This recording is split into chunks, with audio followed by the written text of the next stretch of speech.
Good morning from North Marine Road in Scarborough, where we have a very, very exciting finish to the group games in prospect here, because in this group, Group B, top of the table, Hampshire are the visitors. Of course, they were here in Championship cricket, winning very comfortably a few weeks ago, and they are, of course, playing Yorkshire, who are third in the table, and ideally want to win this to ensure that they can't be passed for third place, and therefore can also qualify for the quarterfinals of the Royal London One Day Cup. 50 over the side.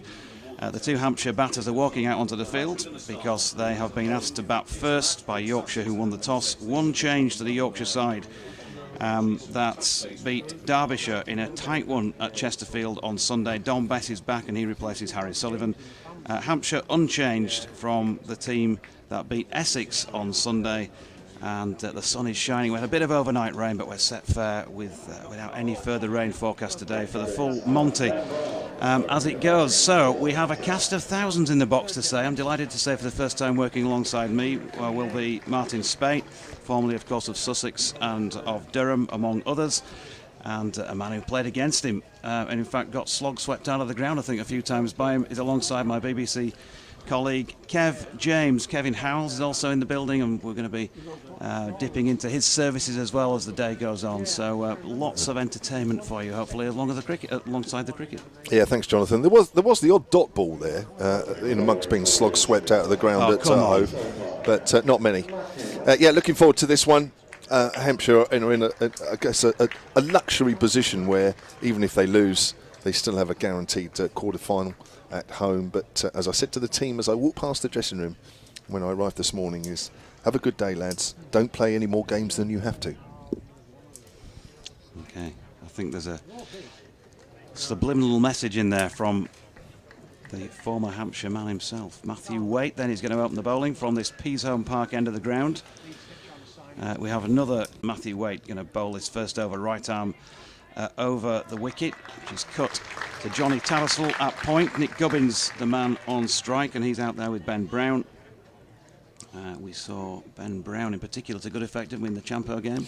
Yes, we did, yeah. And two of the players that were involved, well, about 3 weeks ago, I think it was, wasn't it? 3-4 weeks ago when we were up here.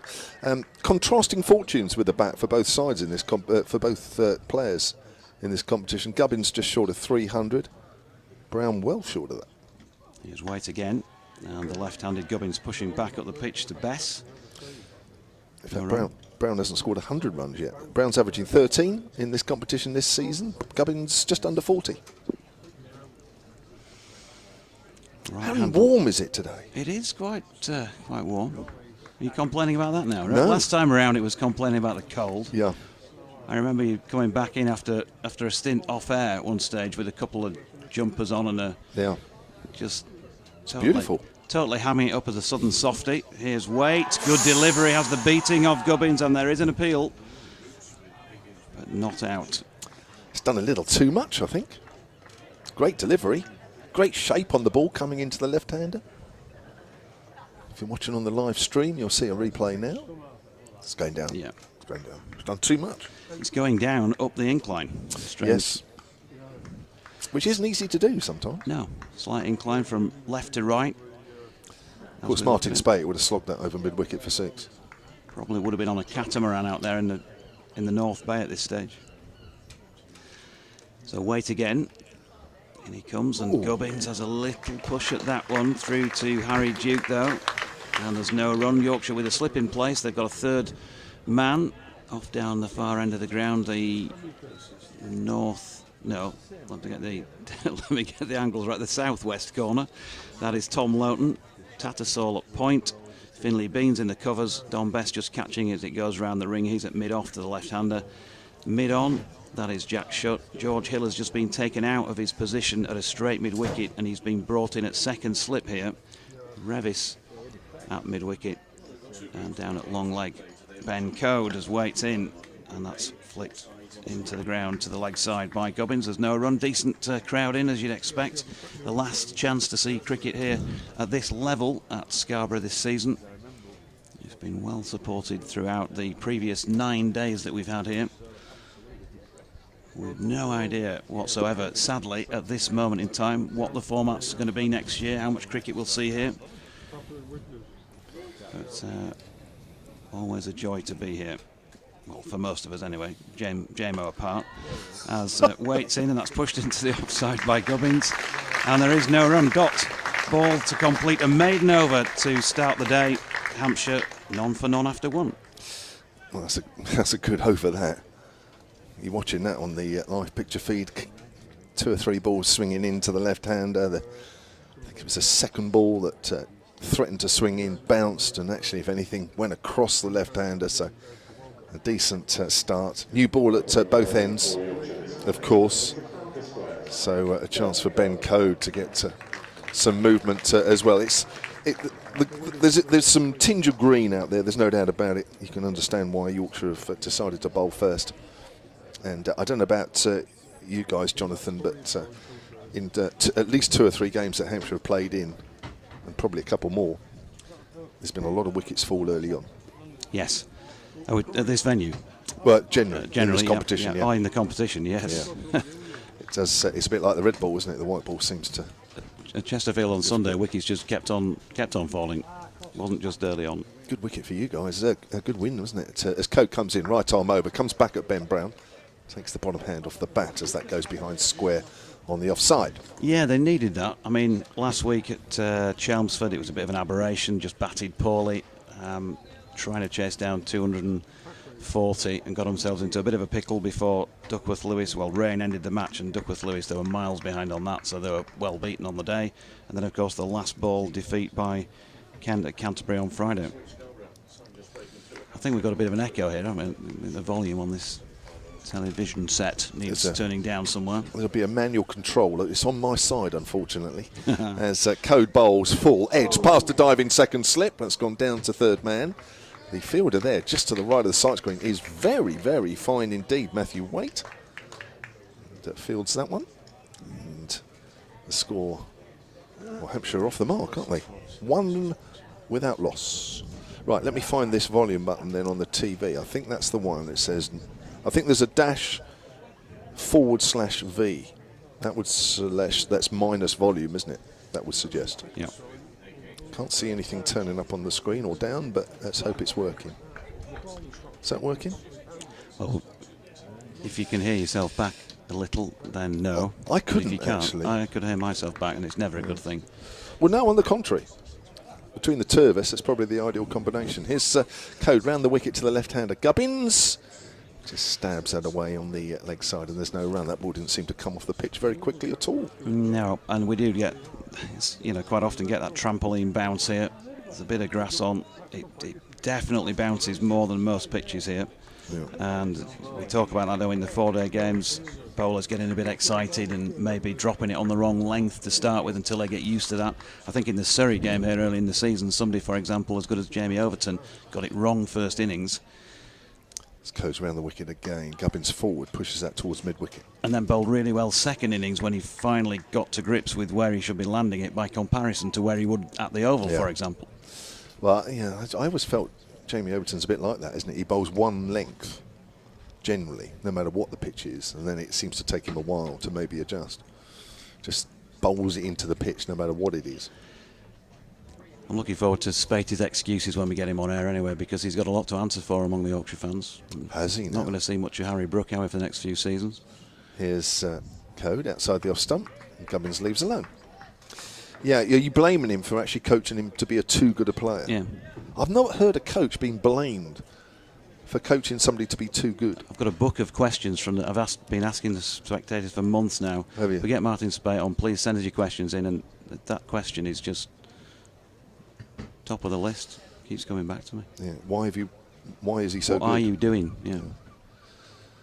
I just think that's a ringing endorsement to Mr. Spate, to be honest. That's turned away on the leg side behind square. I'm not sure if that's all pad. We'll just wait to see what umpire David Milne signals. Looks like he's getting ready to signal a leg bye. He does. Have you managed to fiddle with your buttons enough to get it sorted? Nothing seems to be happening, but I keep pressing it. There is a button that says F on it. I don't know what that means. It's probably best I don't Probably best that I do not. Doesn't say off next to it, does it? There's that sounds like there's. It definitely sounds like it's been repeated. So there's something coming back there. I think you've turned it up now. Well, that was Spatey. Actually, have you just noticed there? So your man, Mr. Spate, who you just built up, has just pressed the what we think is the down volume button. If there's a television electrical engineer type thing in the building, then if we could get the volume turned down, that'd be marvellous. Here's Matthew Waite, meanwhile, bowling to Nick Gubbins, who turns that ball into the leg side where Revis does the fielding. Another person will be having a chat about with Martin Spate. Matthew Revis, another one off the conveyor belt. See, another one. You coached everybody in this Yorkshire side. George Hill, Rev and Harry. Well, you won't be seeing much of any of them then. But he said, last night we went out for a couple of beers and he said to me, look, don't take this personally, Jonathan, but I can offer coaching to the broadcaster of Yorkshire as well if you want. Here's Waite again. That's pushed into the offside by Gubbins. Don Bess has a shy at the stumps and misses. Bess out there in that customary Bill and Ben floppy. He makes him stand out. He does. Maybe that's what he wants. Do you really need an engineer just to turn a volume down? Well, if you can't does it need somebody who's been to college for 2 years? They've provided us with a monitor, but no handset, and you know we fellas love our handsets, don't we? We have to be in control of those. I think we're all right. Matthew Waite in the Scarborough sunshine then. Here he comes. It's driven square, nicely timed as well, and good bit of fielding by Johnny Tattersall, who is very good in that point position when he's not got the keeper's gloves. Tends to be Don Bess's fielding position, but he's had to move on. He's been moved on to mid-on. Moved on, as in? Hey, listen, I'm the captain now, says Tat, so off you go mid-on. Okay. This is my position. Oh, any more pieces of fielding like that? Waiting again, good delivery, Brown just feeling for that outside off stump, still the two slips in place to the right-hander. It is doing a little bit out there early doors, folks. Certainly is. That's a beauty. Absolute beauty. That started middle and off. I think Brown's done well not to follow that. That's a bowler, that is just your perfect ball, that. He's had a good tournament, Matthew Waite. He's definitely been one of the success stories for Yorkshire in this, both with bat and ball, made contributions.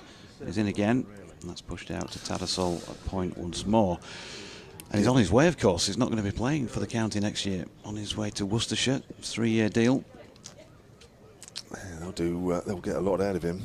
Comfortably the top wicket taker for Yorkshire in this competition this season with 13. I think you'd be very happy if you'd signed him at Worcestershire, particularly given the situation they've found themselves in this year, because they've been pretty ordinary, haven't they? They've lost. Who have they lost? That all round, haven't they? Here comes Waite again, and Ben Brown just angling that into the offside where Tattersall is round to field again. Another very tidy over indeed from Matthew Waite. Two successive maidens from the Peathorne Park end to open things up here. Long way to go yet, but an encouraging start from Yorkshire's point of view. Hampshire, well, at least they haven't lost one yet. They're having a good look at things out there, this pair. 3 without loss, and an intriguing start to this contest. Yeah, looking forward to this one. Just to repeat, really, it's probably more at stake for Yorkshire than there is for Hampshire. Hampshire can secure a home semi-final by winning this game comfortably. I suppose there is a scenario where they could still do that and Lancashire lose. Lancashire today playing Kent. Code round the wicket from that Trafalgar Square end, driven by Gubbins, past Code. It's going up the hill to the far end, where Bess runs after it, loses his floppy hat as he throws the ball high in the air back to the keeper. And before you start sending your postcards to BBC London W128QT or whatever that address was that we used to always have to be asked to send them into on television programmes. Yes. It was one off the last over, it wasn't a maiden. Right. Well corrected. London W128QT. QT, that's the one. Whereas this one's YO something or other 7TJ, if I remember right off the top of my head. Yeah, because I walked in this morning. Gubbins pushes forward up to mid-on. No gap on that occasion. Yeah, used my app to walk in. 20-minute walk it was from where I was. Nice, pleasant walk actually. It was quite warm. I was quite surprised actually. I was sweating by the time I got here. I think that's a first for me. Sweating in Scarborough. I like it warm, but I don't like it this warm. Very nice.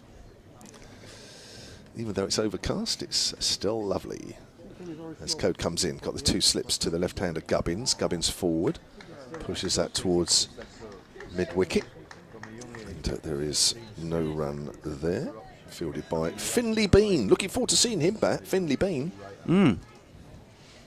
Played well at Kent. 61 on debut. 441. He's a little bit short of that. Scored that in second team cricket, of course, a couple of months back. Yeah, made some headlines, didn't he? Beat Marcus Trescothic's old record. That's the highest ever second 11 championship score. As Code comes in, edges has he not. He's tried to have a waft outside the off stump there on the up. Gubbins dangerously close to the outside edge as it goes through to Harry Duke, who off the top of my head I think kept in the championship game at the Aegeus earlier on in the season, but Tattersall, I think that might have been his last game before losing the gloves. Was it? I think so. Well, Jonathan's getting a wave. That's from down there. Now Spatey's getting a wave. In fact, Spatey wanted the wave. I think Spatey just waved out the window, hoping somebody would wave back. They did. It's and that's nipped back. Oh, is it? Oh, it's some friends. Is that somebody else you coach? It's Mike That Frayne. looks a good delivery. Mike Frayne and Sally, Will's parents. Right. Who's another coach who Spatey's coached. Look at that. Be easy to name the players out there on the field today who are not being coached. No. And the broadcasters in the box. Yeah. Wow, I feel a bit of an outsider next to you two. I feel I don't belong. As Code comes in and bowls, Gubbins pushes forward. That's not quite come out of the middle of the bat as that goes up towards mid-on. Nice accurate stuff there from Ben Code. We've had 4 overs of this 50 overs a side contest. And Hampshire, having been put into bat, are 5 without loss. He's been very good in this tournament, Ben Code. It's just one off day, really, I suppose you'd say, and that was at Kent last week, none for 63, but he was superb on Sunday. Yes, I totally accept that the pitch was a dodgy one at Queen's Park, but and all 5 of Yorkshire's wicket takers took 2 apiece, but he had 2 for 15 from his 10 overs, and he didn't get carried away with that, you know, the ball's doing all sorts thing. He just kept it there and thereabouts and let the pitch do the work. It was very good. Matthew Waite, as I said, has had a good tournament too. Here he comes in, grabbing the air back with that left hand as he does, as if he's swimming towards his delivery stride. It's turned around the corner for a single by Ben Brown. A shy at the stumps misses Tom Loughton, and they get a single. Yeah, I was just looking, you mentioned Ben Code there, just looking at his stats. He's got the best economy rate of any of the Yorkshire bowlers in this competition, just under 4 and over. Yep. And that, had he not been taken a little bit of tap at Kent on Friday, that would have been appreciably better, I think. He's had apart from that 2 for 15, it was a 1 for 26 as well, I think, from one of his 10 over spells. Nicely played here by Gubbins. This is going to be the first boundary of the day. He's got it away down towards the pavilion steps through straight mid wicket.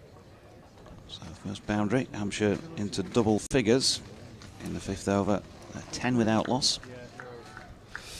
Ralph Brooker on the tweets at Solent Sports says, welcome back, Kev. Thank you very much. Yeah, I missed the last couple. It's nice to be back. Paul Williams at Solent Sports says, another test for our lads today. Hope the experienced openers can give Hampshire a good start. Oh, beautiful shot. That's a real good shot from Gubbins, who absolutely hammered that away. Beautiful timing. And Matthew Waite just giving him a little bit of room to work with there. And he took full toll. Successive boundaries then, getting going now. Yeah, I think Waite's expecting that to do a little too much. He got a bit of swing into the left-hander in the first over or 2, but nothing there. He's asking George Hill, on reflection, to come out of second slip and block the gap at mid-wicket, suggesting that he might be going to be bowling this a little bit straighter. He's fairly tight as well as George, and he's going to come into play straight away with a little dash in to do the piece of fielding. So 14 without loss, 11 to Gubbins and 2 to Ben Brown, who's been watchful, but we know that he can score quickly once he gets going too. Yeah, as I say, it's not quite come off for him in this tournament so far, but from a championship point of view, average is 40, so a more than decent player. Wait then, in again, and just short of length, played off the back foot, flicked into mid-wicket where Revis is round to field. I said the other day, there's going to be a day when Matthew Revis, they got a single there by the way, taking them on to 15 without loss.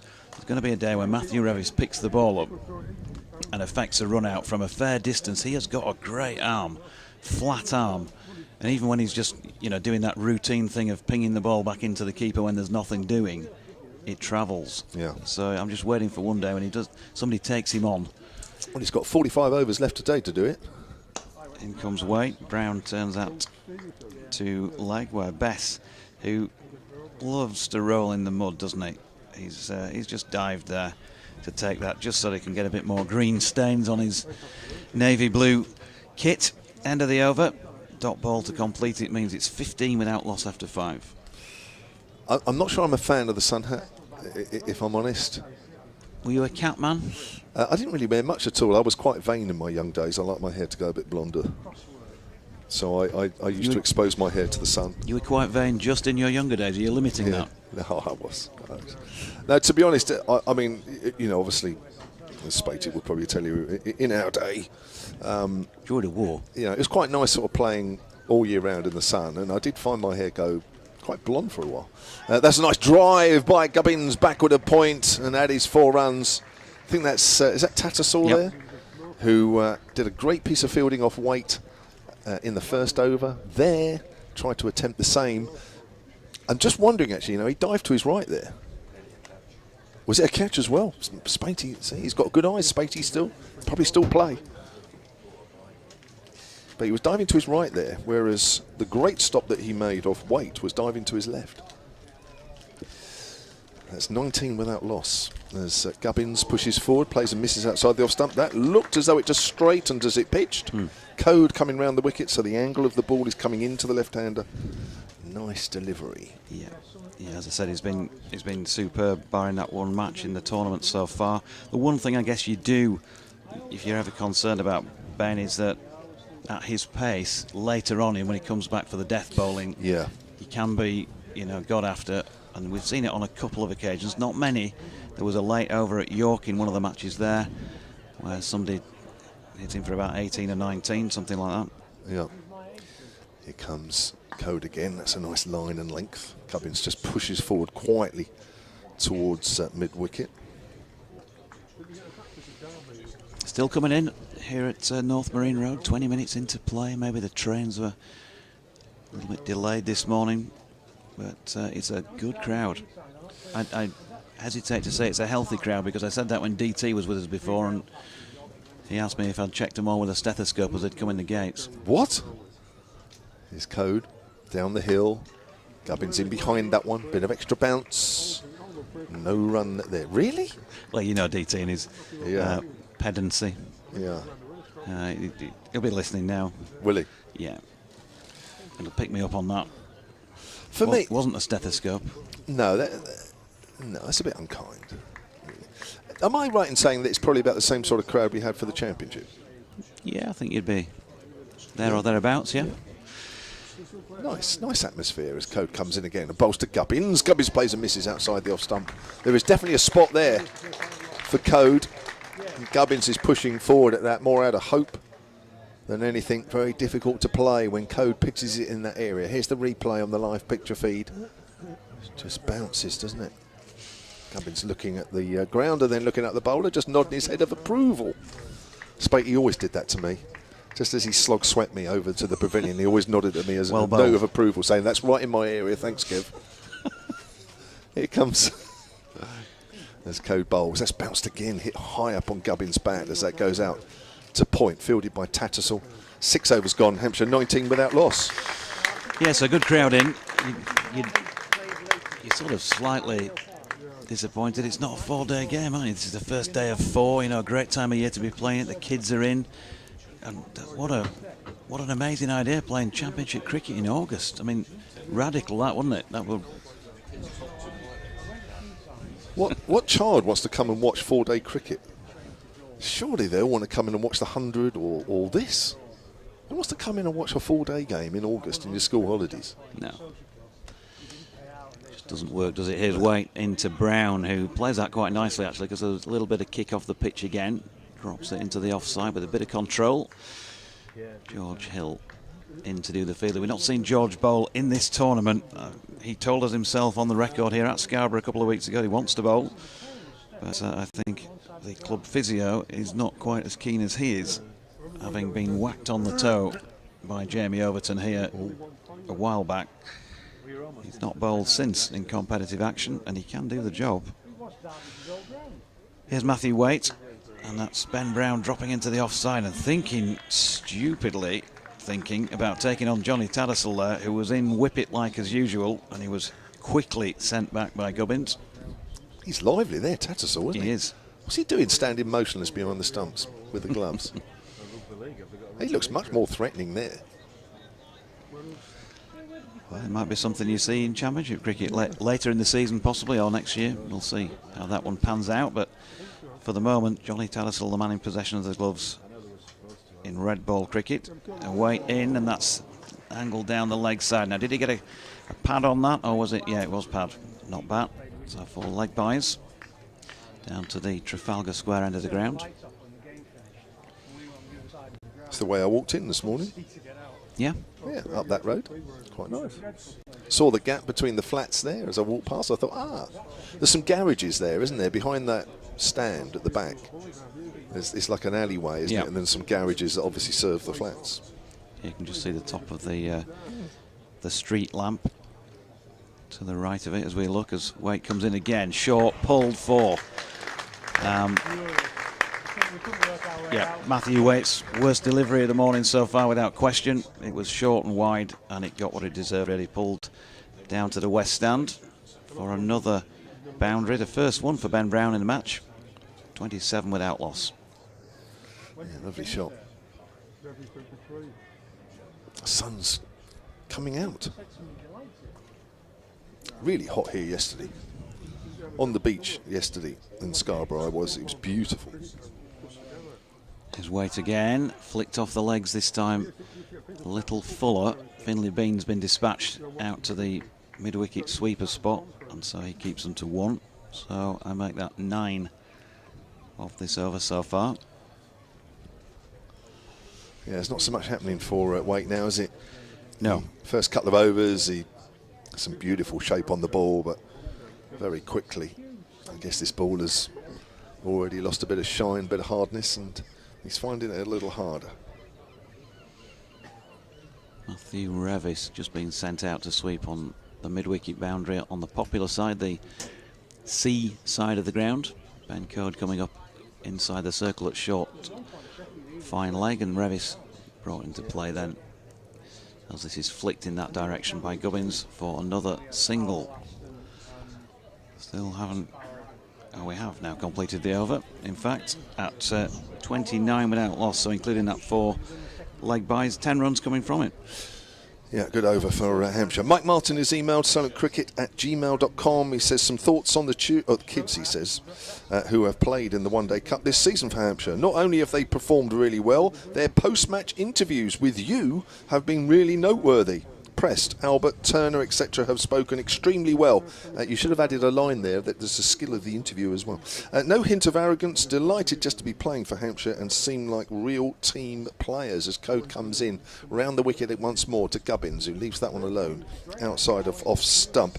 If I'd have scored 180 plus like Tom Prest, which he did against Kent earlier in this competition, I'd be telling the world about it.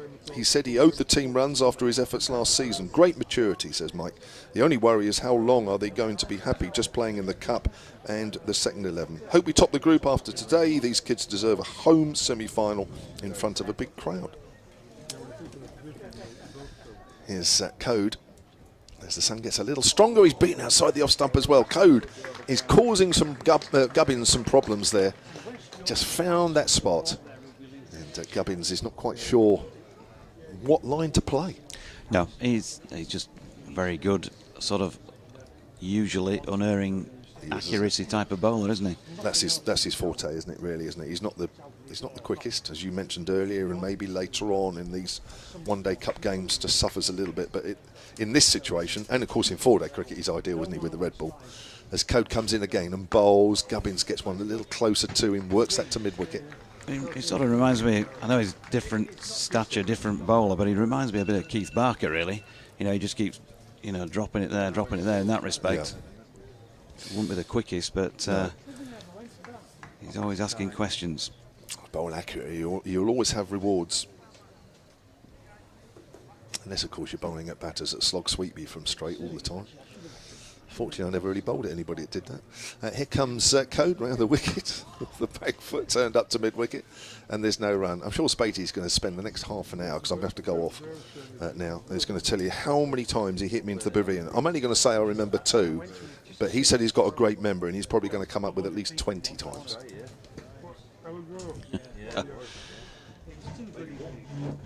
Ben Code then, from the Trafalgar Square end. I've got an update to do.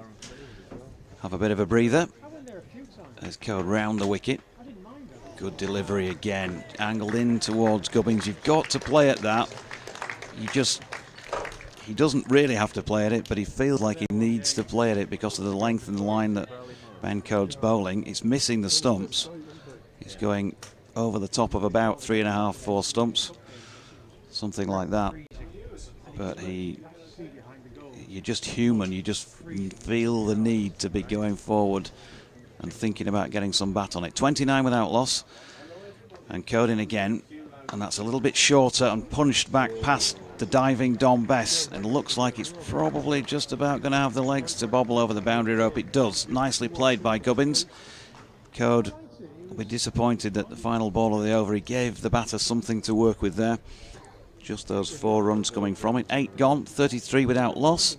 And so, for the first time on air, Martin Spate. Not the first time on air for Martin Spate, but the first time on air with yours truly.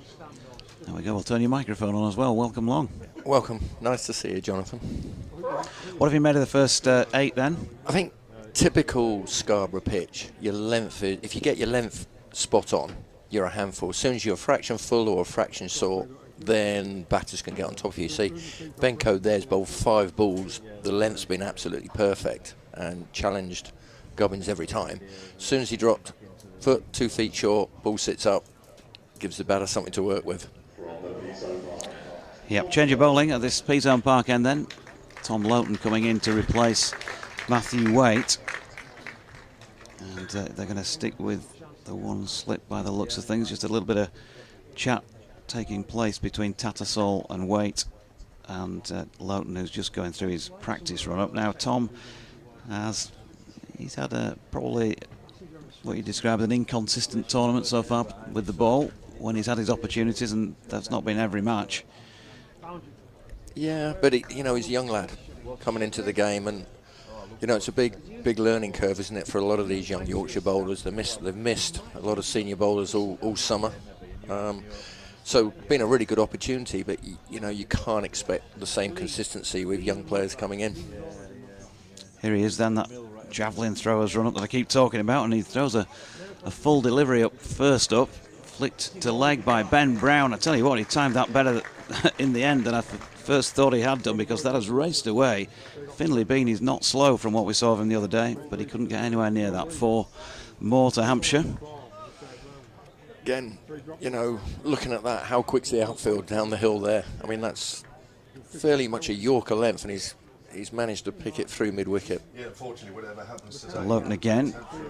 There's an appeal for LBW as it wraps Brown on the pads. And just waiting for a signal. Yep, it is confirmed that it was no bat involved, so 38 without loss. So it's interesting to see there. I saw Matthew Waite was scratching his front foot, and just struggled the last over or two with his front foot. And it looks like Tom Loughton's having the same problem. He's already looking at that front foot, kicking it, and he's bowled, virtually 2 full tosses. Just wondering whether he's just struggling with his contact on his front foot. Might be. I mean, there was a bit of juice around last night, a bit of rain. It's possible that it's a little bit spongy, maybe, and it might be just not quite holding him as well as he wants. Or sometimes it could be the other way. As somebody who bowled, it's rock hard sometimes, and you can't get used to that. Now there's a little bit of in-dip by the looks of this delivery, which Gubbins struggles to play with any control. Managed to get it down because it could have bobbled up anywhere. Interesting again, you see Tom there, he's gone wider on the crease and angled it slightly across Gubbins, and it's nipped back a long way and bounced. So, but in the pitch still, Tom Loughton, of course, different again to both Matthew Waite and to Ben Code, probably the tallest player in this Yorkshire side. There's plenty of him. Number 40 on his back, in he comes again. And this one fading down the leg side, clip him on the pad. And through to Ben Code. There's no run. Caught by George Hill, one of those many players we want to talk to you about while you're on with us today. And we'll probably get to the end of this over, Spatey, and you can tell us a bit about how things have been going working with George, who had a little sticky spell a couple of months ago, having had those couple of first-class tons earlier in the year. Here's Loughton again, and once again it looks like there's a bit of in-drift from the right armour, but he started off fairly wide. It was full again and pushed out into the offside, no run. Yeah, Tom Loughton seems to be getting a bit of movement. He's got a slightly odd, different sort of action. And again, as a batter, I wonder how hard he is to pick up. He might be harder than some other bowlers to pick up because you don't always see all the ball during his action. And he comes again, 3 little sort of practice gallops, and then he sets off. And it's down the leg side and signalled as a wide, inevitably. Yorkshire obviously went close to losing that match on Sunday. They won it by 1 wicket in the end. But had they not done so, people are always quick to blame that one delivery or whatever it might be. But you think about it as a collective, they bowled about a dozen wides in that match. And those sort of things can also have a big effect, especially in a low-scoring game. Loughton in again, pushed into the offside. Dot ball to complete the over at 39 without loss. So come on, George Hill, let's get to the nitty-gritty. George Hill, well, first and foremost, he's a wonderful young man. Works incredibly hard at his game. He got a pair, I think, against Hampshire here, LBW both innings, and I think he got 100 down at the Rose Bowl.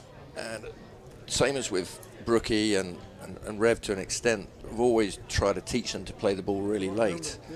And they're playing against Hampshire here, and they talked as a unit of trying to nullify the LBW threat of the Hampshire bowlers. And so he was just trying to get forward too early. So his front foot was just planting a little bit across in his triggers. And, it actually nullified the one thing that he was really good at, which is playing the ball late. Code switching to over the wicket to bowl to Brown, who flicks to leg. Revis fielding, no run. And it was a matter of his front foot, instead of pivoting, just moving an inch across. That was it. It was one. But as much as anything, I've known George since he was 10. He just needed someone that he's known for a long time to talk him through some things and give him a little bit of confidence about his ability as a batter. Because as batters, when you fail, you do start questioning yourself. I think he had 4 LBWs on the trot. Code turns again, Trafalgar Square end coming into bowl to Brown, who's backing across and getting an inside contact on it towards Revis, who's sliding down to field, and again no run. So you watch them on their videos, you watch them on the stream as and when you can. Do you sort of find the time to do that during the day job, or are you having to do that on an evening, or do they do that on request if George rings you and says, can you have a look at this for me? Generally he will ask me to have a look at it and send some clip streams through, but I will try and watch it if it's not during term time as well. Code to Brown again, who's this time getting it away off the hip. Not the best of contacts, but he's got enough on it to get a single. Jack Shutt coming into field. So 40 without loss. You know, Brown on to 12. So if you look at George, he was LBW to Overton off an absolute peach of a Yorker. Nothing he could do about that. Just late in swing, almost reverse swing. So, best part of 90 miles an hour. Then he got the ball he got, first ball off Barker was unplayable. I think as well he was a little bit unlucky with the decision. Yeah, he was. Second innings Abbas, and then I think he got naught against Lancashire at York. So he, you know, and he was just trying to do something technically to nullify, say, getting out LBW, but actually was making it worse. And you know, an inch here, an inch there makes a huge amount of difference. Just a dot ball there, by the way, folks. Gubbins receiving that from Code. You must have a very keen eye then. You must have a very sharp eye, because to pick out these, you know, so many of us who watch so much cricket may not necessarily be capable of doing that. Here's Code in, and Gubbins flicking backward of square leg, and Matthew Waite round from long leg to field. They get one more, 41 without loss. There is that, but I think, you know, having known George since he was 10 and coached him for years and years and years, you sort of know I've got like a very good video almost that I can play back in my head of when he plays well, what it looks like. So as soon as something's out, it's just a case of checking different bits and going, that's fine, that's fine, oh, there you go, there's your problem. And as well, like I said to him, you know, you've been a little bit unlucky, you've had some good balls, and Goes to Brown here, just 1 sec, as he has flicked that nicely off the hip down to the pavilion for 4 more to complete that over at 45 without loss. Just bowling a little bit straight there to the right-hander Ben Code. That's second ball to him that he's played off his hip. Got away with the first one, but that one's gone for 4. So as we're saying, so George, what was I going to say to you? I can't remember. It'll come back to me in a moment. Tom Loughton's going to continue at the Peasholm Park end. Oh yeah, position-wise. So let's talk about the makeup of the batting lineup in terms of where George Hill fits into it. He's opening the batting at the moment. We know that came about last year because I think there seemed to be a conversation took place in the dressing room where it was a case of who fancies it, and George put his hand up and said, "Go on then, I'll have a go." I don't think it was anything more than that. It didn't sound like it was where we want you to open the batting and we're backing you to do that. Do you think that's his natural position, or do you think he's going to end up somewhere else in the order longer term? You know, I don't think George had ever opened till last year. I mean, just wait for this ball. Yeah, Loughton bowling here to Gubbins, and that's driven just to the right of Matthew Waite. At mid-off, he feels it. They get through for 1. It's 46 without loss. You know, he'd always batted 3 or 4. And I think he is a natural sort of 4, 3-4. But he's sort of lad, you know, he took his chance, and he's in possession of the place in the championship as an opener, and you know, that's all you can do if you take your opportunity. Okay, next question in a moment then, because Loughton's in and Ben Brown leaves. So Shan Masood signs, going to play for the club next year. Opening batter Adam Lythe's got 3 more years. We know his qualities. Would you think then that George naturally is shunted down at least a place, maybe more? I would think so. I mean, you're not going to leave. Lythe has to open. Masood has to open, and you know, he's a fine player. I think a very good signing, because you're going to have a very good player for every game, not just in and out. Yeah, Loughton with his little skip and in again to bowl to Brown, who tries to flick one off the hip, but he misses, and inevitably, because it's gone down the leg side, it's signalled as a wide, 47 without loss. And you know, same. You've got Will Frayne, who's a top order player. You know, he's certainly I sort of tend to think 1, 2, 3 are the same, and then sort of 4, 5, and then 6, 7, sort of in clumps. So I would think Will Frayne will be battling for that, you know, top 3 place, and then how much you get Harry Brook at 5. Yeah, well, we're not going to see him because of you, are we? Tom Loughton's in, and Ben Brown flat bats that through backward point round to field. It is Ben Code, and they get through for a single. Or was it even a 2? It was a 2, yeah. 49 without loss. Yeah, I don't quite get what's going on with Harry at the moment. You know, he's had a fantastic 18 months. Some downs, but a lot of ups. He's barely played in the last 8-10 weeks, and at some point he's going to be played out of form. Loughton to Brown. It's Yorker length delivery. This and nicely worked off the legs to Don Best coming in from the suits down by the marquee. They get a single. 50 up for Hampshire, unbroken in the first 43 minutes of play today. So, you know, I think that they should have. I know Harry will love being in the squad, but he's sat on his backside watching everyone else play. He would have been much better off coming and playing for Yorkshire every game and keep scoring runs. There's no replacement for batting in games. Loughton wide of Gubbins off stump, but gets away without being wided. Dot ball. But moving forward, you know, if he keeps improving, then, you know, you're not going to see a huge amount of him, I'm guessing, because he plays all 3 formats. As we welcome listeners from 5 Sports Extra with the news that Hampshire have made it to 50 without loss of a wicket in 10 overs and 5 balls. And it's Tom Loughton bowling at the moment from the Peasholm Park end to the left-handed Nick Gubbins, with that ball shaping in towards him and defended. So 50 without loss after 11. Yorkshire winning the toss and choosing to field first today. Nick Gubbins is 23 not out. Ben Brown is not out on 19. They've played well, because Yorkshire, certainly in the first half dozen overs or so, were very tight. And they've kept out some pretty good stuff. We have Kev James waiting in the wings to come back on in a little while, but alongside myself, Jonathan Doidge at the moment, Martin Spate. And we've just been talking about some of the Yorkshire players that Martin is coaching, has coached and continues to do so, and players who refer back to him when they've got any issues in the game, or maybe when they're playing well, and still have a chat with him about their batting. We've talked about George Hill to some extent. We've got the rest of them to still mention. There is going to be a change of bowling with Matthew Revis coming into the attack at the Trafalgar Square end. But just going back to George again, if we can wrap that one up. So thinking ahead to next year, Shan Masood comes in, opens the batting with Adam Lythe, you think. You've talked about Will Frayne. Maybe he fits in there at 3. And George, I'm thinking George maybe, as you're saying, 4, because he's notoriously good and backs himself against spin. And you want to see, you know, all things being equal, he's not going to get in till that little bit later in the innings, and it's going to be seeing the spinners regularly as Revis is in, and Ben Brown runs this down a bit outside edgy, wide of slip, and gets 4 runs through third man. It's a hard game, isn't it? Rev there's bowled a really good first ball. Top of off stump, just shaped away. Ben Brown's got a genuine edge through second slip for 4. Yeah, I think George is such a good player of spin. Always has been. He was a very good hockey player, very good tennis player, so he's got that natural. He doesn't necessarily have to get that close to the ball to sort of hit it.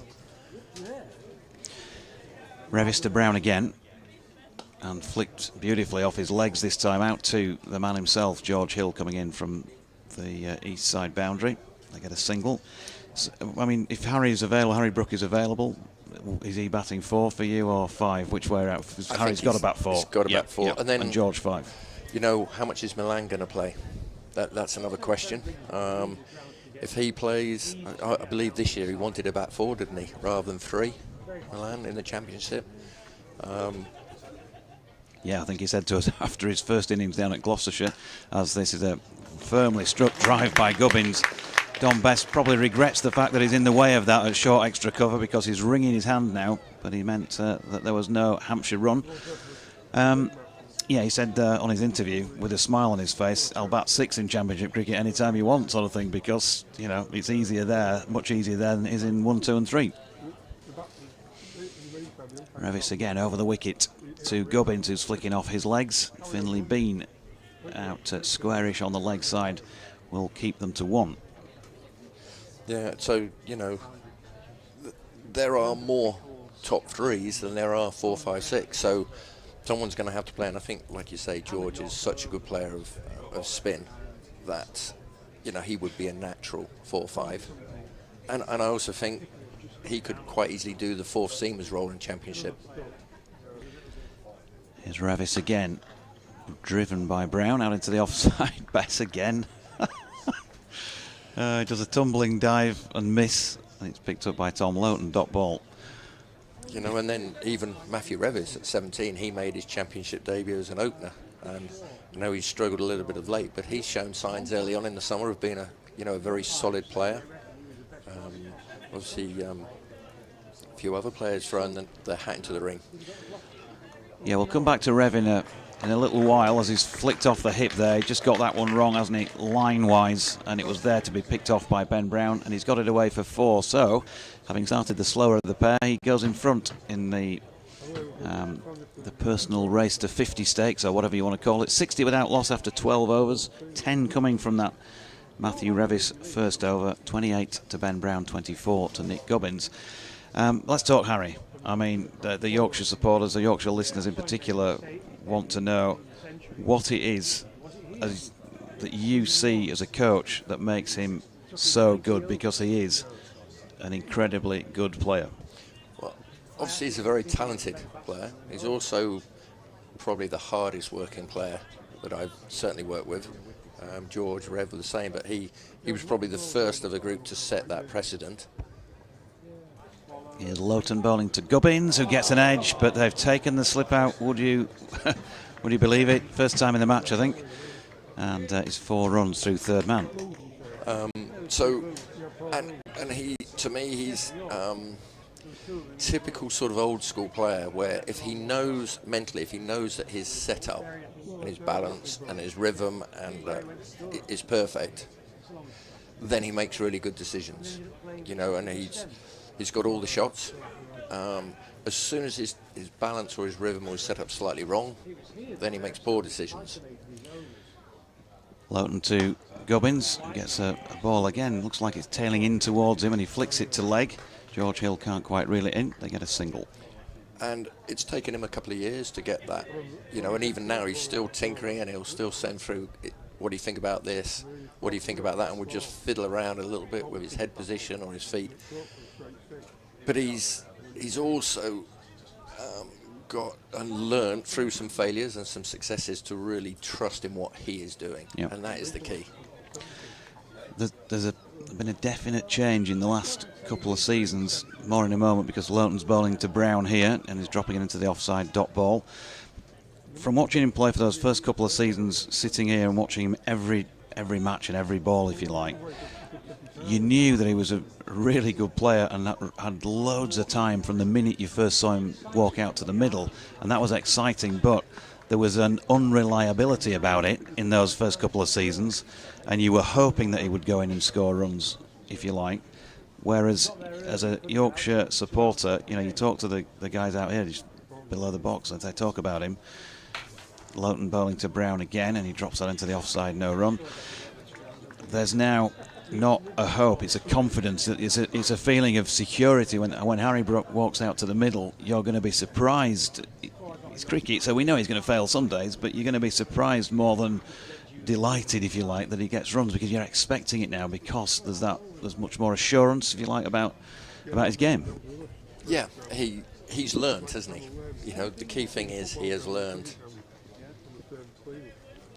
Loughton again, galloping in from the P-zone park end. Nicely played by Ben Brown. There was a little bit of kick off the pitch, but he got soft hands over the top of that and ran it down to third man for 1, 66 without loss. I remember when we were talking about it last night, and Steve O'Shaughnessy, the umpire, said to me 4 years ago, he said he was playing at Trent Bridge and he played brilliantly and then got himself, he chipped it to mid-on, and he said to me, have a word with Brookie, you know, I know you still coach him and work with him, because if he plays like that and gets big runs, he will go on to the highest level. Here's Loughton bowling to Gubbins, and that's driven up to Matthew Waite at mid-off. No run to complete over number 13. 6 runs from it, 66 without loss. Hampshire, top of the table, of course. Yorkshire going into this in third place and ideally wanting to win to ensure they go through. They may still lose and go through dependent upon results elsewhere. So the thing with Harry, it just took him maybe a little bit longer than people wanted, but he also had to go through that process. You know, you can't force it as a coach. I can't force that. And You have to stick with these players. Yorkshire at the moment have got a lot of young, talented players who are going to make mistakes because they're young. But what you're looking for over that period of time is the ability to learn from those mistakes, learn from when you do really well. And I think that's what Brookie's done really well. He has learnt and matured. Yep. It's going to be Matthew Revis to continue from the Trafalgar Square end, bowling to the right-handed Ben Brown. Right arm over the wicket and tucks his knee up and punches this one from around about maybe fourth stump out to George Hill, who's sweeping at mid-wicket. They get 1 run, 67 without loss. I think what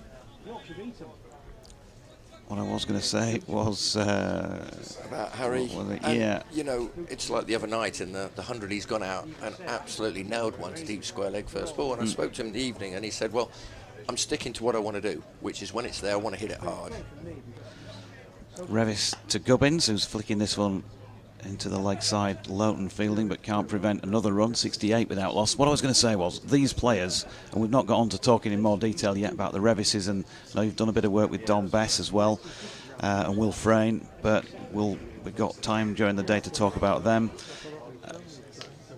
Which ones, and you're welcome to say or not say, but which ones are the ones that need, if you like, the metaphorical arm round them to tell them they can still play, and which are the ones who just want to know the technicalities because they back themselves and they know they can play? Here's Revis bowling to Brown, who's flicking down to Jack Shutt, deep backward square for a single. Well, Don Bess has already got that belief in himself. Yep. He, you know, and he's had a taste of success with England, and he knows what he wants to achieve. And he is very much someone who just wants to improve technically to add consistency of his batting to his bowling and his fielding. Revis to Gubbins, pushing into the offside and gets the hurry up on to get through for 1 run, 70 without loss. So Dom wouldn't be the one who needs Martin Spate to say to him, you know, come on, we know you can play, mate. You've had 3 or 4 low scores, but you know you can do this. He knows he can do it anyway. He just wants the techies. Yeah, he's very much about how he can improve and keep improving. Yep. Brookie is now at that point where it's pretty much he knows what he wants and how he wants to go about it. And again, he's just almost, now we're just friends and we chat away, and you know, he will have some blips, but he knows what he's trying to do. Here's Revis, nicely played by Ben Brown. He's got it away just in front of point where Tattersall makes a despairing dive, but Finlay Bean reels it in out in the deep, and they get 1 run, 71 without loss. So you obviously got a brilliant relationship with these players. I mean, you showed me 1 or 2 exchanges of text messages between Harry and yourself, and to have that trust from a player who's playing international cricket, you must feel really proud of the work you're producing as well. Revis coming in, Gubbins behind that, pushing it out to Tattersall, and there's no run. I think the other thing, because I've known them all for 10 years, George, Rev I knew from a young age as well, and obviously Harry, is that they know, because I'm not involved with their performance per se now, obviously I want them to do well, and it's like having my own children play. It's terrible. Watching please get runs. But they know there's no, I'm just a sounding board for them now, as opposed to an employer who's looking at performing. Ali Maiden's been brilliant. He'll ring me up and say, "Oh, George is coming to see you. Can you let me know?" So we know exactly we're both singing from the same song sheet, and he'll put the work in with them, and that sort of relationship's excellent. Just help, it's about getting the best out of the player. Mm-hmm. Yeah. Tom Loughton, meanwhile, is going to continue for over number 15, 71 without loss after that Matthew Revis over. Went for 5 runs. Ben Brown on strike. Yorkshire need a wicket, or they could be chasing, well, even if they get a wicket, they could still be chasing a sizable score here as Loughton's first ball is turned to leg, but they'd like to break this partnership somehow. I think just looking at the bowling, they started off very well, and they're very much in a channel. We just bowled the last 2 or 3 overs a little bit both sides of the wicket, so the ball's gone both sides rather than the consistency, bowled 4 decent balls and then 1 leg side that's gone for 4. Loughton then turns again, leaves us behind, and bowling to Brown. That's a better delivery. And Batter chooses to play a solid forward defensive push, no run. You were going back to before, so Will Frayne has gone through the mill a little bit in the last year. So he worked really hard on changing his sort of setup and triggers, and he's definitely someone who's beginning to come good, you know, more confidence. Loughton to Brown. And that's aerial for a moment on its way to Johnny Tattersall, who did well to get a hand on it, and he's therefore, well, they may have only got the one anyway. George Hill was coming in quickly off the boundary, but either way, good piece of fielding by Tattersall, who gets the low 5 from keeper Harry Duke. So he's definitely someone who, you know, he's a lovely guy, and he really thinks about his game and desperate to do well. So he's very much an arm around the shoulder, as is Matthew, as is George. I'm looking down the list thinking, when are we on together next during the day? I've set all this up and now I can't remember what time we're on at, but I'll be grilling you on the others later on in the day when we get back on together, because I'll be off in a minute for JMO to come back on. In fact, if you want to do a swap now, you can come and take my chair then at the end of the over. As Tom Loughton just on his way back to his mark here. Gubbins on strike. They've got sweepers set back squarish on either side, plus a third. And then a ring field otherwise, no slip in place. But there is also Don Best down at long leg, who was sort of camouflaged by the crowd. Spatey nearly flew out the window. Dot ball from Loughton to Gubbins. You're not as flexible as you used to be. There's a disclaimer over the door there. Anybody who breaks their neck. Where, you know, Hampshire played and missed a few times early on. The ball did a little bit.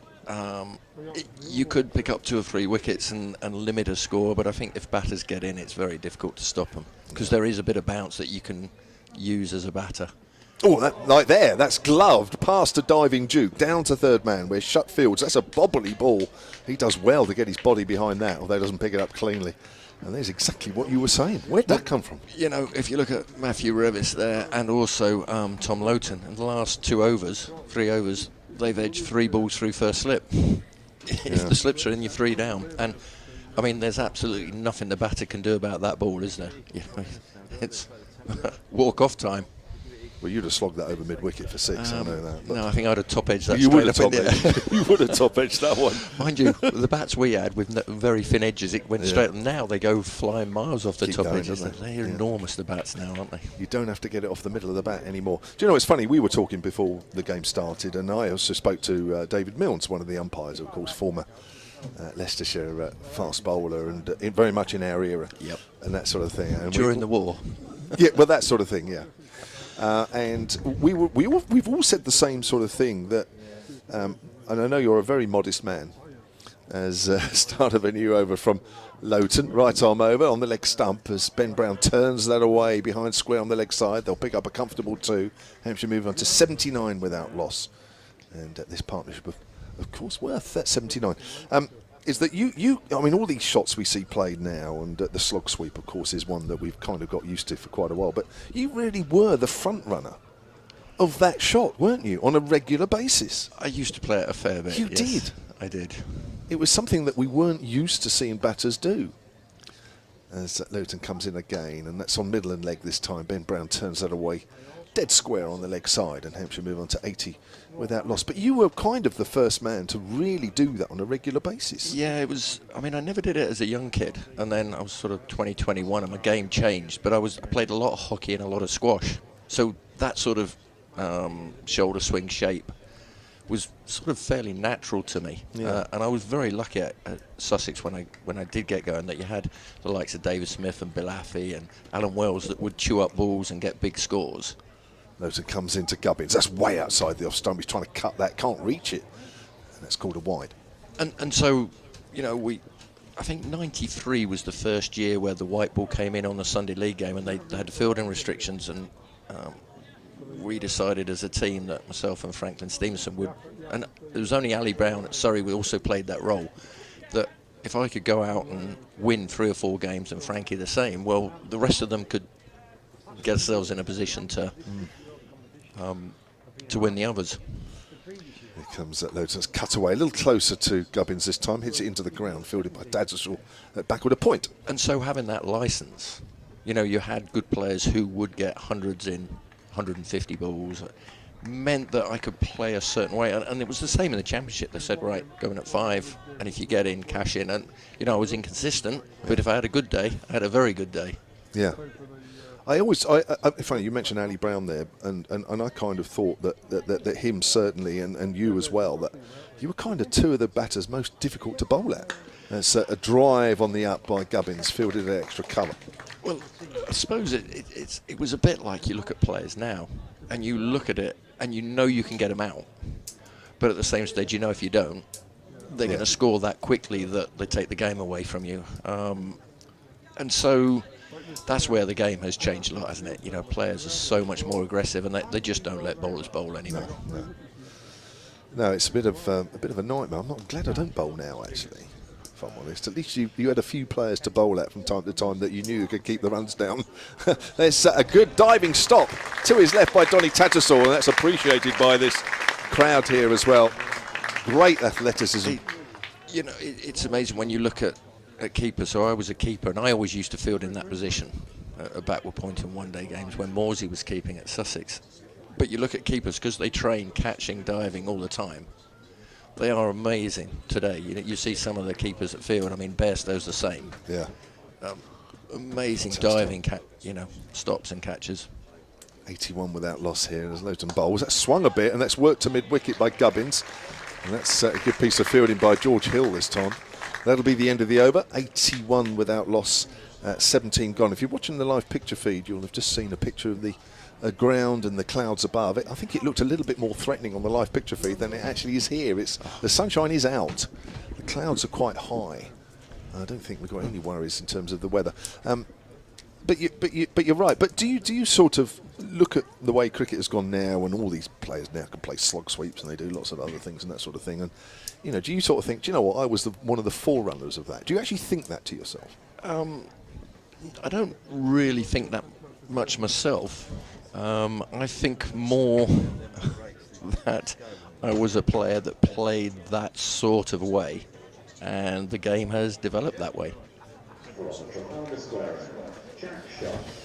Jack Shutt is coming into the attack for Yorkshire. He's going to be bowling some off breaks, playing his 11th List A game, the 25-year-old from Barnsley. I think it's also very dangerous to start thinking, well, I started that. Really? Yeah, I do. I think there was a number of players that played that way. 2 or 3 of us. Mal Loy liked to sweep a bit as well off the seamers. He was probably the first one to do it internationally when he, played for England. But you would then get, people come up to me and go, "Oh, you'd have done so well today. You'd have been a wealthy lad that did this and this." But at the same stage, talking to players I know, we used to have a right good time playing. We didn't earn a lot of money, but boy, did we have some good times. And I think, we probably played in an era with some of the greatest players in the world. We were very lucky with that. And we listened to them every day after a game. You played hard, but then you walked off. Here he is then with his off breaks. He's shut, and that's worked between mid-wicket and the bowler up to mid-on by Ben Brown. He jogs through for a single, 82 without loss. You're listening to live Royal London one-day Cup cricket here from North Marine Road in Scarborough. The final round of group matches in this year's competition. Hampshire already guaranteed at the very least a home quarter final at the end of this week, and a win will put them straight into the semi-finals as group leaders. In fact, there is a scenario where they could lose today and Lancashire lose against Kent, and Hampshire will still have a home semi-final. And Kevin James next to me, former Sussex and Durham. I'm going to say batter keeper. I'm going to say it round in that way, Martin Spate, as that's driven square on the offside by Gubbins, fielded right on the boundary rope in front of the terrace by Revis, and that'll be 2 runs to Gubbins. Takes him on to 36, and he's 84 without loss. Actually, talking about scores, and you were saying about what you think is a good score. Talking about that, Durham played here last year in a List A game, which was technically their home game, driven out towards extra cover. And that was an amazing game because Durham played Gloucestershire here. Durham 335 for 4, and Gloucestershire chased that down. So there's the opposite end of this ground, isn't it, really? I mean, to me, that's a huge total. Enormous score, but I mean, driven up to mid-off, deep mid-off, single. with the way players play and the depth of batting orders, everyone bats now. You know, back in our day, 9, 10, 11, they were sort of a bit walking wickets, weren't they? Forget it. Yeah. And when people get in, you know, sometimes you can't bowl at them, can you? If someone has a purple day, you just can't bowl at them. Wherever you bowl, it disappears. You know, you look at that. Ben Brown's just turned that from, 2 stumps outside off stump? Yeah. It's only just a fraction short of a length, not a bad ball. You can't stop him scoring. So when people get going, you know, anything's possible, isn't it, these days? Yeah. At the same stage, when they fail miraculously well. That's for sure. That's why you get low scores as well as huge scores as well. And that's cut away by Gubbins into the gap, down towards deep cover. And that's the end of Jack Shutt's first over in this contest. 87 without loss, 18 gone. That's been the thing with this competition. There's been an awful lot of very close games. You know, Yorkshire, they lost off the last ball against Kent, got hit for 6.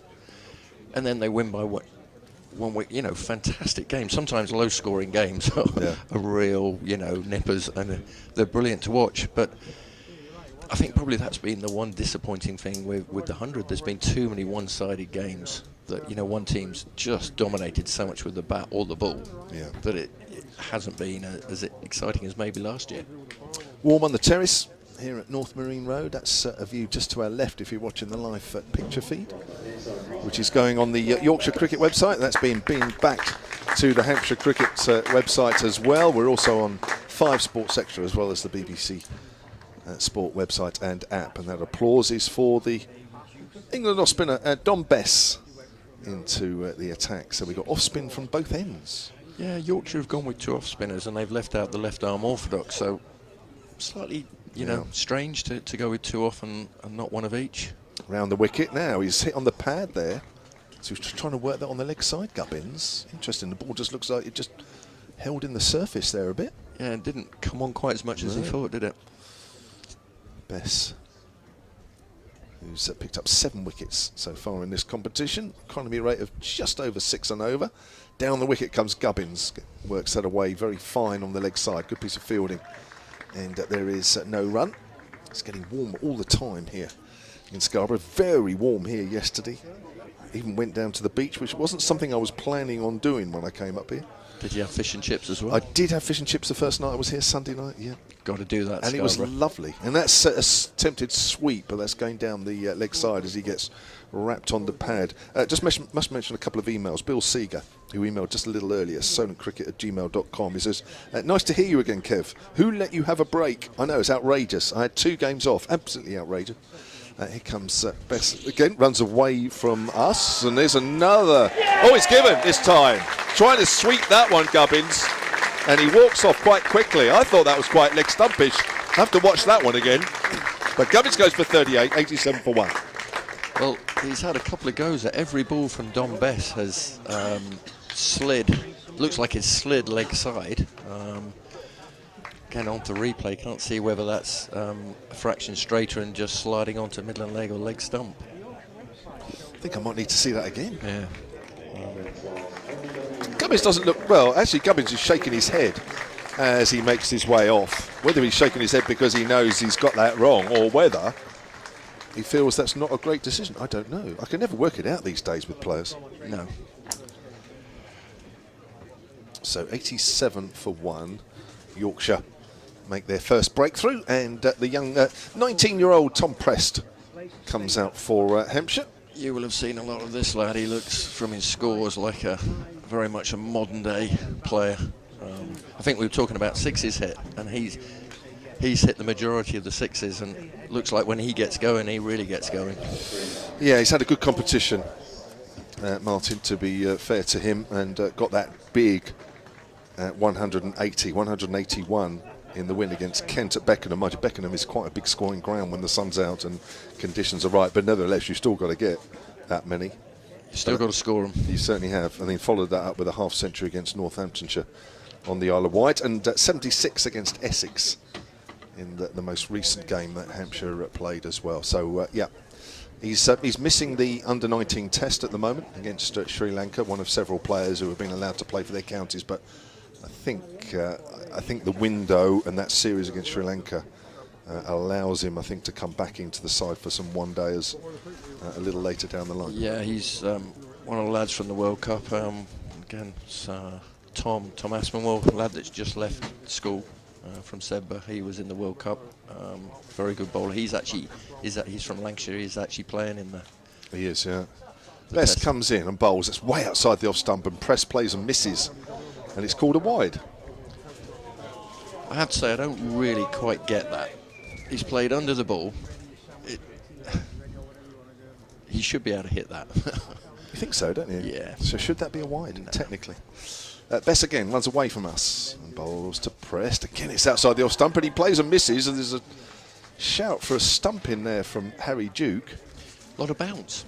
There was a lot of bounce. Both of those balls really bounced. Deliberate line here from Bess, wide of off stump. Yeah, he's put a slip in, and he is bowling, isn't he? 1.5 to 2 feet outside off stump. Inviting the drive, inviting the cut. Again, it's outside the off stump. Prest plays that more orthodox, works that away. That's slightly straighter this time. Opens the face, backward a point. Pressed off the mark. And Hampshire are 88 for 1, 89 for 1 that'll be. And a warm round of applause for Don Bess, who makes the first breakthrough for the home side. So, you all know, certainly when we played, you used to talk about different players, or he plays this and he plays that. But the analysis of players was fairly limited. You look at it now, you look at how Don Bess has bowled the first 3 balls there. Not even looked to attack the stumps. So they must have looked at Tom Press and gone, right, that's where we're going to bowl at him, that's where we think we can get him out. Yeah. I suppose I still haven't quite seen enough of Tom Press to really know some areas where you think, maybe that's worth attacking. Right, so we've got off spin at both ends. It's Shutt bowling to Prest, who just pushes that out on the offside square, and he'll pick up a single. And it's 91 for 1. Just go through quickly some other scores, just give Martin a fraction, bit of a break for a minute or two. In this group, and I mentioned earlier, Lancashire, as that's driven back to Shutt, and there's no run by Ben Brown. Lancashire also hoping to qualify, as they started the day in second. They are 74 for 3, make that 75 for 3 in the 19th against Kent down at Canterbury, as that's worked on the onside by Brown for a single. He moves on to 41, and Hampshire 91 for 1 in the 20th. Also in Group B, Northamptonshire 84 for 3 in the 18th. That's against Derbyshire. Glamorgan, who have an outside chance, 80 for 2 in the 18th. That's against Worcestershire. That's driven out to extra cover. Prest picks up another single, and Hampshire move on to 91 for 1. Prest has a couple now, having faced 3 balls. In Group A, which is actually quite tight. A few teams can qualify in that one. This comes down the wicket, it gets wrapped on the pad there. Ben Brown, Sussex, Middlesex, Gloucestershire and Leicestershire all starting the day on 10 points. And I'm not sure if Warwickshire can actually qualify. They have 9, but certainly all those teams I've mentioned on 10 have a chance. The Shutt bowls. Brown works that into the gap. Oh, he says he's sent back by Prest. In fact, that is a great bit of fielding there by Tattersall. Probably a good call. Very good. I mean, he's an absolute whippet in there, isn't he, Johnny Tattersall? The other thing you notice is the anticipation of where the ball's going. Very interesting, even watching that over there, that bowled very straight to Ben Brown and bowled a foot outside off stump to Tom Press. So they clearly have a plan of where they're looking to bowl. Yeah. At Tom Prest. Yeah, all about plans. So in Group A, Durham 54 for 6 after 17 overs against Leicestershire. Surrey 82 for 5 in the 19th against Nottinghamshire. Sussex 86 for 1, Martin's old team, 86 for 1 in the 16th. That's against Middlesex. Somerset 60 for 2 in the 20th. That's against Warwickshire. You are up to date as Don Bess begins a new over from this piece on Park End. Bowls outside the off stump, and Prest is prodding forward and misses. Again, it's that deliberate line outside off stump. It's good foot outside. It's a very attacking line. It's old school attacking line, isn't it? On a turning wicket, trying to get people to play through the offside and bowl them through the gate. There is a gap between backward of point and extra cover. That's where Prest is angling. That's a little straighter. That's pulled away along the ground up towards mid-on. And Prest will pick up a single. Again, even if you look at that, that's foot outside of stump he's hit that from. So Yeah. I'm guessing they think he's a very strong leg side player. You know, a lot of players would have tried to hit that through cover. Yeah, a little punch shot, wasn't it? Yeah. Flat bat, just Sort of wide of mid-wicket. Very modern sort of shot, isn't it? That sort of back of length shovelly pull It is a bit. through sort of mid-on, mid-wicket area. 92 for 1 in the 21st. His best bowls to Brown. Brown on the back foot in the air, and it's safe through square leg. Just clip that away. Maybe closed the face a little too early on that one. Lucky for him, there's no square leg. Only a deep square leg, so he picks up a single. Don Best looks like he's taken a bit of pace off that. Looks like it's turned a bit as well. And he, as you say, he's turned the bat a bit early. Leading edge. Could have gone anywhere. Yeah, maybe just holding in the turf a little bit as well. Here he is, bowling to Prest. Again, it's outside the off stump, and that's flat batted out towards deep cover. Again, it's that deliberate line about a foot outside the off stump to Prest. Maybe a little too full on that occasion. Hampshire 95 for 1.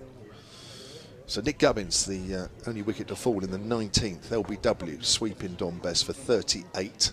87 for 1 it was then. As Best comes in again and bowls flighted, and that's driven away by Brown, again out to deep cover. 96 for 1. Thought he was bowling a little straighter to Brown, but there he's decided to go wide. He has, yeah. It's the first one he has bowled wider at him. Yeah. Brown's 43 off 48. I think that's his top score in this year's competition. In fact, I'm pretty sure. I'll just double check as we watch Best bowl, and that's driven off a thick outside edge, and it's gone very fine down towards third man. It's going up the hill. It's got enough on it, takes it over the rope, and that ends that over with a boundary. Ben Code wasn't able to cut that off, and that's the 100 up for Hampshire. 100 exactly for the loss of 1. And for Ben Brown, who started off at number 4, has been opening in the last 4 matches. 47 actually is his top score in the first game against Worcestershire, so he's closing in on that. Well, he, you know, came from Sussex, didn't he, Ben? Yes. He's always scored a lot of runs. Another keeper. So, yeah, another keeper. So you would expect him at some stage, wouldn't you, to come to the party? You know, he's played a lot and he's a very good player. So he averages first class. What was your first class average? Are you one of those that know that off the top of your head? Yeah, I averaged 32. At Sussex, I averaged 40, and at the Riverside on the pitch that wasn't the flattest, I averaged 26, 27. It's not bad though, is it? As a keeper batter, it's pretty good. All right. Which actually puts Ben Brown's record into context as well, doesn't it? You know, it's funny to talk to the lads about List A cricket as well. So I averaged about late 20s in that. But virtually every time we played with the red ball. Yes. And that certainly makes a difference in, you know, in your stats, I think. Yeah, couldn't agree more. Matthew Waite is back into the attack. Bowled 4 overs opening up from the Peasholm Park end. He switched to the Trafalgar Square end. It's a length ball. Brown just gets wrapped on the pad as he comes forward. I don't know if that nipped back. It looks as though it may have done. 4 overs, 1 maiden, none for 17. Matthew Waite's figures coming into the start of his 5th. I think just every net, like again there, that just looks like it's bounced. It's that length. It's a good length. It's not a back of a length where it sits up. It's that good length is the length to bowl where it just seems to bounce a bit more. Looks as though it's from that Trafalgar Square end, doesn't it? That's yeah. Ben Coe got quite a few to bounce, didn't he? Early bowled well. There's Waite right arm over, bowls. Brown pushes forward. He gets a thick inside edge as it squirts out square on the leg side. 101 for 1 now, Hampshire. And going back to the 4-day game here, that's Kyle Abbott bowling from that far end as well, coming down the hill. Just found a spot and picked up wickets, which in the end Hampshire won that game by 7 wickets. Yeah, he's a very fine bowler though, isn't he? He just hits that really awkward length, does a little bit, gets the ball to move away, and then runs it back at you. Yeah. You know, in fact, it's interesting you say he moves it away, because that's not generally his ball, but actually here he found outside some shape, where it actually did just shape away, which is for him quite unusual. So just a bit of a chat, trying to get the field right here. Definite change in the field, looks like more offside a fraction. Big gap on the leg side if Prest wants a single, only mid on up saving as Waite comes in. Prest gets turned around there, leading edge, goes out in the covers, going to take a quick single, throw goes in at the bowler's end. Prest unsure then, first of all with where the ball was going off his bat, and then waiting for a call from Ben Brown. Again, just looks to me like it's just bounced more than he expected. Yeah. You know, I think it's one of those pitches where you really have to get in on it. You know, get used to the tennis bally bounce. It's a little bit, Cheltenham used to be a bit like that, a little bit quicker, but it used to really bounce through off the length. Did, yeah. Yeah, Hampshire were there in a 4-day game. Looked very flat wicket this year as Brown's forward to wait, plays it back to the bowler. That certainly looks the end to bowl at the moment for the seamers, doesn't it? That's Trafalgar Square. Just going back to Bill Seeger's email a little earlier, because he mentioned about being back, and it's nice to be back as well. We were talking about blue kit as well at the start of the programme, because both these teams have got very similar kits. In fact, Yorkshire have got a sort of a slight light blue stripe somewhere on the shoulder, and Hampshire have a bit of yellow as well in it, but essentially the blue is the same, as Brown just plays that into the ground and there's no run. Oh, thank you. As Jonathan Doyle just gone to get some coffees. That's really nice of him. The blue kit is for Sri Lanka only, says Bill. Surely Hampshire should have dropped a light grey, which would be more of a Hampshire hog colour. They do train in light grey, actually. If you've seen them before games, they actually have a light grey training top. Just a thought for next year's competition, says Bill. We will bear that in mind. I will pass that on.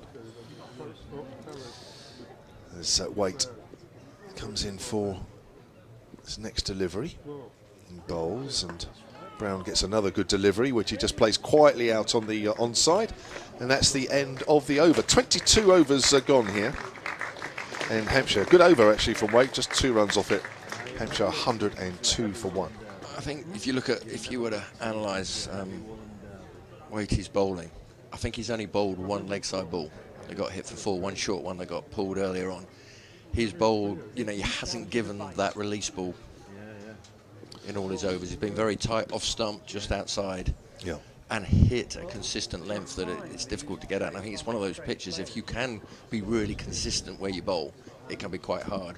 If you stray a bit, fraction short, fraction full, and width, then you go the journey. That's for sure. Right, Don Bess comes in. There's no slip at all now for Prest, who works that away nicely towards mid-wicket. And that is fielded, I think that's Tattersall again. It is. He's put himself in all the big areas. And Brest moves on to 11, 103 for 1. So that looks like a change in plan, doesn't it? They bowled from a foot outside of stump, gone very straight there. Yeah. Here's Ben Brown to face the next delivery. Best just flights that a little bit. Looks like it just came back a fraction as that's turned away on the leg side. And Brown will pick up a single. I think Jonathan Doidge is coming in for you, Martin. And I'll just go do a quick update, and then I'll come back if that's all right. Welcome back, Jonathan. Thanks, JMO. Don Bess then, right arm over the wicket and pushed firmly back down the pitch to Matthew Waite by the right-handed Prest. 11 on the board to him, 45 to Ben Brown at this moment in time. And while they've only lost 1 wicket, they haven't yet sort of completely cut away, haven't they? Got away, I should say. Cut away? Cut loose. That's probably what I was trying to say. Don Bess in, that's flicked to leg. And Tattersall round to do the fielding again. So 5 and over, the way things have been played so far, feels like it is what you'd expect really on this pitch. Best bowls that sidearm delivery that he slings in now and again. Comes out flatter, maybe a bit of drift from it as well. Pushed firmly back to him once again by Prest. And there's Best tosses this one up over the top with the arm. And Prest pushes for a comfortable single down to long on. End of over number 23 then. 105 for the loss of 1 wicket. So getting on towards the halfway stage. Still interesting. Not sure if the boys have been through the scores elsewhere or not, but apologies if they have, but I'll just do another quick roundup in case they haven't. Lancashire 90 for 4 at Canterbury against Kent, who put them into bat. That's after 21 overs. They do go pretty deep though, don't they? Lancashire, as Yorkshire found to their cost over at York a little while ago. Good delivery by Matthew Waite. There's a bit of a flick of something off Tom Prest because it goes leg side-ish, but he's not given as a wide. Maybe caught the sleeve, something like that. So Lancashire 90 for 4, and Yorkshire, we know, with that old rivalry, there are a few Yorkshire supporters ever want to see Lancashire win a match, but today they do. They want to see Lancashire win today to take Kent not out of the equation. Well, yeah, out of the equation, I guess. It'll just help, won't it, for qualification purposes. And you would have expected Lancashire to beat Kent, and they may well beat Kent still. 94 for 4, as Press runs one down to short third man, and Tattersall again whip it like he's round to field. And there's no run. Just looking at down at the league table, Kent 7 from 7. If they win today, they'll be on 9, which means Yorkshire need to get a point at least out of this match. So naturally hoping that Lancs win, they'd move on to 13 if that's the case. As Prest opens the face and runs this weight delivery out to Finn Bean, who's in front of the foot of the west stand there. Fires it back in, they get a single. 106 for the loss of 1. Durham struggling against Leicestershire, 59 for 7. Martin Spate's former side down at Grace Road, having been put into bat in this division at Northampton. Northamptonshire 104 for 3 against Derbyshire, because both those sides out. Waite bowling here to Ben Brown, who's got something on that and dropped it into the pitch at his feet, and there's no run. What else have we got at Welbeck? Surrey 92 for 6 against Nottinghamshire.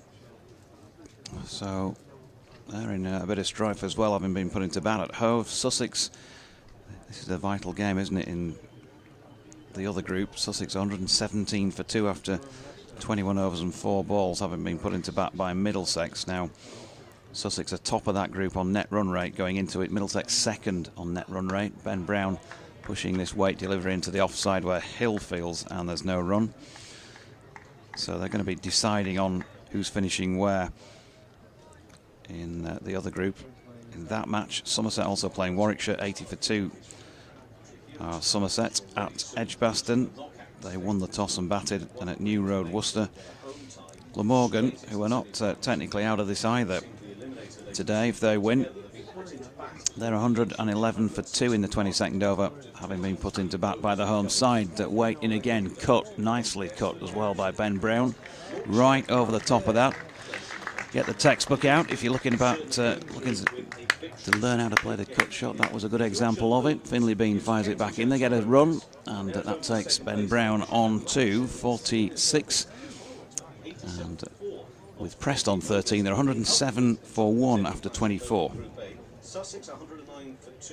Yeah, decent start from Hampshire, coming to this game having, or are topping the group, so certainly a win. There'll be no arguments. They will have a home semi-final at the start of next week. If you're in the quarter-final, of course, they come up very quick. They're at the end of this week as well. So Yorkshire looking for that, aren't they? Yeah, we're a bun light. JMO, is that something to do with you? Yeah, I've already had it. There's a reverse sweep, attempted reverse sweep there from Ben Brown, but he's well outside the off stump. Start of a new over from Don Bess. I'm afraid I have had the first chocolate cupcake. The bare-faced southern cheek of it. He turns up, Lily brings us some lovely parking and buns. Yeah.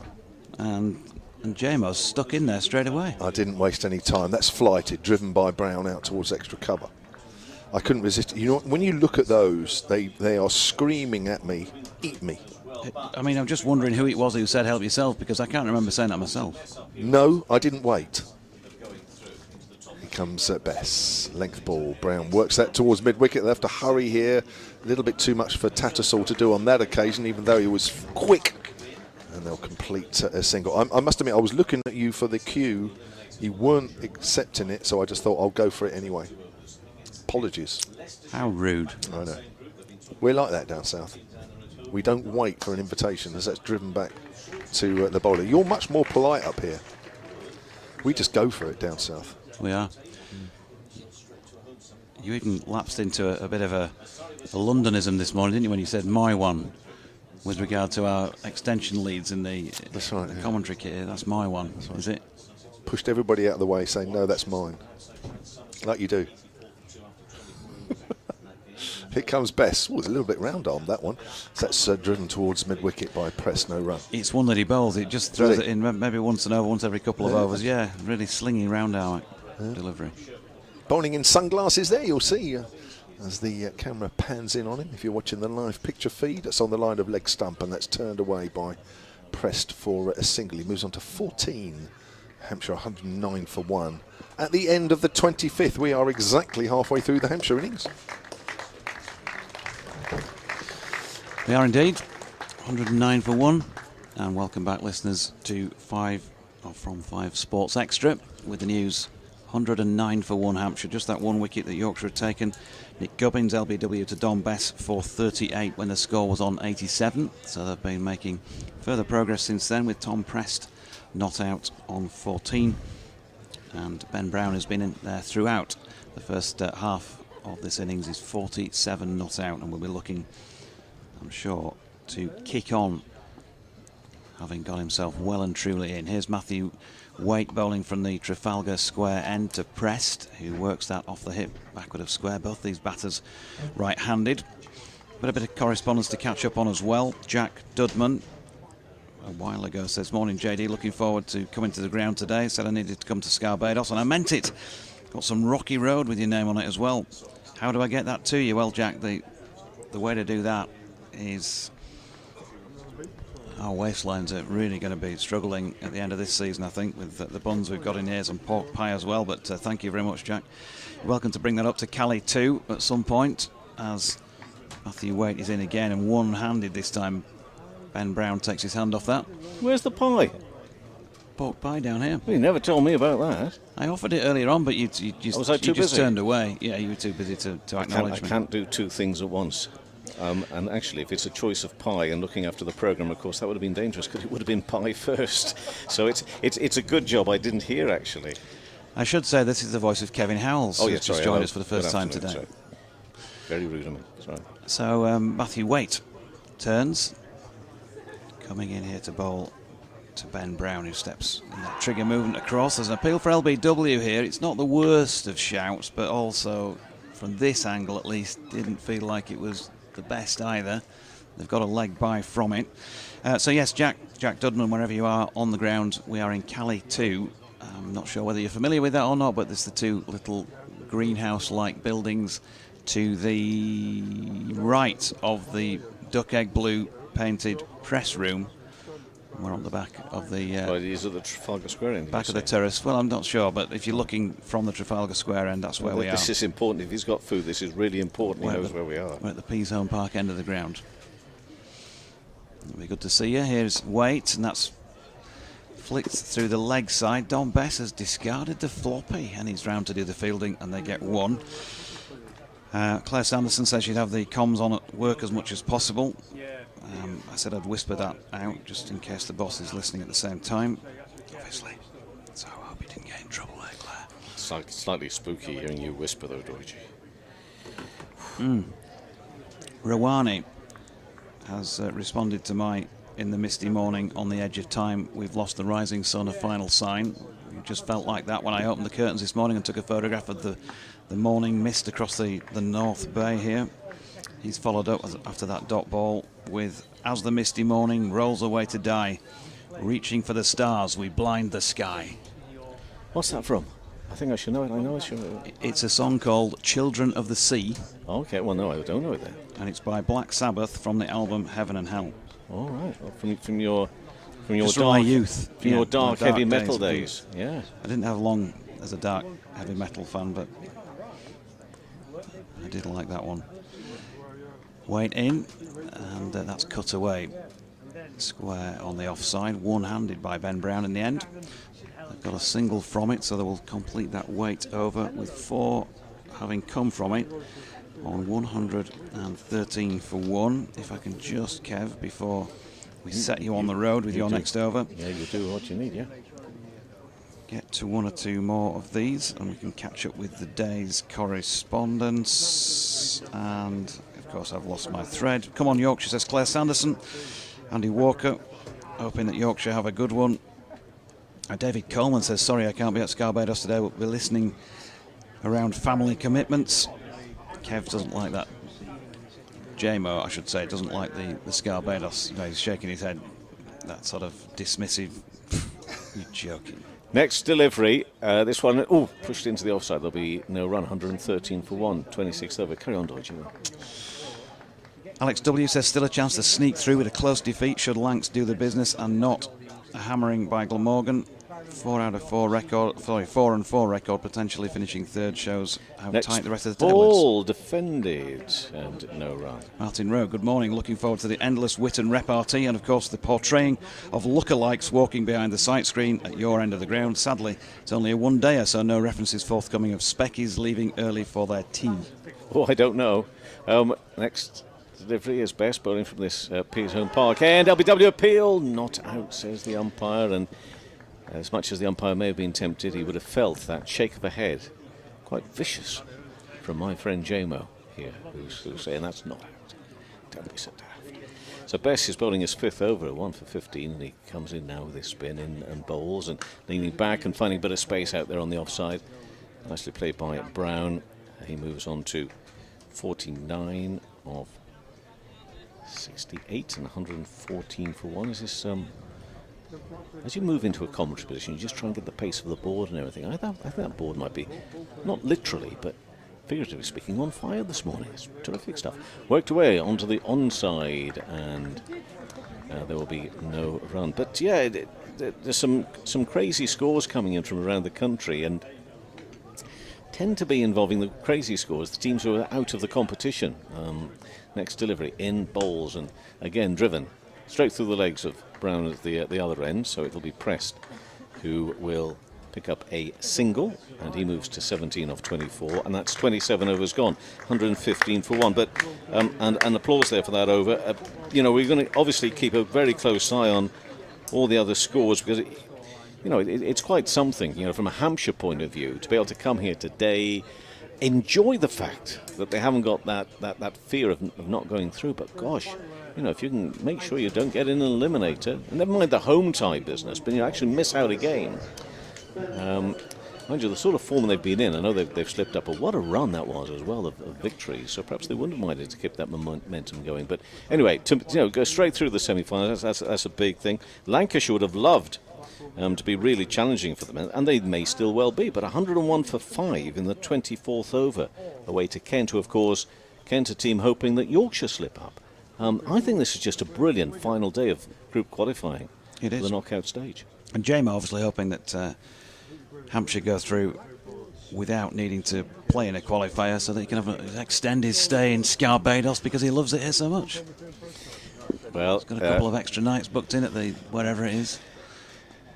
Sounds palatial where he's staying. Must be good expenses down at the BBC in the south. Here's Ben Code, meanwhile, back into the attack at the Trafalgar Square end, and Prest pushing tentatively into the offside, no run. I've never met Mrs. JMO, but I'm going to bet a penny to a pound here that BBC expenses would not stretch the sort of accommodation that Mrs. JMO has become used to down the years. I think he may have to be digging into his own pockets for this one, and therefore you'll find it'll be any hostel that'll have them anywhere on a service station probably nearby.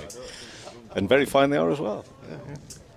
Code turns, running towards our commentary position, right arm over the wickets, drops into the gully region. Tattersall, whip it like as ever, is round to field. Depressed as ever, says, as we're playing Hampshire, where's Melissa Story?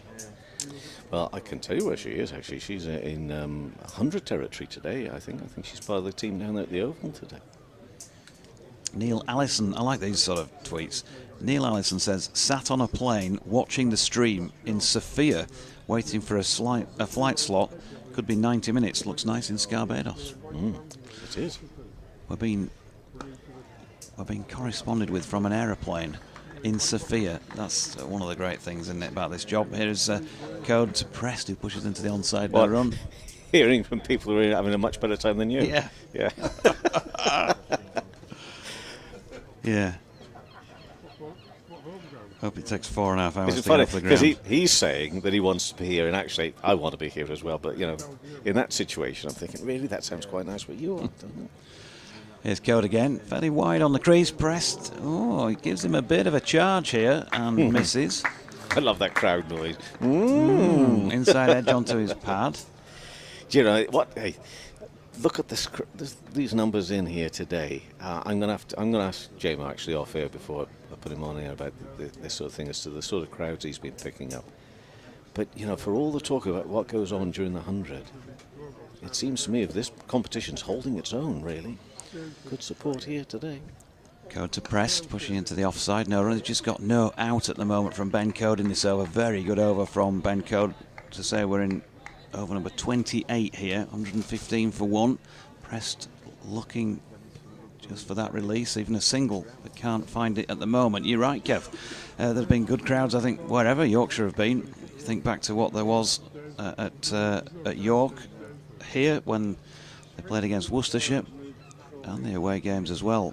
Chesterfield was fully lined with Speckies on Sunday.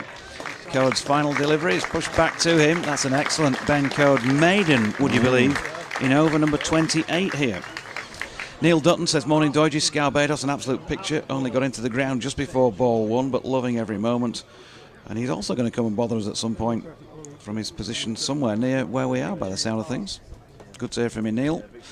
It is at Jonathan Doidge, at Kev Howell, me? 16. Yeah, I'm 16, yeah. Yeah. At, what's I yours was. again? At Solent Solent Sport yeah. for JMO. He doesn't trust he's above himself. all that stuff with having No, his own handle. he simply doesn't trust himself to have his own Twitter handle, and knowing him for a few years, I think he's quite right. It's Best coming in and bowling and looking down to sweep that one and gets their way. It's a nice little gap, and that'll be 4 runs down towards the marquee area and the deck chairs that are down there. Nice underarm throw as well. And the applause brought up for a 50 there for Ben Brown. 53. We've talked several times this year actually about that signing, that move from Sussex. For me, that's a really good signing, and he's back it up there with a half century. 53 off 69 balls, 119 for 1 is the score. Mighty goes to cut that one from Bess, and nearly gets just a little feather in the top edge there. But anyway, 119 for 1 in the 29th over we are now here at Scarborough on a day that's bright. Every now and then you really do get to feel a little bit of sun, but there's a bit of cloud around, hopefully high enough not to cause any trouble later today. LBW appeal, he's looking to sweep. Let's see if that's actually going to be signalled as a leg bye off the bat. No, it's off the bat, so no drama there. Well, there was, because there was a bit of noise from Best, but aside from that, nothing doing from the umpire. 120 for 1 midway through the 29th over. And again, Bess is in and bowls. This is high in the air. Oh, that's travelled some, and it's going to go into the lower tier or just in front away there on the west stand. Well, that's just terrific. That's a 6. It's a mighty blow. And you've got to imagine that we're in the position now with, 9 wickets standing. We still have over 20 overs to go, I know, but surely they're going to open up here and really try and get at Bess, especially. Yeah. That's a 6, 126 for 1 in the 29th. Jonathan Doidge. Pitching wedge, I would describe that as. It landed just over the rope, didn't it? There's 3 or 4 speckies sitting in a little isolated area in their deck chairs, and a couple of them were out of them because they thought they were going to get hit. Bess bowls, leans back and carves that one away, does Press. It's a good tumbling stop actually, just on the edge of the circle. Go through for 1. I just imagine that they were going to see a little bit of gear movement here. Surely we're going to, aren't we? 127 for 1 ball left for the 29th. Press to 24 off 32. It's Brown facing again. He's on 54 not out from 71 balls, and that's turned away leg side. Decent running, good communication, good running. It's looking good here at the moment from a Hampshire point of view. 29 overs gone, 128 for 1. Brown 55, Pressed on 24. The Vikings won the toss. They elected to bowl. Just the 1 wicket to have fallen so far. That of Nick Gubbins, and it fell to the bowling of Bess. Let's just quickly look at Lancashire. Just going onto the page if I can, because sometimes, although it's now of course not going to turn over, no it does, 112 for 5 in the 26th over. Lancashire away to Kent. That's the important one there. For listeners on Sports Extra at the moment, we've been flip-flopping with the game between Sussex and Middlesex, and Sussex 132 for 2 in the 26th over. Wickets been falling though. Leicester and Durham, Leicestershire versus Durham. Durham 74 for 7 after 24 overs. Could be that Leicestershire end all of this top and straight through to the semi-finals themselves. 4 teams on 10 points at the start of the day there. Surrey 112 for 6 after 28 away to Nottinghamshire. And Ben Code about to bowl from the Trafalgar Square end, right arm over the wicket to Ben Brown, who's on 55 and chopping this one into the turf alongside him. George Hill round to field, they get a single.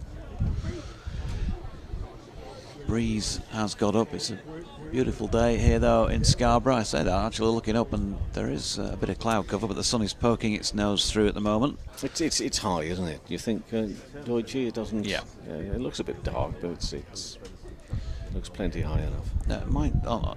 Pitch-wise, it nibbled about a little bit early on. Yorkshire bowled pretty well early on, but didn't get rewards for that. I think you've got to credit the Hampshire opening pair as well for playing it well, as Cody's in, and that's run down to third man by Tom Prest for a single. But you'd only think that this is probably going to play a bit better as the day goes on, if it's not playing well enough already, if you know what I'm saying. Well, I do, and that's why I think that Hampshire need to make sure that having got this luxury, whatever you want to call it, of these wickets standing, that they've been really good up till now, but they want to make sure they don't miss out. Code to Brown again, who's once more cutting, but Tattersalls round to field, and he's just keeping a bit of pressure on here, Ben Code. We always talk about that scenario in 50 over cricket. If you get whatever you've got of 30, you're looking to try and double or better that in the last 20, and with 9 wickets you've got every opportunity of doing that on a pitch that looks now to be playing, there's little in it for the bowlers, and it actually doesn't look as slow as maybe we thought it did early on. You probably can get your hands through the ball, but I think on both counts here, Code in and a dot ball, certainly some of the Yorkshire bowlers, Matthew Waite, Ben Code in particular, credit to them for their performances so far. Even with only the 1 wicket on the board, they haven't thrown up lots of freebies here, and Hampshire having to still work for their runs. But at least you can take a few risks when you've still got those 9 wickets in the tent. Here's Code bowling to Ben Brown, who again can't find a way out, just runs it into the ground and round to Johnny Tattersall. I see Code doing Code things, keeping it really tight. He's good, isn't he? Yeah. He's a good player. How are we with Fisher at the moment? What's Matthew Fisher? I'm hearing that it's unlikely we'll see him this season, as we first thought. I think progress has been all right. Okay. Here is Code again, and that's run down to third man by Ben Brown, who skips across the pitch to avoid a clash with his opposite number 10 Ben Code. End of the over, 130 for the loss of 1 wicket, so another excellent effort by Ben Code.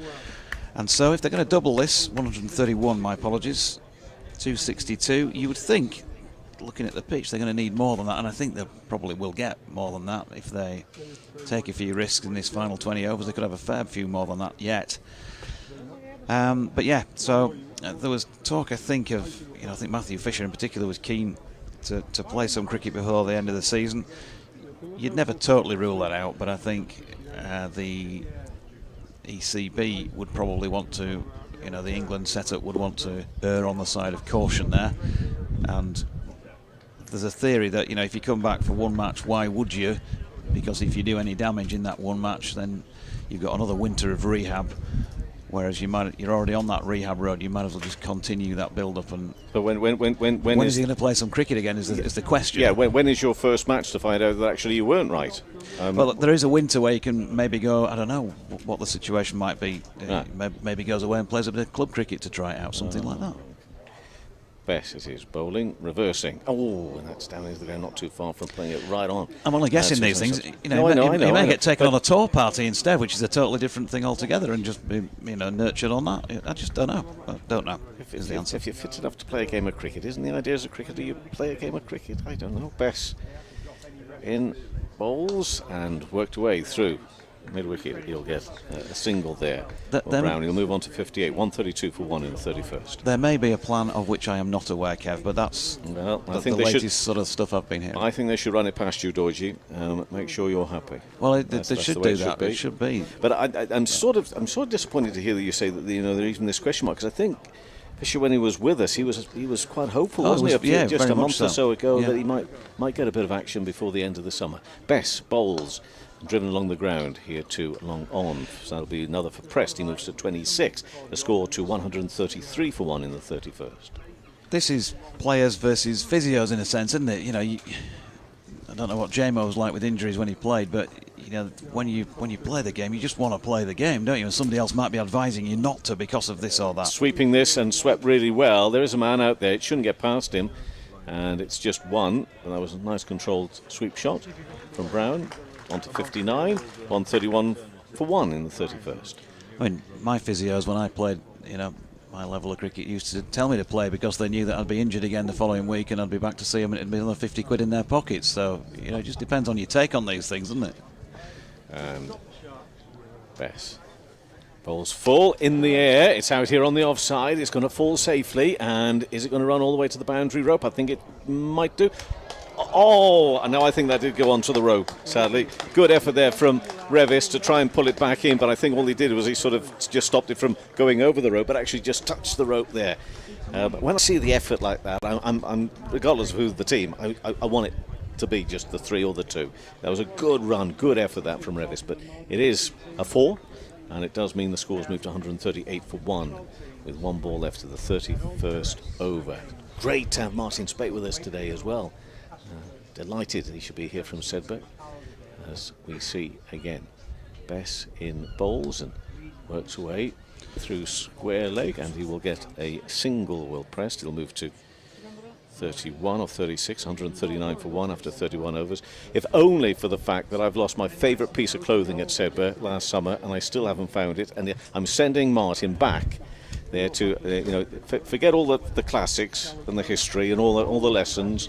I want you calling them each into your office and saying, now then, you lot, have any of you seen this wonderful Warwickshire hoodie that my very good friend Kevin lost last year? That's what I want. There'll be no implications, ramifications. It'll just be thanks very much. A bit of an amnesty, Martin, okay? A bit of an amnesty on that hoodie, if you don't mind. 139 for 1 after 31 overs. Brown's on 59 off 80. Press 31 off 36.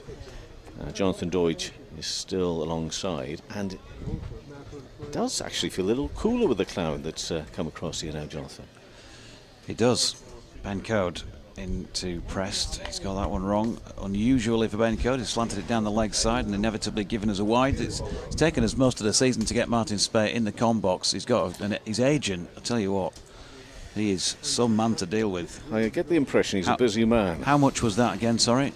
No, you're going to have to raise your offer, and it's taken us until nearly the end of the season. Have you been to Sedbergh? No, I'm waiting for an invitation up, but he's not invited me yet. And, you know, I'm not like Kev James. I don't like to just help myself. Here's Ben Code in, and that's turned to leg by Prest for a single. I love doing that when he's not got a voice. He's sitting at the side with no microphone. Yeah, he's on actually. You've left that too close to him coming on. So actually, he is going to be on, and he does have a voice. And I shall be back again in a second. Well, I just need to stay on until I do my update for Humberside, then I can disappear, you see. So it is Ben Code bowling to Ben Brown, who tucks that away backward of square leg for a single. Brown falling over as he gets to the bit like a speed skater when they're going around a bend there and the skates don't hold and they crash into the board at the side. Brown lost his footing. So 142 for the loss of 1 wicket.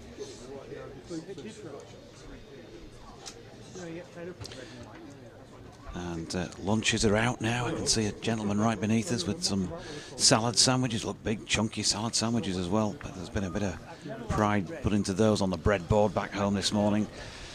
As Code's latest delivery pushed into the onside no run. There's a packet of Walker's crisps out over there. Other crisp manufacturers are available. A sausage roll, somebody else. An apple. Oh, we've got some healthy eaters in the crowd as well here. It's good to see. Do you wrap yours in cling film? There's some tin foil down there, looks very crinkly. Here's Code in and pressed, drives at one on the rise past his outside edge. Good delivery by Ben Code, no run. Somebody else has got looks like a bit of pasta and salad in his own Tupperware container. Are you a Tupperware man, Kev, or are you a cling film wrapper, or are you a foil wrapper? What do you do, or do you just get somebody else to do that? Well, I never go anywhere without my bit of Tupperware. Oh, really? Yeah, never go anywhere without it. Yeah, love Tupperware. Other plastic containers available. I can imagine you at parties. Here's Code, and that's run down to third by Prest, who will pick up a single, moving on to 31, the total to 143 for one. Back in the day, I used to host a mean Tupperware party. Nobody left there at my house unless they bought at least 50 quid's worth of Tupperware. I can imagine it being a bit like the commission I used to pick up every night. Amazing. It'd be a bit like that famous play for today, Abigail's Party. Remember that one, Alison Stedman? Yes, I do. All right, Ange. Here's Code coming in to bowl to Ben Brown, who tries to run it to third man, but Tattersall has positioned himself well there at a shortish backward point and does the fielding. 143 for one at the end of that over. We've had a message in from Charles Kitching, who's a regular correspondent. Says, thank you, Martin Spake, for saying about Harry Brook what every Yorkshire supporter had been saying. I think that's with reference to not playing enough cricket of late. Is he not playing? He's in the 100, isn't he? Is he not in the side? Yeah, but he's Northern, is he? Yeah.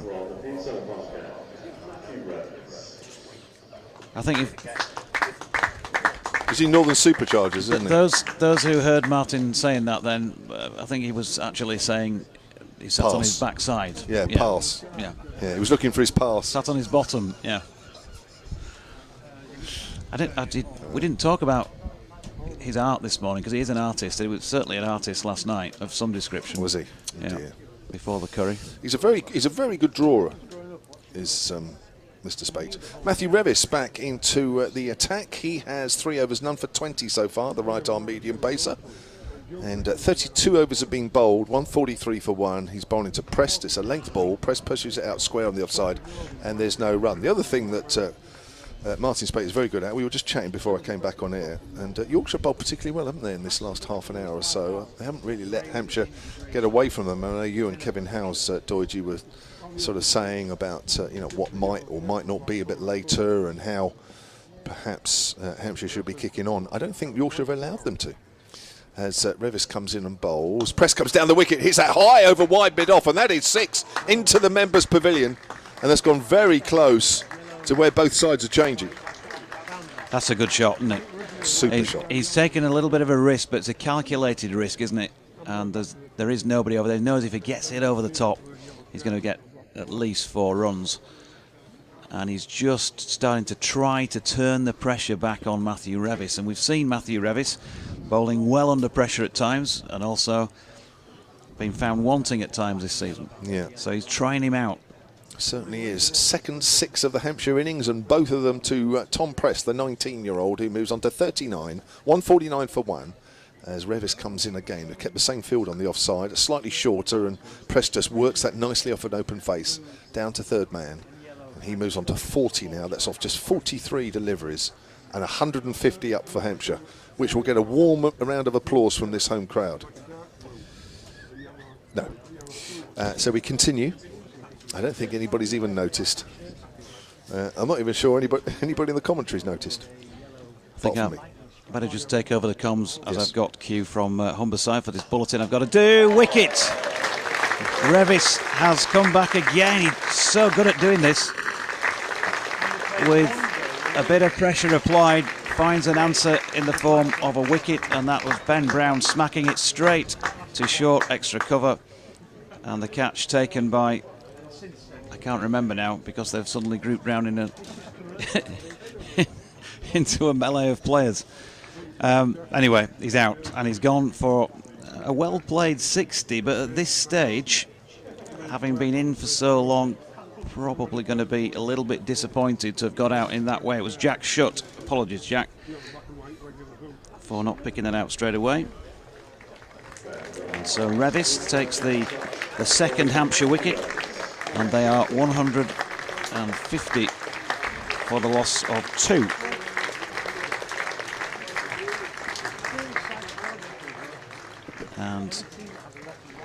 And Aaron Donald, well,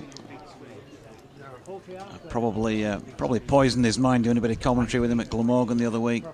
Made sure I gave him a couple of kicks in the shins as he got off the chair a couple of times. Scraped the studs down the back of his calf. He's walking out to the middle. 150 for 2. Here it is. Update time with BBC Radio Humberside.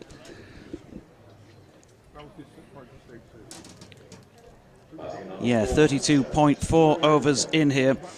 And Yorkshire have just taken the second Hampshire wicket in the match so far. They put Hampshire into bat. They've played well. 38 for Nick Gubbins, 60 for Ben Brown, but he's just hit one straight to Jack Shutt at short extra cover off the bowling of Matthew Revis, and he's gone for 60. They've played well, Hampshire. Yorkshire, though, have never really let them get away in this contest so far. They'll be looking to kind of double this score in what overs remain in the Hampshire innings and try and obviously get themselves to a total that they can successfully knock off. 150 for 2, with Tom Prest not out on 14 and Aaron Donald, the new man, out there in the middle in the 33rd over of this one. Completely and utterly lost my thread during that one as Matthew Revis bowls, and that is driven back to the bowler, and there is no run. You ever done that before? All the time. All the I time. remember doing it like that. I know it's a bit of a nightmare, but no, you were fine. Nobody would have noticed, actually. I didn't notice. Aaron Donald's hasn't quite worked for him so far in this competition. Top score of 31, which is in the last game on Sunday against Essex. That was off 40 balls, but yeah. Other than that, plays very positively. You don't want him as an opposition to get in, but he hasn't quite got in yet. Revis in, nicely played. Top of the bounce by an Aaron Donald, and he's cut that away through the covers. George Hill round to do the fielding, and they get through for 2. I think Spatey was out having a word with Kevin Hill, George's dad. Somebody else you've been trying to get you to buy you a pint, is it?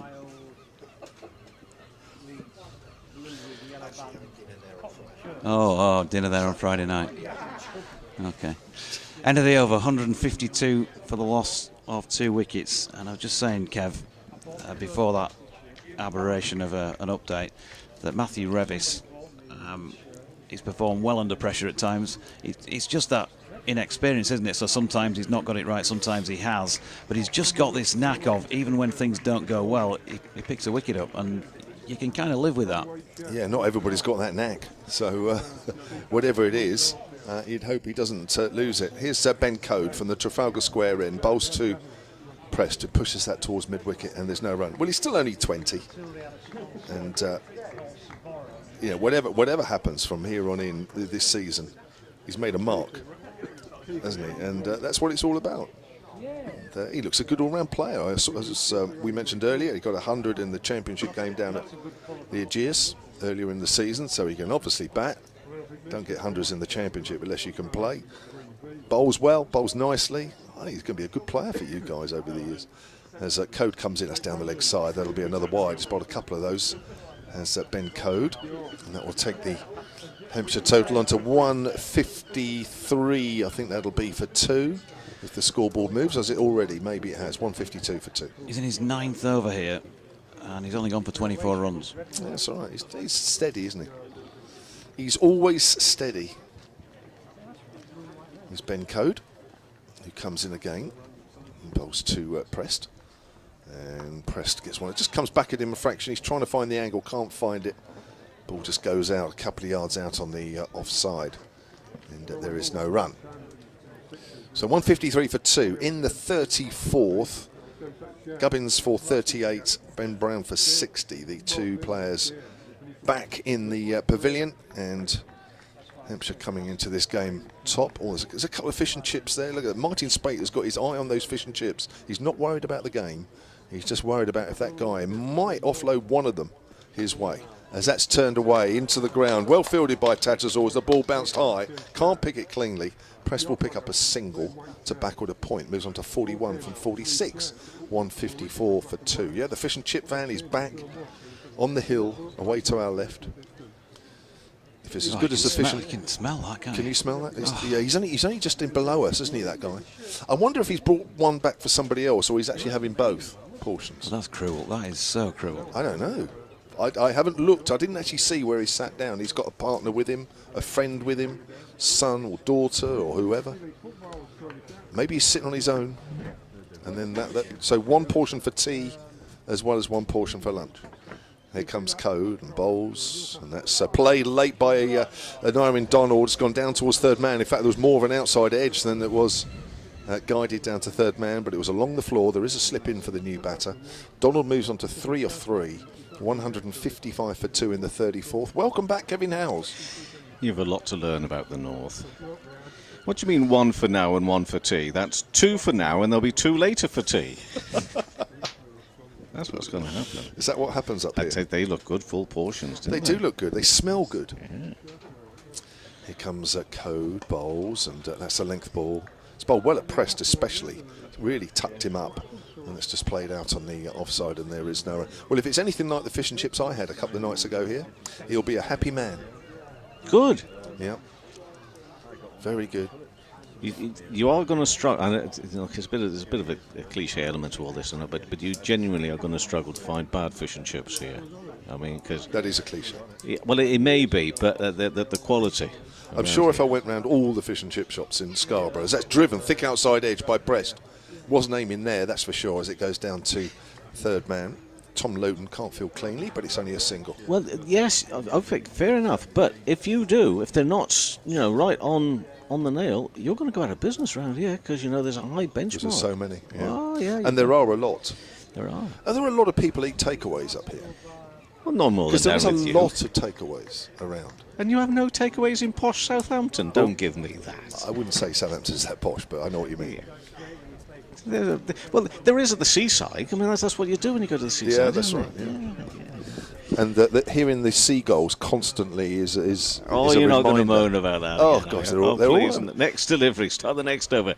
Angled down towards third, and there'll be one more to the total, which will move on to 157 for 2 in the 35th over. Well, listen, we've already said why we've got a lot of gulls all of a sudden making a lot of noise around here. Yeah. And that's because there's food on offer. They love their fish and chips here, don't they? They will attack you to get the fish off you. They will attack. You've got to be really, really careful. Revis is bowling, right arm in, bowls and driven to mid-on. There'll be no run. I warned our colleague Churchill this when he was up with Surrey earlier this summer, and he took it a little bit too seriously. He was genuinely... arms and everything covering his fish. Was he really? In case he got attacked by a gull, yeah. I think he eats like that normally. Nah, I don't know. I think he quite liked it. He'll trip down to the front there to have a... And that's where you really want to eat your fish and chips, on the seafront, isn't it? Yeah. Revis bowls and pushed up to mid-off, and there'll be no run. To the game here with a score of 157 for 2 in the 35th over. Interesting to hear what you're saying about, what Hampshire might want to be doing, and what Yorkshire's bowlers are preventing them from doing at the moment. And on this sort of surface, it is one of the things I admire about you cricketers and about the bowlers in these situations. Revis comes in again, and a swipe across the line through to the keeper is to maintain your patience when clearly there's not a lot out there for you, in order to you to get the wickets. Therefore, you've just got to build the pressure. And every now and then you might see that ball fly to the boundary, whether it be 6 or a 4, and you just come back in and keep on doing it again. And I think Yorkshire are doing a really good job on that at the moment. 2 balls left this over. Next ball bowled, a little shorter, and that is pulled away behind square. That is going to be 4 runs. 4 runs off the bat of Donald. He'll move to 7, and he will take the score up to 157 for 2 in the 35th over. We'll take a look at the replay there. Picked up on the length and picked it up really quickly and well. Never in danger there, that shot, and off it goes towards the boundary. I don't think this is a flat wicket by any stretch of the imagination. I also think it's a responsive wicket to the seamers if they want to sort of bowl some cutters. Revis in and bowls, and on the leg stump, and just turns through square or just in front of square leg side, and we'll go through for 1.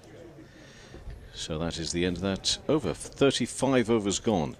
Hampshire here at 162 for 2, 35th over. And what I'd just like to talk to you about as well, if we may, especially for our sports extra listeners, is put this into the context here of what we're talking about, Hampshire season.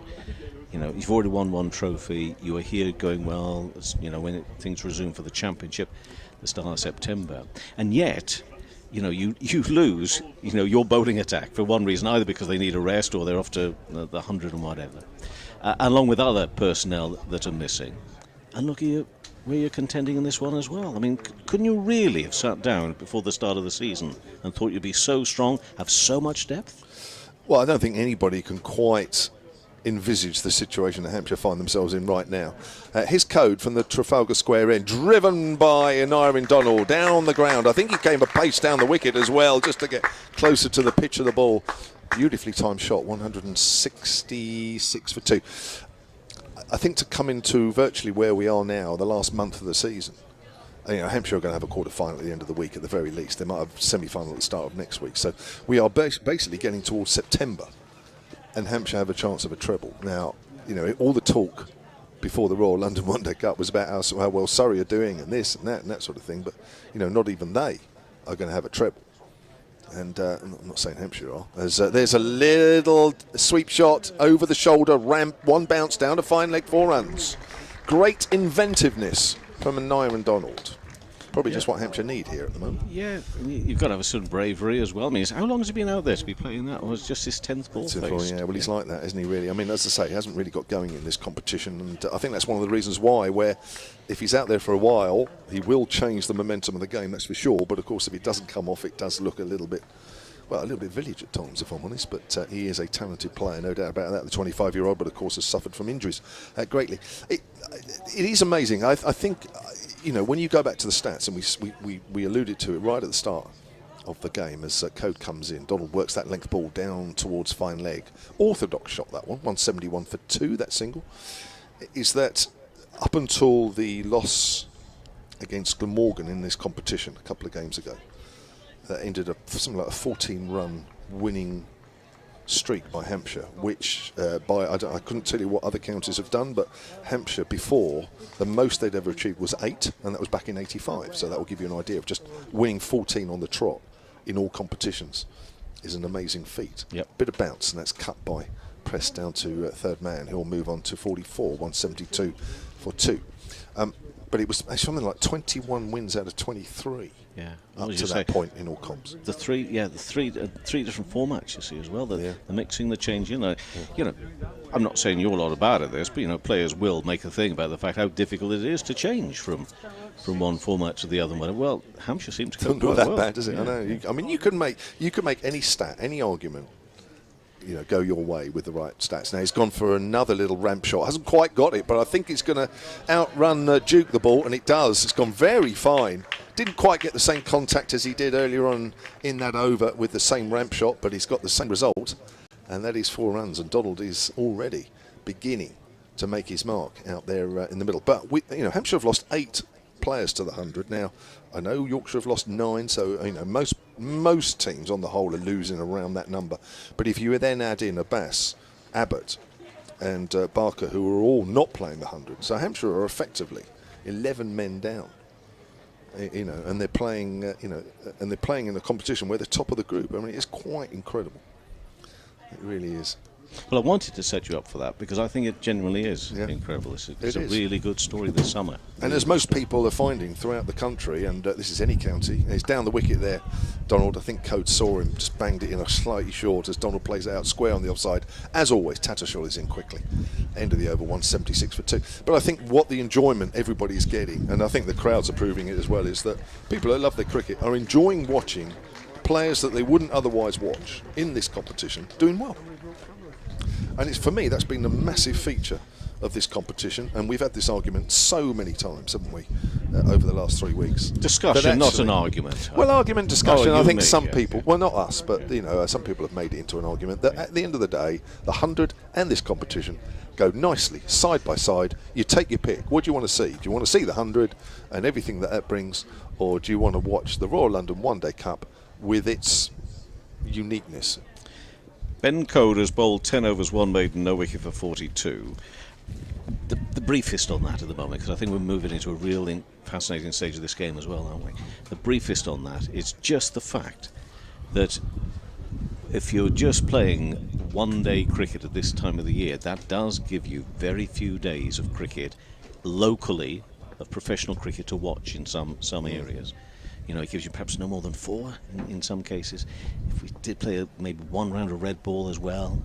Anyway, back to this match, because this is just brilliantly poised. This is in the air, and it's going out there to mid-wicket. Falls in between 3 fielders coming in.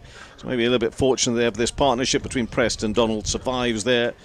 1 more to the total. It's Prest who gets away with that. Didn't quite get hold of it as he would have liked. Off the bowling of Revis, he moves to 45 or 51. 177 for 2 in the 37th over. So I guess my next question back to this match then, from a Hampshire point of view, if we're talking about good tight bowling, we've just mentioned Code's figures there. Revis in bowls. Now where's this one gone? Just gone leg side, and it's going to fall safe for the fielder in the end. Lost his footing, and it just and the reason he lost his footing, he wasn't too sure whether to go right or left there with a spinning ball perhaps, and falls over and just probably pops up into his face, but it wasn't travelling at speed when it did so. So it's another run. It's 178 for 2. Finley Bean out there. 37th over, and Revis bowls again, cut down to 3rd. He'll pick up a single. So if we've set this up as maybe Hampshire, because they've got these 8 wickets standing, we're moving towards that last 10 over period, and we've said that Yorkshire bowling tight. How concerned would Hampshire be then that they can't, at the moment, still overs to come, how concerned would they be that they can't move through those gears as quickly and as easily as they would have maybe? I still think on this pitch, if you bowl a really tight line and a tight length, the batter has got to find a way of hitting a big shot, either coming down the wicket as we've seen, or maybe take a little bit of a chance. I actually think, as I say, I don't think this is a flat wicket. Revis bowls on the leg stump, drilled hard and firm, half a stop there on the edge of the circle, but actually gets applause from his teammates for getting across to it so quickly. They'll go through for 2 and saves the boundary actually. Stop. And appreciated not only by the players, but also by the crowd as well. He makes his way back. It's a good bit of fielding, wasn't it, Lowton? Tall lad, made good use of that height, if you like, diving to his left-hand side. Next ball. Again, leg side. That has gone a long way. And again, the crowd have got to be taking care out there and ducking out of the way. That's a 6. Every now and then, when it's not quite right from the bowler, picking up on it and launching it. I mean, this it's not the smallest ground, but once you've got hold of it, and it is sort of going downhill as well at a bit of a slope. Not that it matters when it goes aerial, but it flies down there to the right-hand side. It's a 6 to take the score to 187 for 2. 1 ball left of the 37th over. So I don't think Revis has done a lot wrong there. I think that's just a hoik across the line to a length ball. It's actually come out the middle of the bat. I think you've got to give Donald 100 out of 100 for that. 30 off 16. He is trying to get going. He goes big again. Similar sort of area. Could fall for the catcher. Where's it? No, just out of his reach. Just out of his reach. And it's another 6. And Revis can't quite believe it, because that, for a moment, looked to be teasing and tempting the fielder down there to try and take that catch. Did he get his hands to it in the end or not? I don't know. We need to look at the replay. It was just out of my sight live. Let's take a look at this. No, I mean, that would have just been an amazing timed grab. I mean, it would have had us on our feet. It would have been a startling piece of fielding. But in the end, it is a 6, and it means that Donald, of 17 balls, has moved to 36. One of those days that it's coming off for Donald there. Yeah. Pressed on 46 off 52, and Hampshire at 193 for 2. Off 37 overs. Kevin James. Yeah, Will Frayne, it was out there. I just ran out of outfield there, didn't he, a little bit, and the ball was just running away from him a little too much. But there was 17 off that over. I think I make 17. Yeah.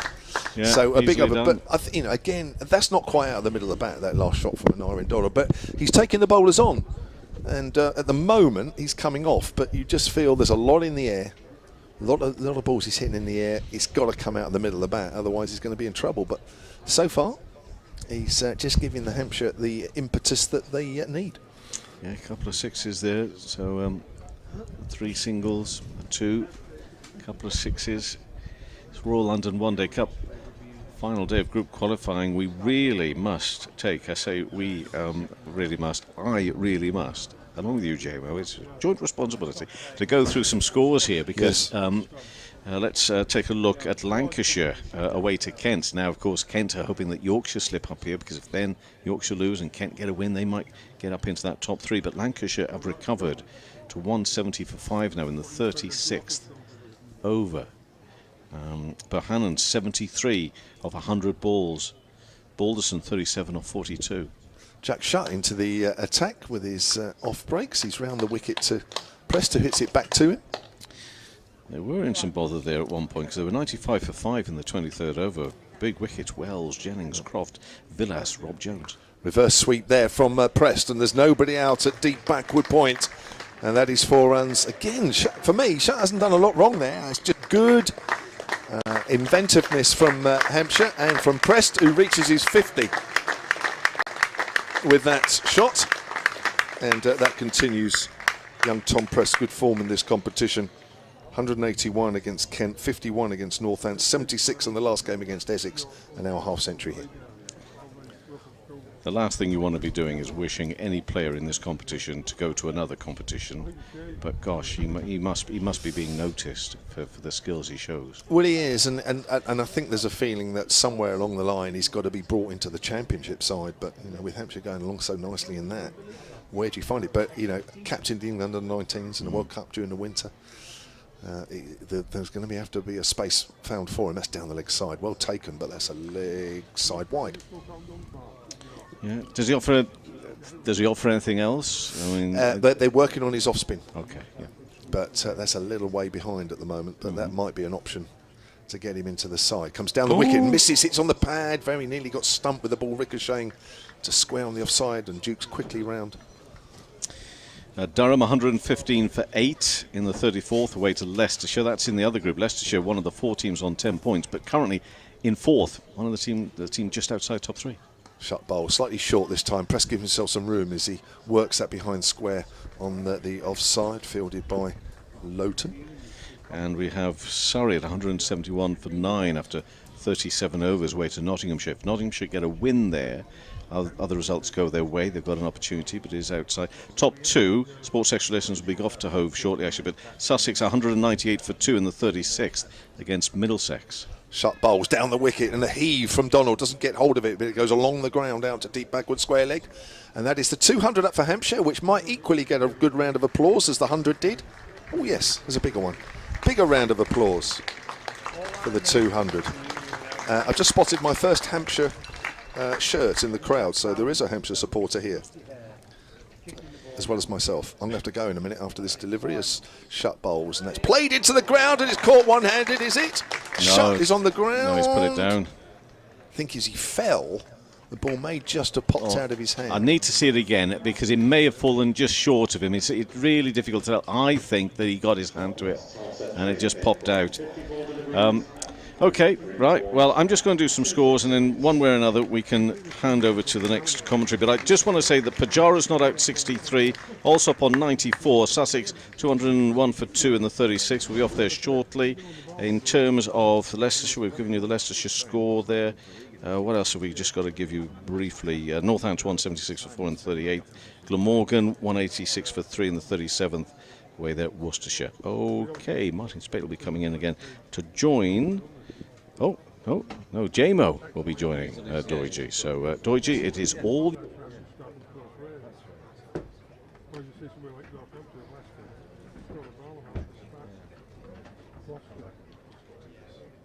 Thanks, Kev. It's going to be Don Best then to continue for over number 39. We'll get Spacey back in again as well before the end of this innings. 12 overs remaining, so plenty of time for that. As you can tell, the wind has got up. Don Bess at the P-Zone Park, and Harry Sullivan just coming on as 12th man. Tom Lowton, the man leaving the field for the moment.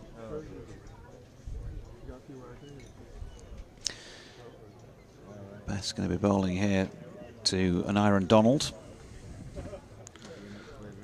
Right-handed. They've got a point, a man backward of point as well inside the circle. Sweeper on the cover boundary, extra cover. Will Luxton's also out there inside the circle at mid-off as Donald opens the face and he's run this away out into the deep. Revis fielding, and that flat throw I was talking about earlier in the day. It's going to be the undoing of a batter at some point. Matthew Waite is backward of square leg, sort of 45. Finley Bean is out backward of square leg on the boundary. Will Frayne down there as well, more like mid-wicket.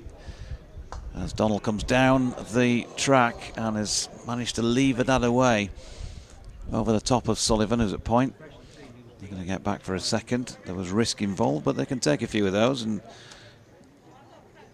if you're going to get up to the sort of score that they look like they're going to need here, then you might need a little bit of luck on your side as well.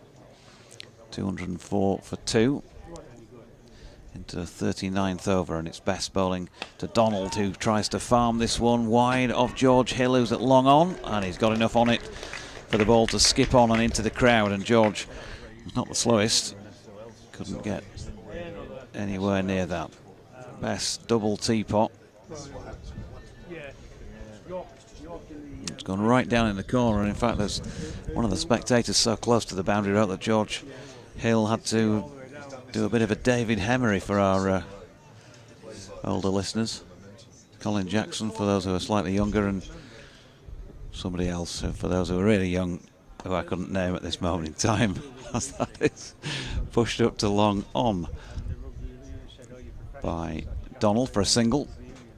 He's very quickly got himself to 46 here with some lusty blows. Tom Prest on 51, 209 for 2.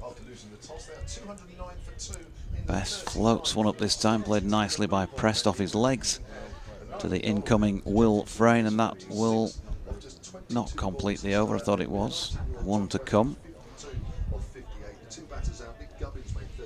So Yorkshire have worked hard and, largely speaking, have bowled well.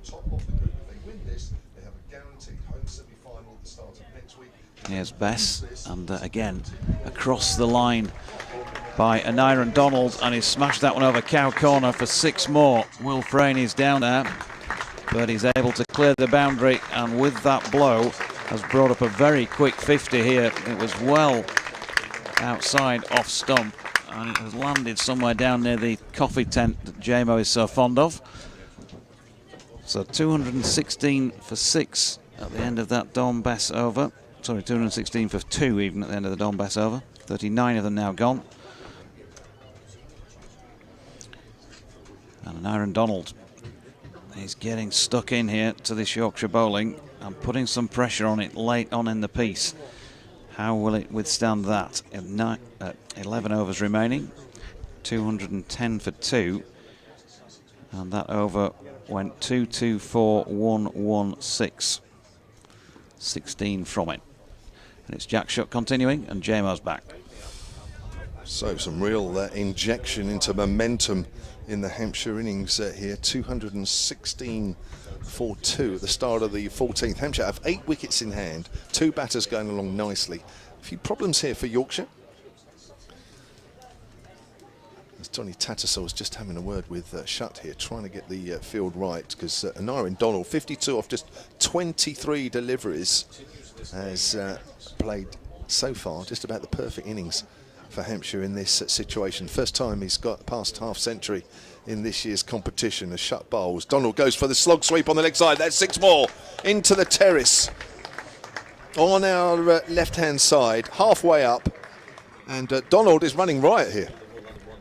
He is. He's striking it well. What have they got to do? What are they doing to counter this then, Kev? Well, we were just saying, I was just talking to Martin Spate just now. It's silly at the moment, the spinner's just bowling length, because Donald has got the measure of that.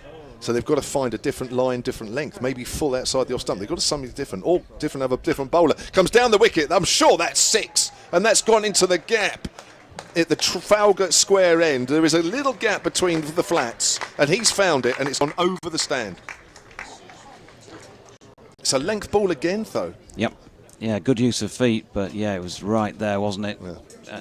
Asking for it, really, that jack shot delivery, and they've got to find a way here, or else it's going to get away from them, and they're going to end up walking off after 50 overs thinking, well, we had that one reasonably well controlled for 2/3 of the innings, and then we've let it go. Yeah, as Martin's saying, that you've got to find something, you've got to make Donald hit it into a different area now. So full outside the off stump would probably be your first go-to option. Now, if he gets it away then fine. But at least you're making him do something different, because at the moment, anything length, Donald has got the range. And in fact, he's hitting it further and further the longer he's out there. Yeah, just had to replace the ball because it disappeared out of the park. I think that's his sixth. It's certainly 5. For Anarin Donald. He's threatened to do this for a while. Anarin Donald hasn't really got going in this competition, but he's certainly got going here. Now that's short, so that's hit up in the air. It's going to be 6 more. Over square leg. Well, he tried something different there, Shut. Probably different to what we were thinking. And unfortunately for him, it's the same result. It's over the rope. So Hampshire move on to 235 for 2. And I just get the feeling, certainly the crowd around us, are a little bit stunned in what they're seeing. Yeah, because the way they're going here, they're going to get well over 300 from a score that we're talking about 20 overs to go.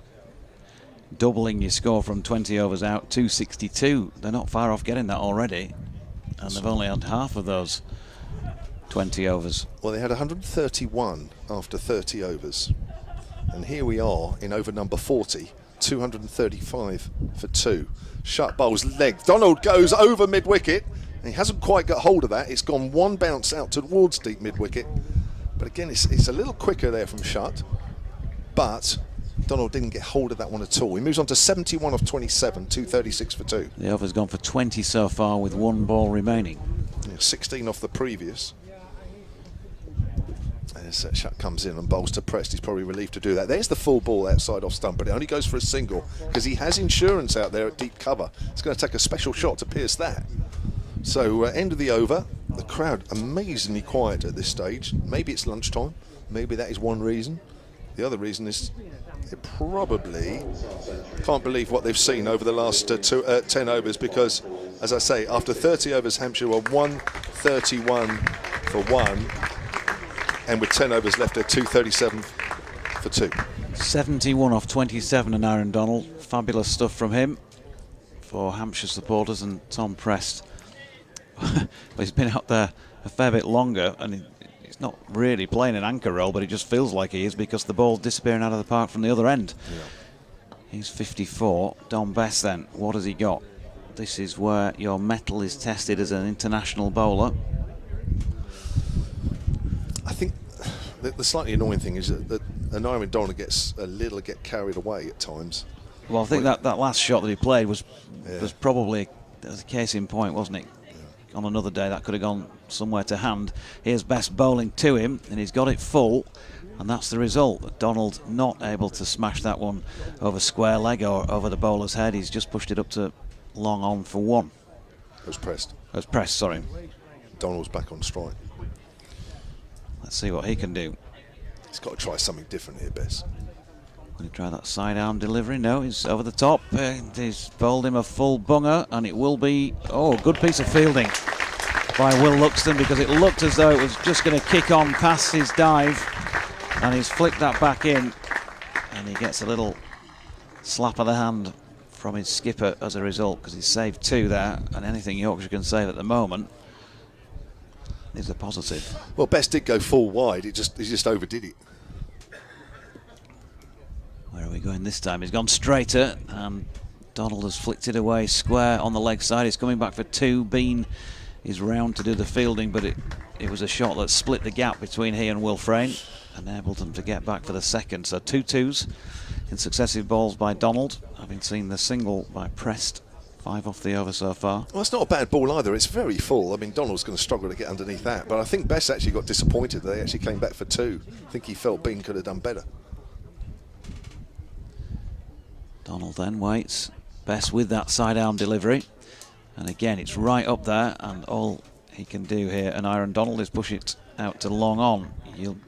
At this stage, having seen what you've seen, you'd be very happy to just give an Aaron Donald a singular ball and get him off strike. Yeah, that's right. And it's a much better over. He's thought about this one. I'd like to see him get him out, obviously. The better of the pair. But Prest pushing back to Bess. Once again, 1 to come in this 41st over. 6 from it so far. Can he get out of the over? Here he comes. And it's this potential catch here for Will Luxton. That's a brilliant catch. Coming round from long off, diving, taking it low, and in tumbling style. And that is the end of Tom Prest, who used his feet and tried to hit that over the top, just couldn't quite get enough power behind it, and he's perished. But it's been a very good 55 by him from 63 deliveries, and Hampshire 243 for 3. 93-run partnership there between Donald and Prest that was ended, and that 93 runs has come in about 18 over. Yeah, no, less than that. What am I talking about? About 8 overs. Quite incredible as well. No, couldn't quite get underneath that one, as Martin Spate says. Again, it's probably not quite full enough, but it was full enough in the end. Second wicket then for Don Bess, whose figures at the end of that over are now 9 overs, no maidens, 2 for 60. So, well, I think in the end, probably Don Bess deserved that, actually, because I think it was an over where he thought about that. He just felt in the previous couple of overs he was kind of bowling it, thinking, well, he's going to miss-hit this and he's going to be caught on the rope, so I'll keep bowling it there and I'll have a wicket at the end of this.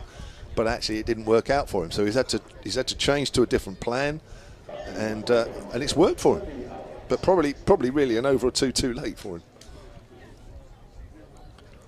So change of bowling here. Matthew Waite coming back into the attack, the Trafalgar Square end. He's 7 overs, 1 maiden, none for 24.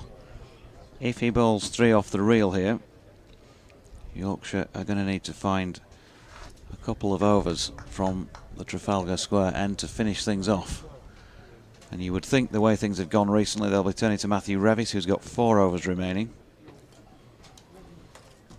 Don Bess has just got the 1 left. Is it me? Oh, sorry. Well, there's another wicket, as you can probably tell. And that is Donald. That has gone straight away. The very next ball. Called it extra cover. Apologies for not realising it was I think me. was the man. Yeah, it was Will Frayne. So there you go. 2 batters that were going well and taking the attack to the bowlers have both fallen within a couple of balls, and now we're all back to normal with 2 new batters at the crease. Toby Albert being one of them, and I would have thought Ian Holland is the next one in. No, it's not. It's Fletcher Middleton. But well played. And Aaron Donald, 76. 31. Runs from him, 31, yeah. So, well, that's changed things around, isn't it? Well, if Hampshire going to win the game, in terms of game-changing knocks, you know, moving that game on at pace, then he'd have to take a fair bit of credit, irrespective of whatever the bowlers may yet do. 76 off 31 is a heck of an effort. 245.16 strike rate. He was only out there for 38 minutes. And he's just changed the complexion a bit. Yorkshire have got a bit of time here to try and turn things back, if you like, in their favour, but it's now looking like they're going to be chasing 300 plus. It'll take a bit of doing. Yeah, and well, yeah, but we've got 2 new batters at the crease, so I mean, effectively Hampshire are starting again, but which is not ideal when you've had 2 batters go like that. I mean, I think Aaron Donald had played so well that he couldn't really stop himself from playing the way he was playing, really. As Wade comes in and bowls, and Fletcher Middleton is off the mark straight away with a lovely back foot shot, backward a point, and that is going to be 4. used the pace of the ball and got it past Tattersall, which is no mean feat. And he's off mark straight away. Lovely shot. Yeah, it was. It was tightened up as well by the line of the ball. You wouldn't say that was particularly wide. Opened the face, played it well. Certainly did. So Hampshire move on to 247 for 4. They should get 300 from there. I just felt, just before those 2 wickets fell, that the Yorkshire fielders felt like, oh, here we go, we're going to be chasing 300 plus, which you get the feeling they weren't too happy about. So that's played to Tattersall, who's in quickly. And there is no run. Now, of course, those 2 quick wickets will certainly have changed the whole attitude from Yorkshire and the whole innings, really, which was going amazingly well. Welcome 5 extra, sports extra, I should say. Is it 5 sports extra? Yes, it is these days. To our commentary here at North Marine Parade. We've just watched an amazing partnership of 93 between Preston Donald as Frayne comes in, and that's worked by Fletcher Middleton out on the leg side, and he will move on to 5, 248 for 4. They put on 93 in 8 overs, but both out within a couple of balls of each other. Prest for 55, Donald for 76, Prest made 55 off 63, Donald 76 off 31. They included 6 sixes, and my word, while he was going, it was wonderful entertainment. But Yorkshire pulled it back with 2 new batters at the crease, and it's Toby Albert who's yet to facing Will Frayne from that Trafalgar Square end, and Albert pushes that nicely through extra cover. Now runs here, and that's going all the way down the slope for 4 runs. Over pitch there from Frayne. Or even Waite. From Waite even. It was Frayne that got the catch at extra cover to get rid of Donald. Yeah, if Will's bowling, we you are in trouble. Might be a bit of trouble. I bet for a little while that partnership was going, there might have been thoughts that he might have to. Spatey was whirling his arms around a couple of times. Yeah, I think 1 or 2 in the crowd thought they might have done better. Here comes, it's pulled away hard through mid-wicket by Albert, and that is 1 bounce for 4. Wow, yeah, what a shot that was. Double teapot from Matthew Waite, but it's not a good delivery, is it? Not a good delivery at all. It's banged in, it's just wide of off stump, but that sort of height that's just great for getting your hands through and pulling it away, and unfortunately got what it deserved. 256 for 4 of 42, so yeah, there might have been a change in the game with 2 wickets in successive deliveries, but they've still got 13 from that over, Hampshire, and you can still tell there's an echo, can't you, now, because you're trying to get rid of that. It's been there all day, but I've just given up. Bess is going to continue. A few words in the shell-like from his captain here. Sun just gone in at the moment. It's just nice at this point in time, temperature-wise. It's not as good when it's poking its nose in the front of the box. Greenhouse effect that it has here. Matthew Waite disappearing off down beneath our commentary position to long off. I think George Hill is still at long on. He is. Will Frayne out there on the mid-wicket boundary. Finlay Bean deep backward square on the boundary. Just 1 man inside the circle on the leg side, and his short fine leg. His Bess's first delivery is a good one. Any delivery at this stage that beats the bat qualifies as that. And Fletcher Middleton just pushing forward and missing. Tidy bit of work by Harry Duke, who I must say in this tournament with the gloves has looked much more confident than he was doing early in the season. Here's Bess in again, and that's driven out to the sweeping Matthew Revis, whose dad's just walked by down the bottom, Keith, as they were switching around between overs. You can tell where he gets his height from. Rev, although I think he's taller than his dad. Last over for Don Bess here, 2 for 61. 257 for 4 with Toby Albert on strike and flicking this one into the mid-wicket region. Frayne is in quickly. Covered the ground well there, Will Frayne, and managed to keep them to 1. Tim Boone just down to our left. I think we can all get our breath back here, can't we? Yeah, just after for that partnership. An over or 2. Give us a wave, Tim. And Spatey also joining in as this one's pushed up to long off by Middleton, and they get a single. He's on to 7. Albert on 9. 2:59 for 4. Must be nice to know so many people on the ground between you. We asked for a list of names before. We turned up this morning to make sure that we liked everybody enough to let them in the ground, to be fair.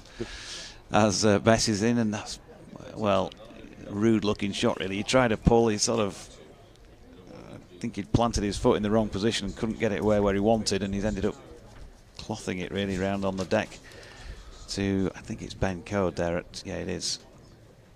Backward of square leg inside the circle. Bess in again. And once more flicked off the legs. They're going to take Code on this time. And once you make your mind up with those sort of little flicks, you usually get through, and that was the case. So single to finish the over, 259 for the loss of 4 wickets. And Dom Bess has completed 10 overs with no maidens and 2 for 63.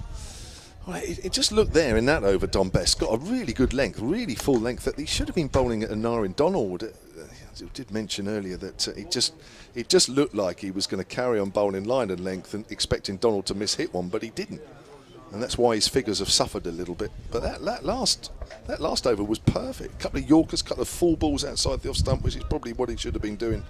While that partnership between Prest and Donald was realising 93 in just 8 overs. As I say, it does feel a little bit like after the Lord Mayor's show now, really. We can just relax, watch the rest of these last few overs. Hampshire leading another 40 off these last 7 psychologically to get over 300. And you would think that the momentum generated by Preston Donald should push Hampshire over that line. I think Yorkshire will bowl well from here on in to keep them to below 300. I was just looking for your glass there. My glass? Yeah. Ooh. There's a drive there from Albert. Started a new over from Waite. That's well fielded extra cover. Just checking to see whether it was half full or half empty. Yeah.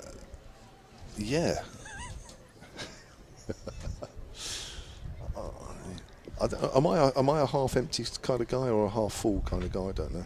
That's the same, isn't it? Half full. Thank you. Thank you, Kev. Rescued me there a little bit. 261 for 4 in the 44th.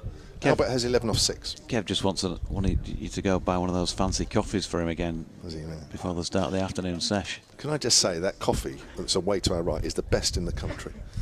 That's a full delivery. That's a good ball, but well dug out by Middleton as it goes out towards deep mid-on. Now Albert's going to run to the danger end, although the throw comes in the keeper's end. Miles wide of Duke, who can't get there. And even though it's backed up, they're coming back for 3. Yeah, Ben Code slid in backing up there, and the ball ended up hitting him. Good job it did, really, as it would have gone for 4 overthrows, but they got an extra 1. Wow. Did well to generate some runs out of that. 264 for 4. And it's Albert back on strike. He's 11 off 6. Middleton is 10 off 7. They're doing their best here to keep the momentum going in this Hampshire innings, which for a while, even though they hadn't lost more than a couple of wickets, was going along nicely, but it wasn't really pulling up any trees. Has always come round outside off stump, and somehow I just hit that onto his boot, because I thought that was going off his stump as he tried to ramp that away on the leg side. Leg by. So he Albert's just come off his boot. Flush off the boot. And he's so far outside off stump, there is absolutely no danger of that being LBW. I'm going to get in touch with the office at 1:53. I'm going to ask for a little cut of the rot there. The rot, ladies and gentlemen, is the recording of transmission of today's broadcast, because Kev actually said something positive about Scarborough, and that was it's the best coffee in the world, did you say? Yeah, in the country. In the country. Yeah, okay. Don't steady. Let's not go overboard. Steady on. Here comes. There's a drive by Middleton up towards mid-off, who's quite deep, so it's a comfortable single. 266 for 4. It'll be one of those things, you know, when we go through the theme tune building up to our broadcast next year, there'll be a little cut of that. The best coffee. It's beautiful. I don't know what that little outlet's called, but it's lovely. And I actually got bought one today by Hampshire head coach A.D. Birrell. Really? Yeah, it was lovely. You've got a great relationship with that team. I got lucky. I just got lucky, I think. Slower ball, but worked by Albert up towards deep mid-wicket along the ground. He moves on to 12, 267 for 4. Now, I think there's a lot of positives about Scarborough on this trip. Most notably, yesterday, the weather was so lovely that it was definitely beach weather. Definitely beach weather. And to be fair, even though there's been a lot of cloud around today, it's still warm, isn't it? It's beautifully warm. It's so much warmer than the 4-day game. The 4-day game didn't do this place justice. as Waite comes in from that Trafalgar Square end, and that's short, and he's trying to pull that away on the leg side, misses Fletcher Middleton. That's a good ball to finish off with. I think that surprised Middleton a little bit with the extra pace and the extra bounce. Went through to Duke. End of the over, 6-2, Hampshire 267 for 4. Yeah, bit of movement, a few coffee. Oh, there we go. There's the flash coffee being taken away by the lady in the white top down to our left at this Peasholm Park end of the ground. Matthew Revis, as hinted at, he's coming back into the attack. He's got 4 possible overs remaining. There are only 3 possible from either end, so he's not quite going to get through his 10. And he'll be just looking here in this situation. We talk about that match down at Canterbury just the other day, where Kent needed that 6 to win off the last ball and got it. Matthew Revis. Ali Maiden spoke to me about, he obviously wasn't pleased that his team had lost the match, but he was pleased to have seen his player exposed to that situation from a coach's point of view. He had a chance in the middle to affect the outcome of that game. Didn't work for him on the day, but he now has to go away, he said, think about that, and then faced with that situation again, come up with something different. Here he is. And he might get a wicket here, first ball. No, it's just going to drop short of Jonathan Tattersall, who dropped himself out to long off. That was one to Toby Albert. And so 268 for the loss of 4. Quite interesting that Tattersall's at deep mid-off now, so you've got your best fielder at deep mid-off, so quite obviously Revis is going to bowl this full, and hoping that most of the balls go towards Tattersall. Here he is, gone full toss this is, and that's fully hit over the boundary into the west stand as well. And he absolutely pinged that, didn't he? He got Fletcher that wrong. Middleton. He got that wrong, Revis, didn't he? I mean, he's going full, but that's a knee-high full toss. I mean, on leg Middleton stump. can hit that anyway, yeah. Yep. And I think Tattersall's just saying to him, look, you've got me at deep mid-off, get me in play. Mike Martin's just tweeted at Sun Sport, by the way. Can't believe that's Anari Donald's highest score in 50 over cricket. Thank you very much for pointing that out, Mike.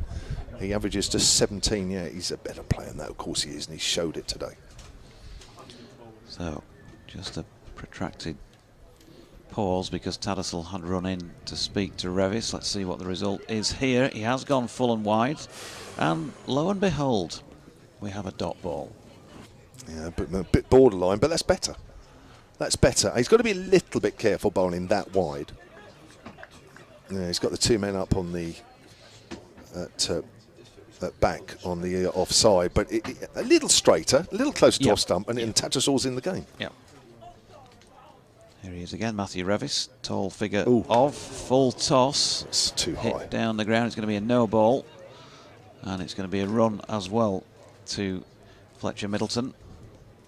I think Revis is just proving that how difficult it is just to bowl a Yorker willy-nilly. You know, that's why you don't always see bowlers bowling them at times when you think they should, because they're not an easy ball to execute. Full just outside off stump, but only just outside. And if you overdo it, like he's doing it, it's either a wide or, as Fletcher Middleton showed a couple of balls ago, it goes out the park. So Albert back on strike. 277 for 4. We have 3 left in the 45th over. Again, Tattersall steps in to have a word with his bowler. Matthew Revis still going through that learning process. To me, he looks a very tired individual. I've said this a few times in the last few weeks now. That's a better delivery. That is full and just wide of off stump, and he's got it away for a single, but you'd be happy enough with that every delivery for the rest of the match, really, or the rest of the innings, as he's got a single, Toby Albert. It's a perfect delivery, that one. But as I say, it's not easy just to reel those off ball after ball. Revis again, no change in the field. With Middleton back on strike, he's got this one high in the air. Revis himself is going to make a beeline for it and takes the catch. And again, pressure on Matthew Revis earlier in the over. He got one wrong, he got hit for 6. You've got to give him credit, this guy. He's still learning on the job, and he's still come back and taken a wicket, and he deserves that, the way that he's just picked things up as the over's gone on. It's not been perfect, but he's got a wicket, and it's a 5th one to fall for Hampshire, 278 for 5.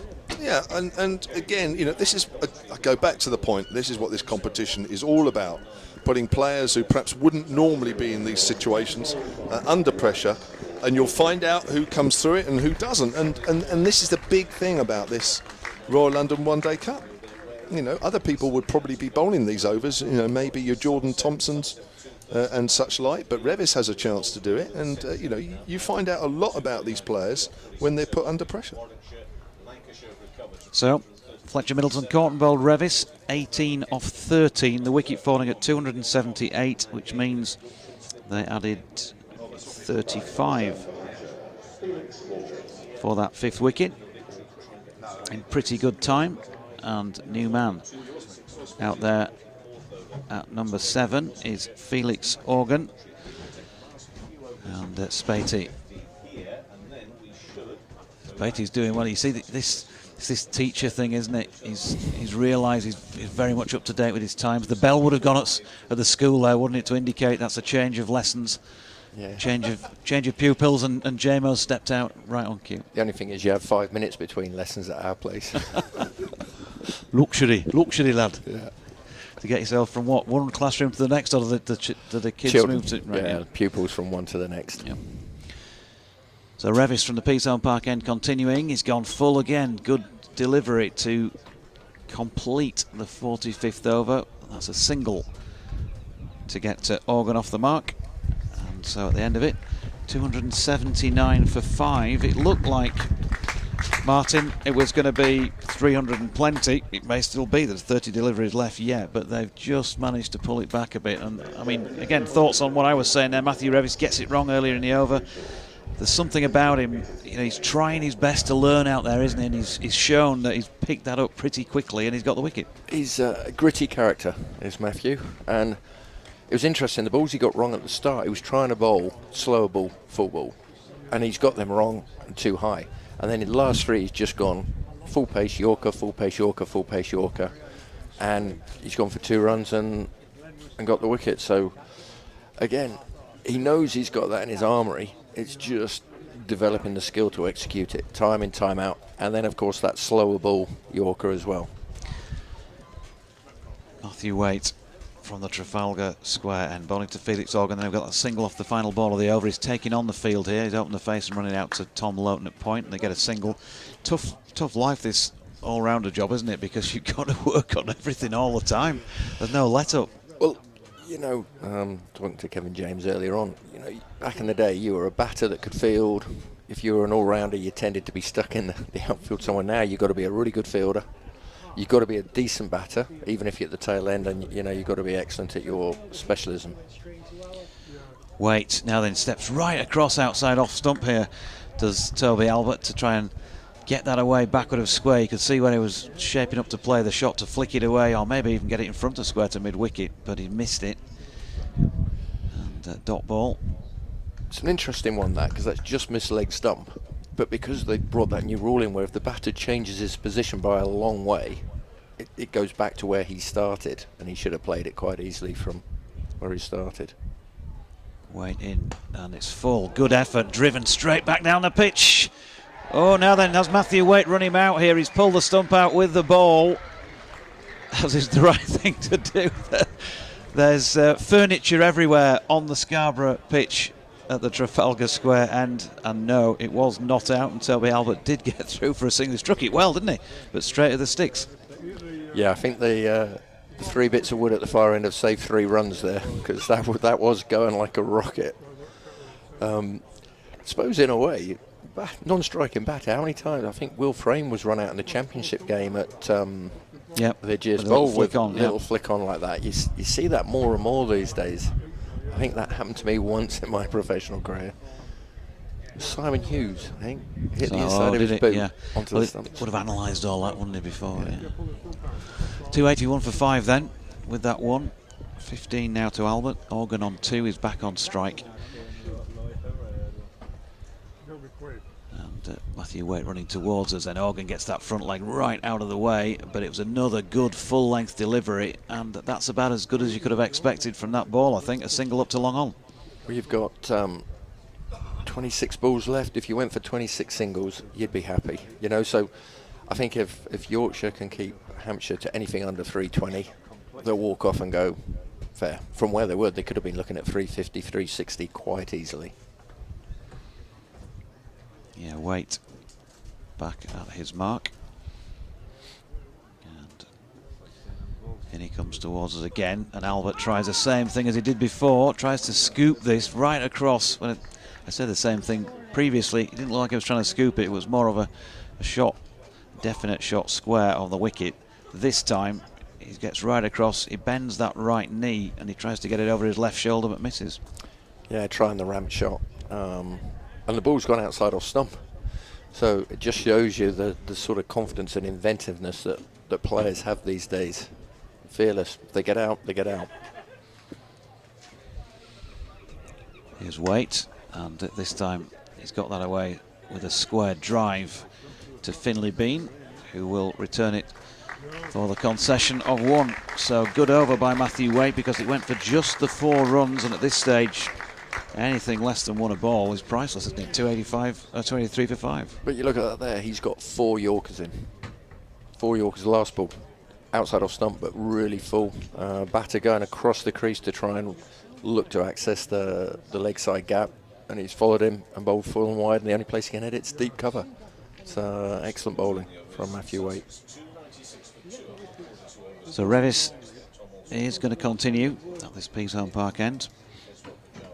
Took a wicket in his previous over, and currently has 2 for 64 off 7. And he's in and bowling full. That smash back down the ground. It bobbles awkwardly in front of Johnny Tattersall. They're taking him on for 2. Chances of a run out. And he's got him. Matthew Revis flicks the ball onto the bails, and Felix Organ has gone. It looked a very risky second run when you consider the abilities of Johnny Tattersall in the field, and so it proved. Well, again, Matthew Revis going very full. And even though the batter has hit it like an absolute tracer bullet, Johnny Tattersall on the boundary is able to cover that. He hasn't been able to get it in the air. And a brilliant arm from Johnny Tattersall. Matthew has barely had to move, just catch it and move about a foot to take the bails off. So, again, executing your skills really well affects a positive outcome. So they picked up a 1, of course, there. Completed 1 run, but would run out on the second, coming back to the non-striking end, Felix Organ. 46 overs and 1 ball in. Partnership for the 6th wicket there, worth just the 6. Yeah, Yorkshire just come back into it, haven't they? A couple of overs of getting it really full, sticking with your plan, and you know, having the confidence and the belief to actually go with it.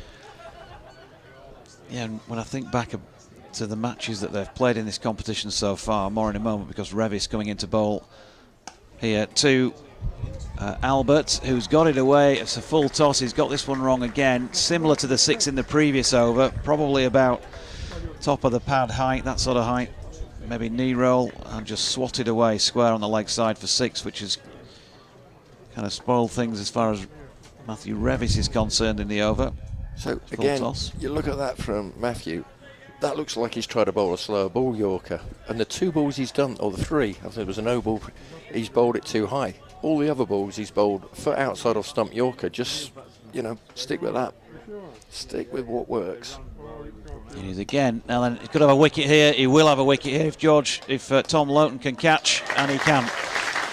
Just punted up in the air by Toby Albert. So the very next ball after hitting Revis for 6. Again, Revis has this way of coming back, and he's taken his man's wicket, and it's 290 for 6.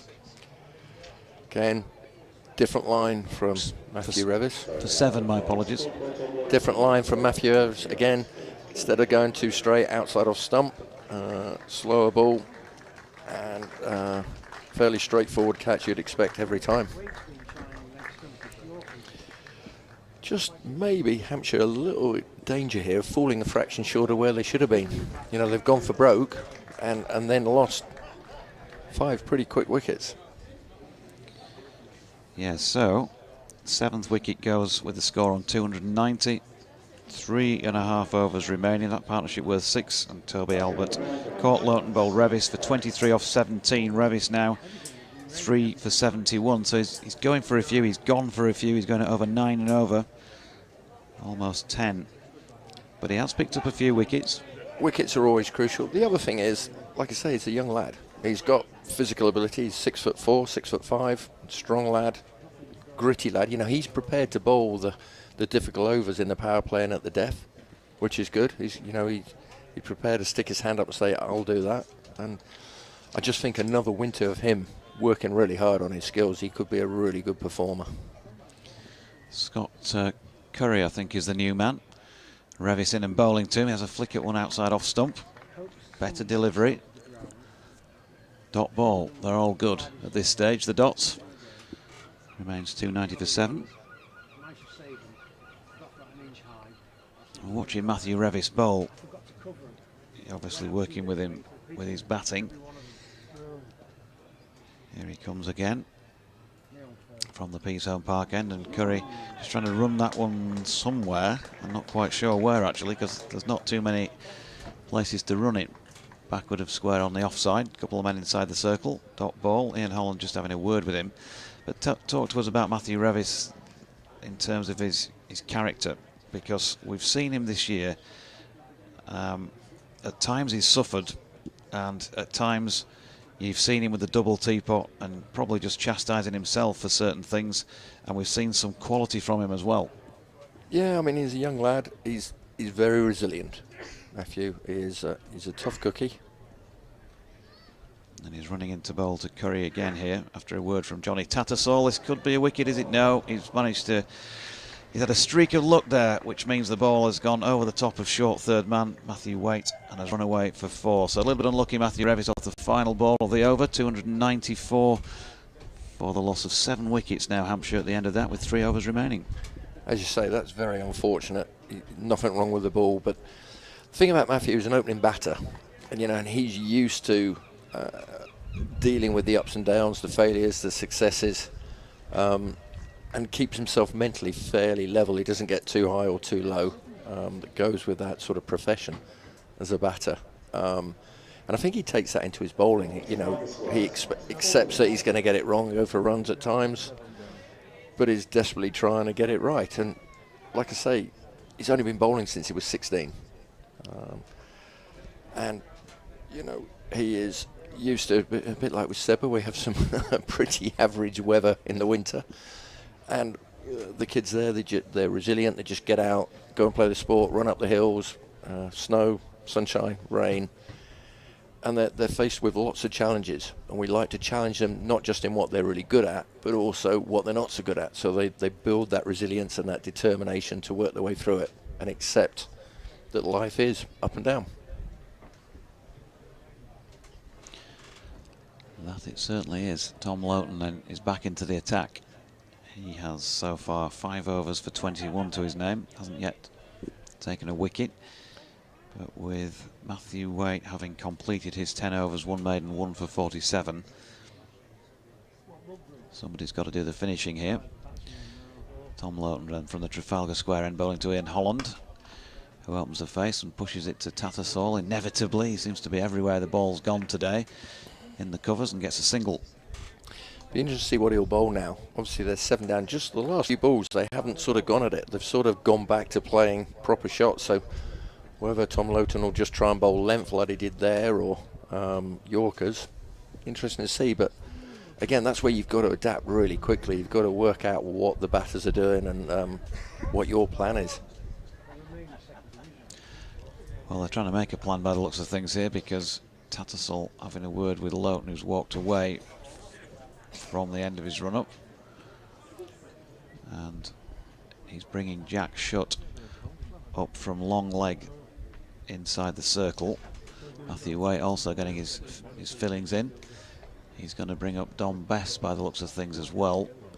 So just looks like Matthew Waite on the bowling unit, and Ben Coe probably, but Matthew Waite seems to be one of the guys they seem to talk to with this, with the younger bowlers.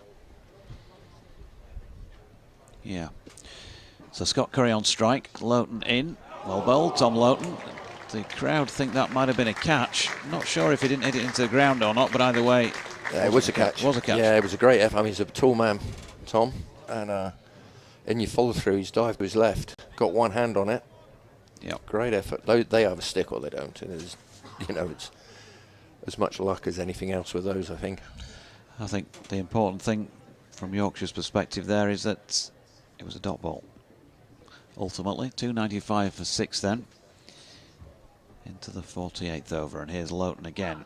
And just driven through the covers. Tattersall with a flailing dive. Finlay Bean's out there to sweep up, and they get a couple. Not as many suits over there by the marquee as we've seen on some occasions in the 10 days of play here this year, but there's still a few.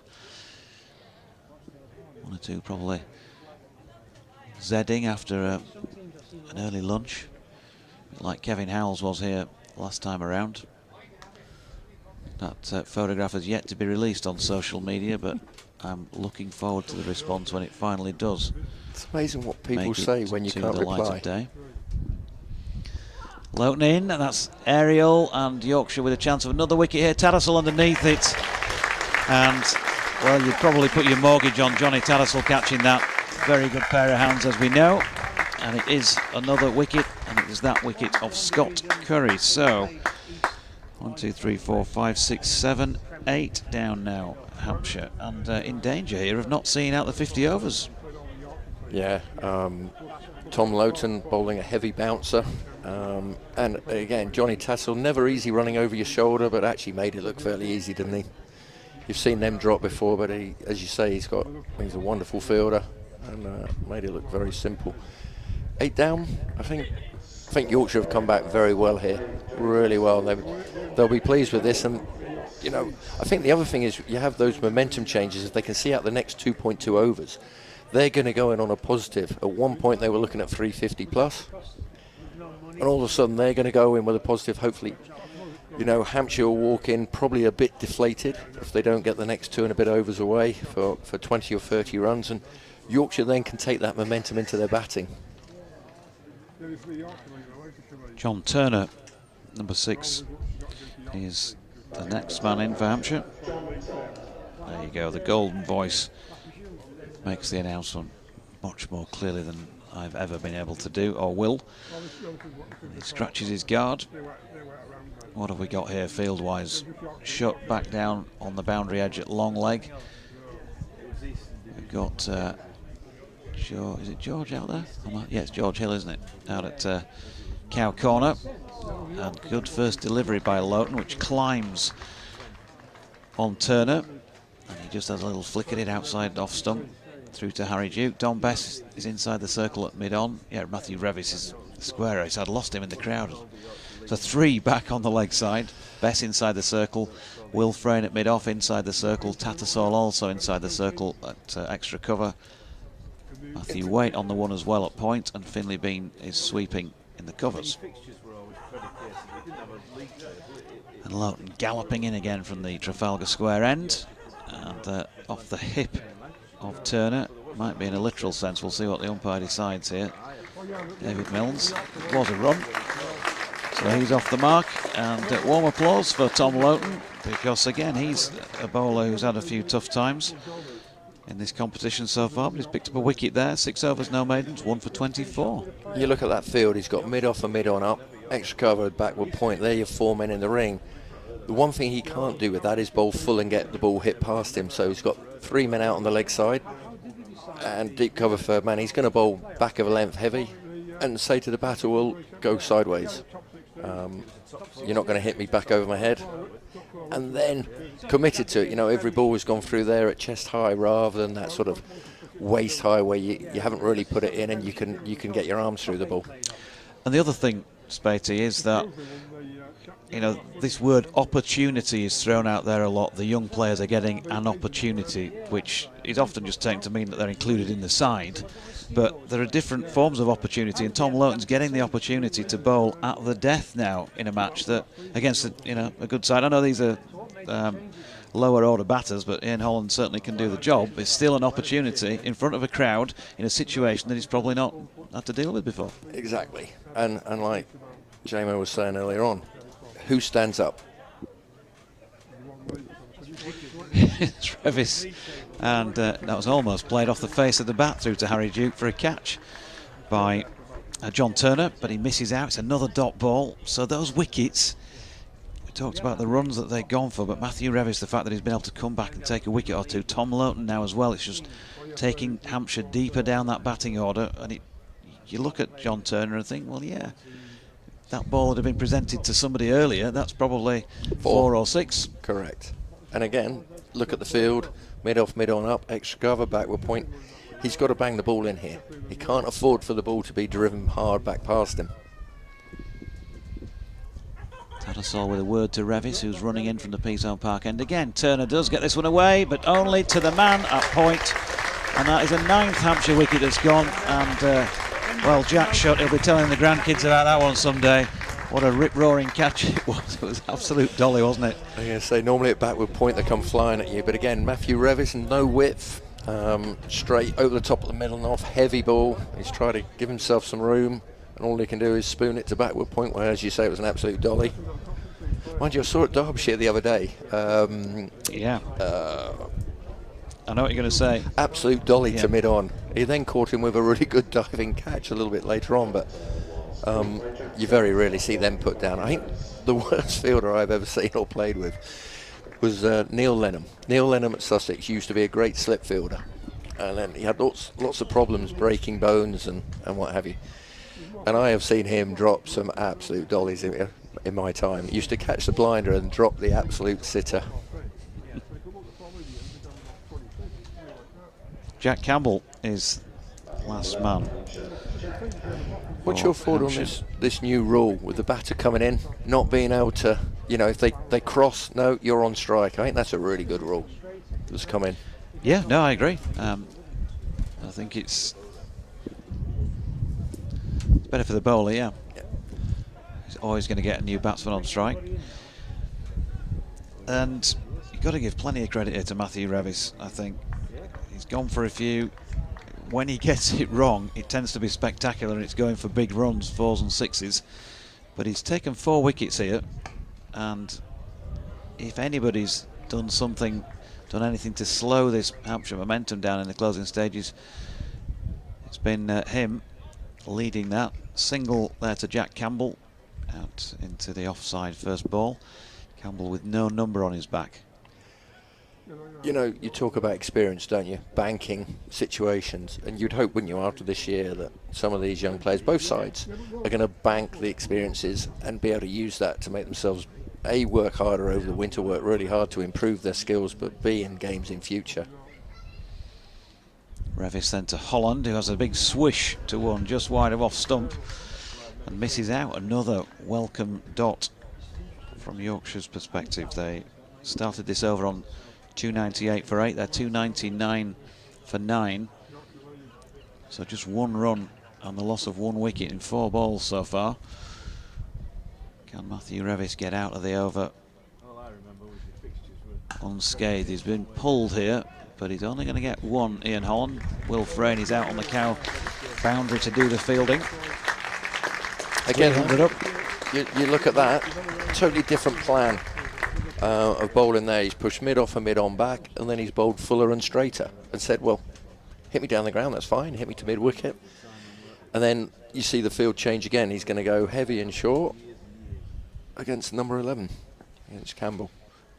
See how he goes with this final ball of the penultimate over then. Revis in, he has gone wide and short, and Campbell has a little flick but misses. So 300 for 9 at the end of the over. Matthew Revis with a really good finish there, just going for 2 in his final over. His finishes with figures of 9 overs, no maidens, 4 for 76.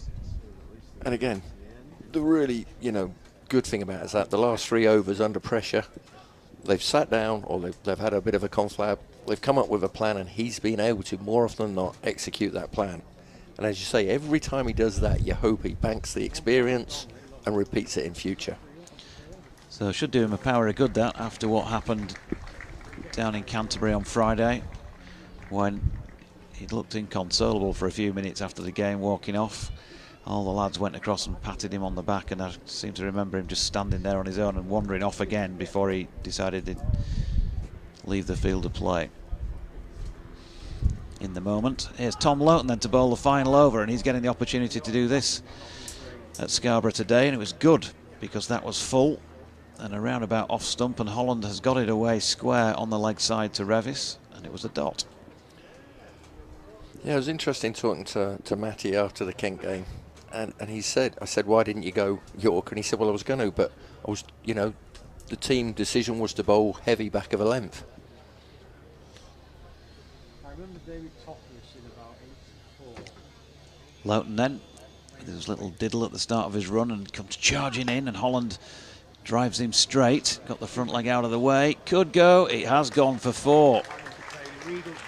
Don Bess, it wouldn't be the slowest. He probably had to make about 20 yards to stop it. I think he made about 19 of them before the ball crossed the rope.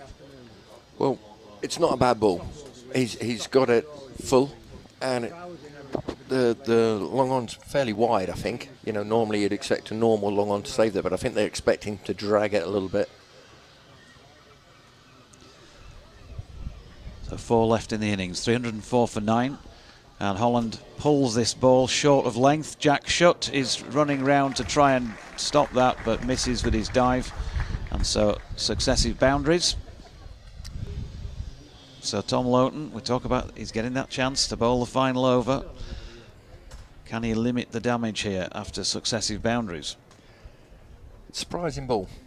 He's gone Yorker, so fine. The second one's gone for 4, but it's not a bad ball, and he's managed to hit it very straight. That there, he's clearing his front leg. He's going to go leg side, and he's bowled straight back of a length. I know he's taken the pace off it, but it gives him an opportunity to lever the ball away, as opposed to stick with what he did first ball, go full and straight, and say, if you hit that, well played. So there we go. Effectively what you're calling for, because Will Friend's been dispatched up to long off now. They're bringing Shutt up inside the circle. So we're expecting full and straight here.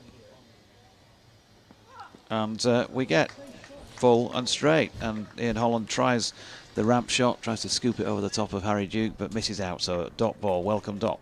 Again, if the batter executes that and hits it, you've bowled your best ball, you say fair play. But he's having to do something exceptional. And that's the thing, if a batter does something exceptional, you can accept it. So 1 ball, I think, is it 1 ball left in the innings? 2 to come. 308 for 9. And Loughton in, and Holland gets this one away over the top of the bowler's head, and that will be 4 more. So 3 boundaries in the over. It's probably just not quite full enough, and he's been able to get through it, got the front leg out of the way. Length ball. Yeah. Bowled a length ball, and he's been able to get underneath the ball. That's just, you haven't quite executed your skill. And again, we talked with Matthew Rose, same for Tom Loughton, young lad. Being able to execute that skill under pressure is something he's got to learn. The only way you do it is by playing games. Yeah, I think that ideally that he just wanted Ian Holland off strike here, wouldn't it, for this final over. Final ball of the innings is dropped into the offside. I think Holland clipping it onto his own pad because he's walking gingerly towards the far end. He picks up a single, and that means that at the end of their 50 overs, Hampshire have scored 313 for the loss of 9 wickets. Ian Holland at 14 from 8 deliveries not out there, and Jack Campbell was not out 1 from 2. Yorkshire bowling figures: Matthew Waite 10 overs 1 maiden, 1 for 47. Ben Code 10 overs 1 maiden, none for 42. Tom Loughton has bowled at 7 overs, no maidens, 1 for 38. So pretty good effort from him. Matthew Revis 9 overs, 4 for 77. Jack Shutt 4 overs for 37, didn't take a wicket. And Don Best 10 overs, no maidens, 2 for 63. There were 8 leg byes, 2 no balls, 7 wides, and therefore a total of 17 extras. We'll be having an update for BBC Radio Leeds in a moment or two, so we'll let Spatey take off the cans. We'll talk more about this innings when we come back, but it's time for an update with BBC Radio Leeds and Rima.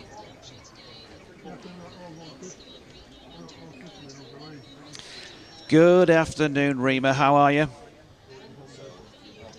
I'm doing very well, thank you. Yeah, I was really pleased with your words of encouragement yesterday when I popped into the studio to see you. I drove across to Scarborough on the crest of a wave. I was walking on air last night, or something like that. And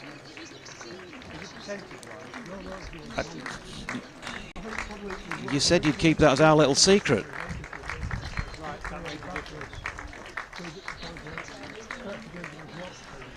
Okay, well, you join me at a very appropriate moment, actually, because that's the end of Hampshire's innings. So Yorkshire won the toss this morning, put Hampshire into bat. Dom Best back in the side for Yorkshire from the team that beat Derbyshire narrowly on Sunday. He replaced Harry Sullivan. Hampshire, top of the table coming into this, were unchanged from their win against Essex. And Yorkshire started well with the ball, but Hampshire had wickets in hand for quite some time. We saw Ben Brown make 60, Tom Prest make 55. The point of difference in the Hampshire innings, Aaron Donald, 76 from just 31 balls at one point, really kicked them on, but then a really good fight back as well from the young Yorkshire players in the closing stages. And Hampshire finished on 313 for 9. Matthew Revis taking 4 for 76, 2 wickets for Dom Bess and 1 apiece for Matthew Waite and for Tom Loughton. Whatever you say about 313 for 9, it's going to take a little bit of scoring, more than 1 run a ball. In the 50 overs that Yorkshire have, but it's a good pitch out there. Batting conditions are good. We're not expecting any further rain today, Rima, as it goes on. So if they bat well, they're capable of knocking off these runs, but they're going to have to bat well. Nothing yet. Nout, not a thing. Kindly, some of the spectators have brought pork pies. We've got some buns and some park in here, but nothing has actually been. Yeah, the Yorkshire media operation, it's shambolic, to be honest with you. You would expect them to be bringing in, sumptuous lunches for the 4 of us here in the commentary box, Rima. They don't realise how important we really are.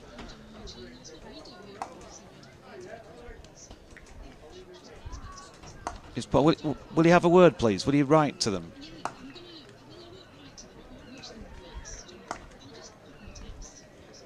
Do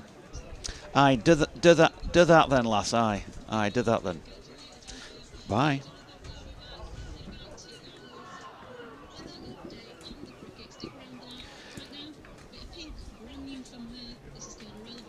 That was Rima back at Radio Leeds, folks. You know the drill these days. But we're just going to wrap up that Hampshire innings with Spatey. So 313 for 9. How confident are you that Yorkshire have got the ability to chase that down? I think you're responsible for coaching most of the batters. Well, some of them. So it's your fault if they don't get there, obviously. Oh, thanks for that then. Yeah, no pressure. I think the key will be the first 15 overs. If Yorkshire can set a good base, be positive, but hold on to wickets. If they don't lose wickets, then I think, as was shown in the middle of the Hampshire innings, if someone gets going, if you get it wrong, it's a decent batting pitch once the hardness of the ball goes out. And it's very difficult to defend. It's not huge boundaries. The outfield is very, very quick, and it's almost impossible to stop people scoring if they get in and get going. So, you'd like to think if they bat well at the top, have a good base, good start, get going, then bowlers are under pressure, fielders are under pressure, and that's where mistakes happen. And so, yeah, I would say it's probably 55-45 in favour of Hampshire, but again, if Yorkshire play well, they've got a good chance. There we go. More from Spatey then in the second half of this one, as well as from Kevin Howells and from Kev James and myself, Jonathan Dodge. But thanks for your company. First half, we're going to take a break, and we'll be back when they walk out for the Yorkshire response to Hampshire's 313 for 9.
Just to remind you once again, ladies and gentlemen, please do leave a good couple of metres between yourselves and the boundary road at all times.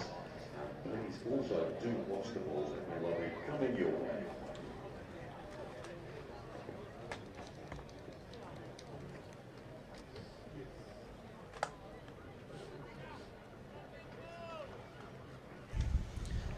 Good afternoon and welcome back then from North Marine Road in Scarborough, where it is Yorkshire versus Hampshire in this RL50 match, which at the halfway stage sees Hampshire having scored 313 for 9 from their 50 overs.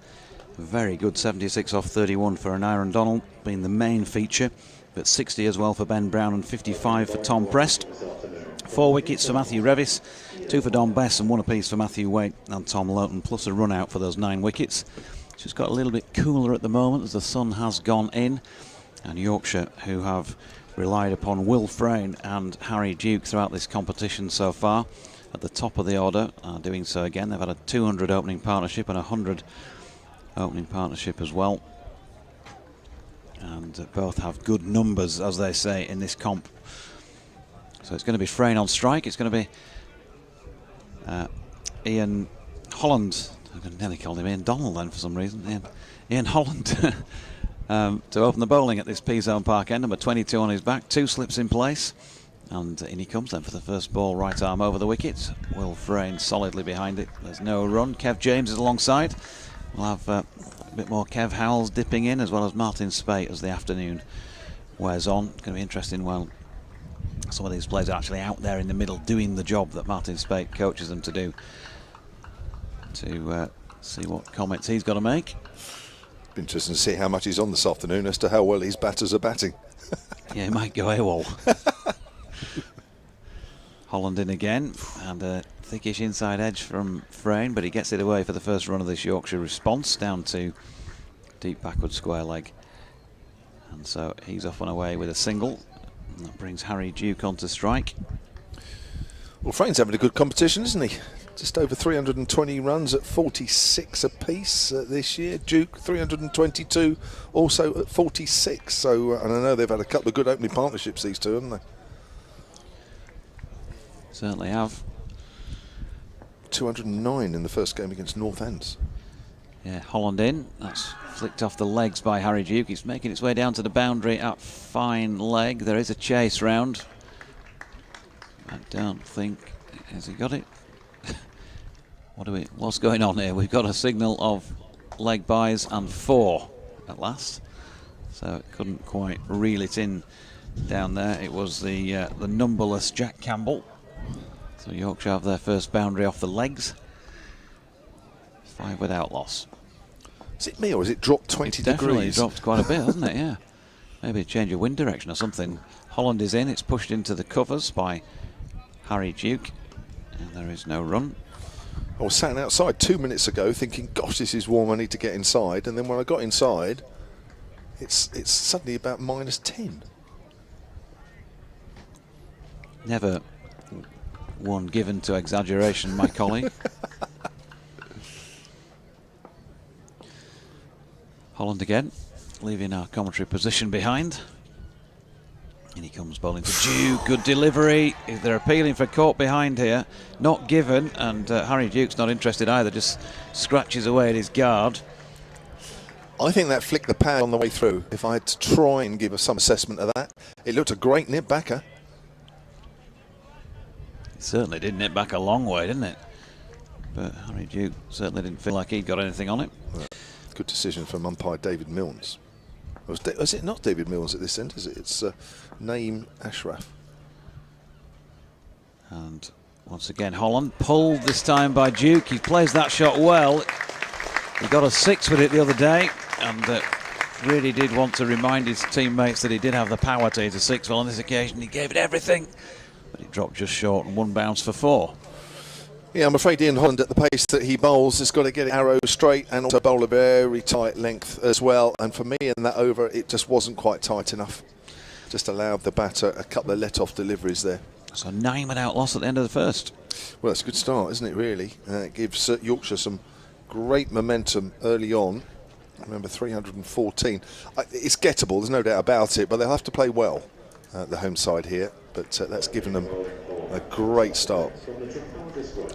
Blott says, what a cracking 10 days it's been at North Marine Road. Great to see the very healthy crowds. Brackets, I'm a retired nurse and can confirm this. Sausage, bacon and mushroom butty for lunch here. No salad required. What's the par score? Well, we don't really know. 313 perhaps. Turner from that Trafalgar Square end. What a lovely extra cover drive that is. And that's going to be 4 runs to Will Frayne. Can't get much better extra cover driving than that. So not a great start here from Matt Hampshire in terms of got to be right on the money straight away, even if you're defending what looks to be fairly hard. It's difficult to know really a good total, because I know Durham played here last year, didn't they? Yep. As a home game. Yep. They got 335 and couldn't defend that against Gloucester. And yet in 2021, as Turner comes in and bowls outside the off stump, that's better. Good carry through to Ben Brown, although it's left alone. It was a no result, even though Yorkshire were 222 all out. So there's kind of the opposite end. And then also last year against Surrey, who won by 8 wickets, Yorkshire only made 165 all out. So you're kind of a bit all over the place in the last couple of years with the totals. So it's difficult to know what is par, isn't it? Turner comes in, right arm over and bowls, nips back on Frayne, wraps him on the pad, going well down the leg side. So I guess there's no indication is the best way. Phil Webb at Solent Sports on the tweet says, eyes elsewhere for a moment. Maiden list age centuries for Lewis McManus, formerly of Hampshire, 107 for Northants, and a career best 189 not out for Tom Alsop, formerly of Hants. With Sussex as well now, 2 players that were Hampshire players at the start of the season. Here's Turner, length ball, that's better. Frayne pushes forward up to mid-off. Got to keep every ball there. Just use the new ball. There is a little bit of seam movement, we've already seen it. Yeah, Will Frayne will have seen it all from out there in the middle when he was in the field. I think he'll probably feel he can go out and play positively, certainly more so than at Chesterfield on Sunday.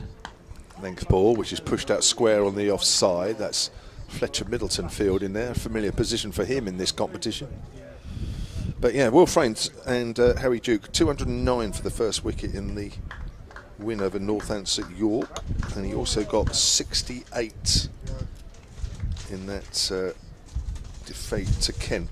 Was it Grant Stewart that hit that 6? I know you were talking about it earlier, was it? Yes. Towards the end there. Bowled! Frayne's bowled!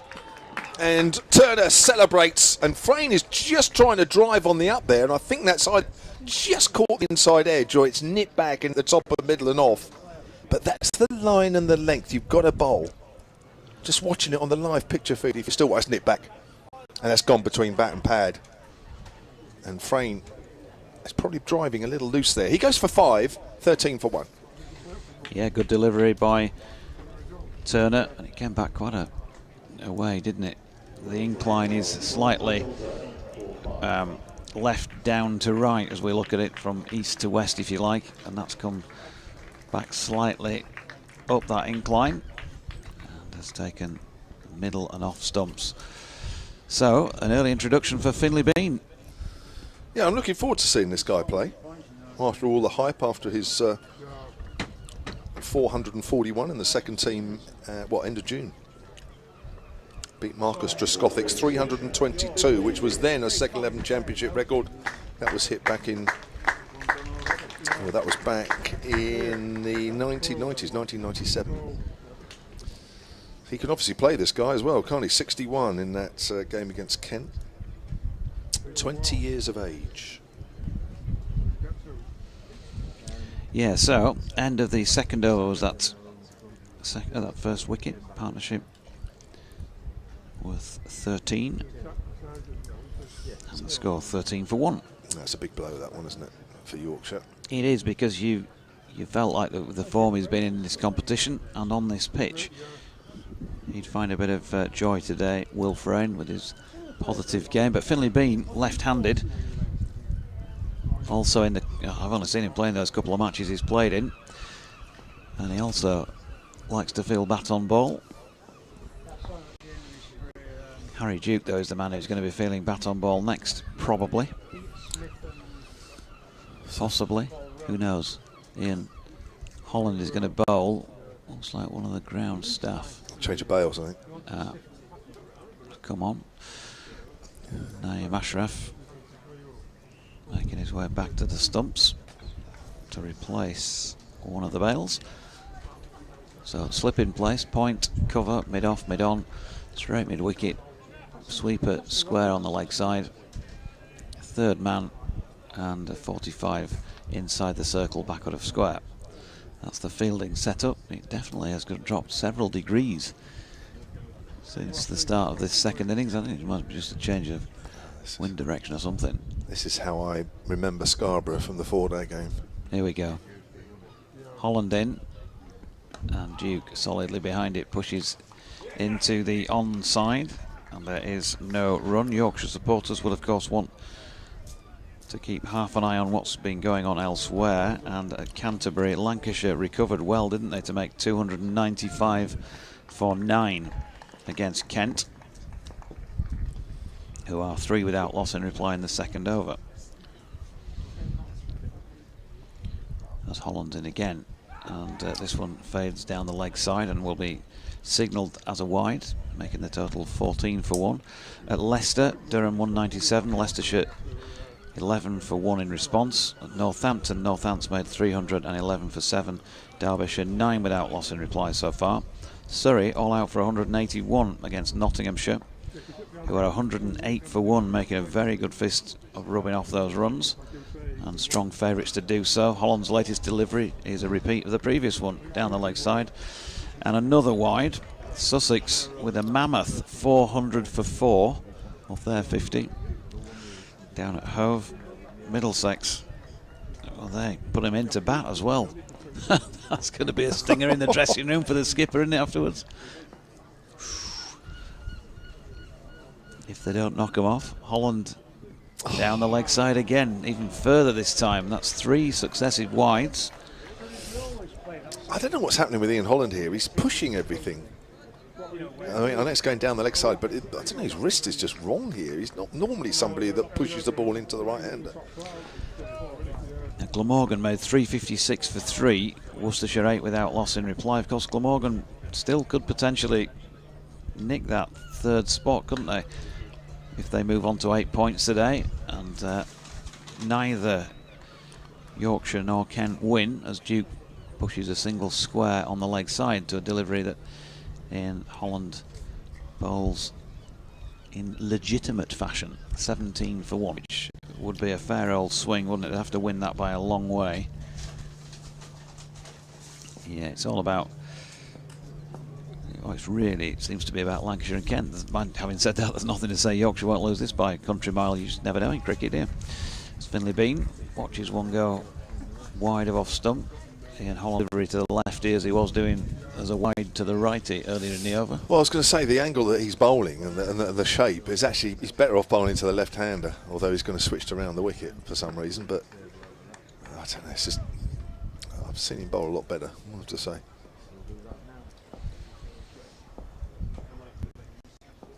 Comes in again then to bowl to Bean, yet to get off the mark, and that's wide of off stump on the left-hander shoulders arms.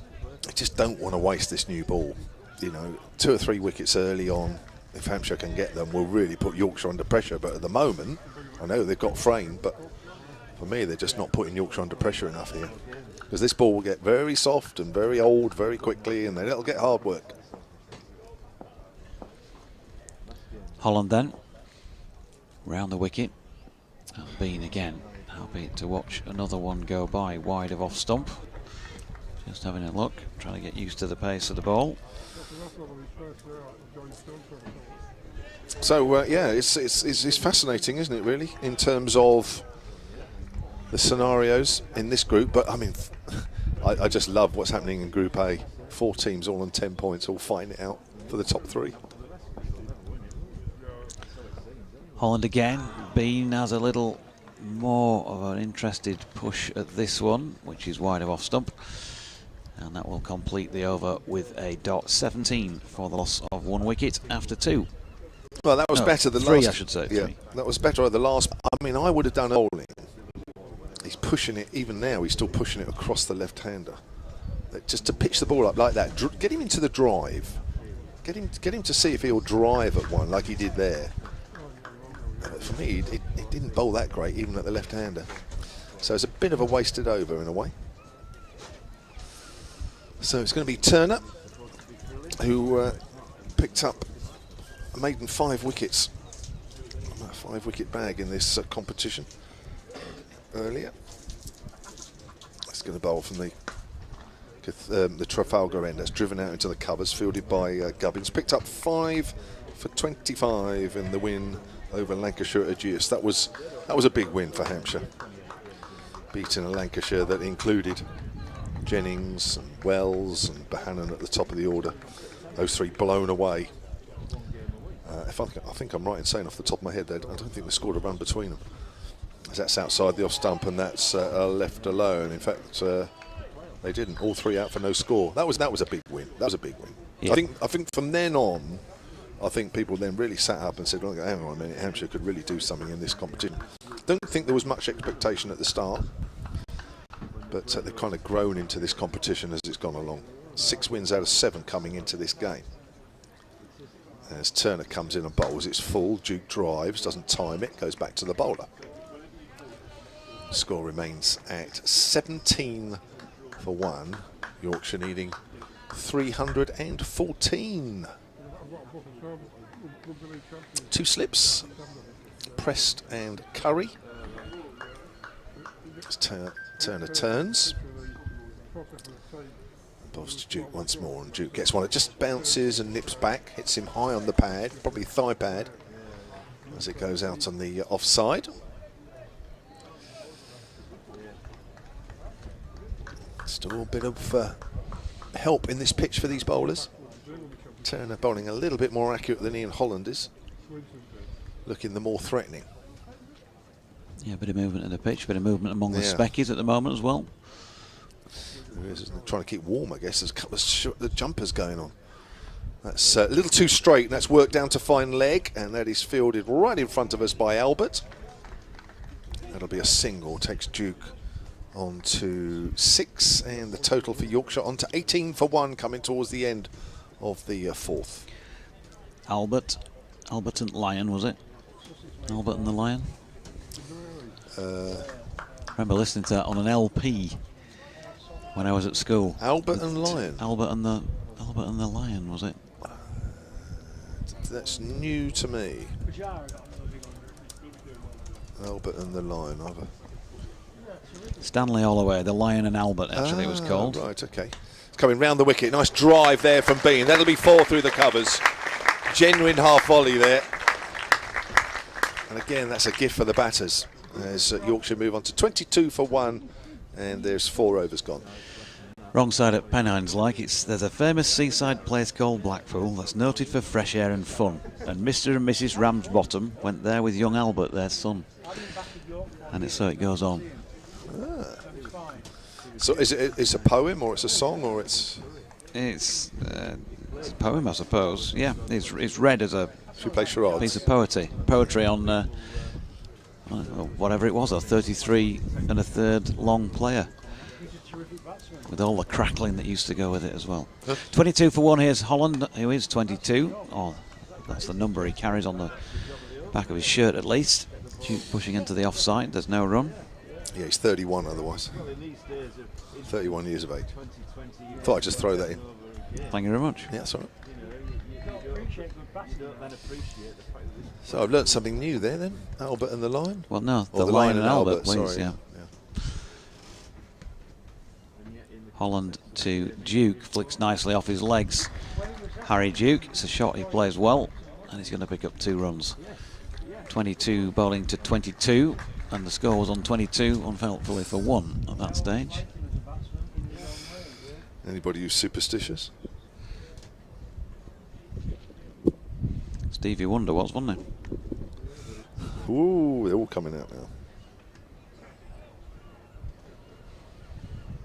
Yorkshire then 24 for 1, needing 290 more runs to win this, and they're not going to get any. Well, they might get some off this.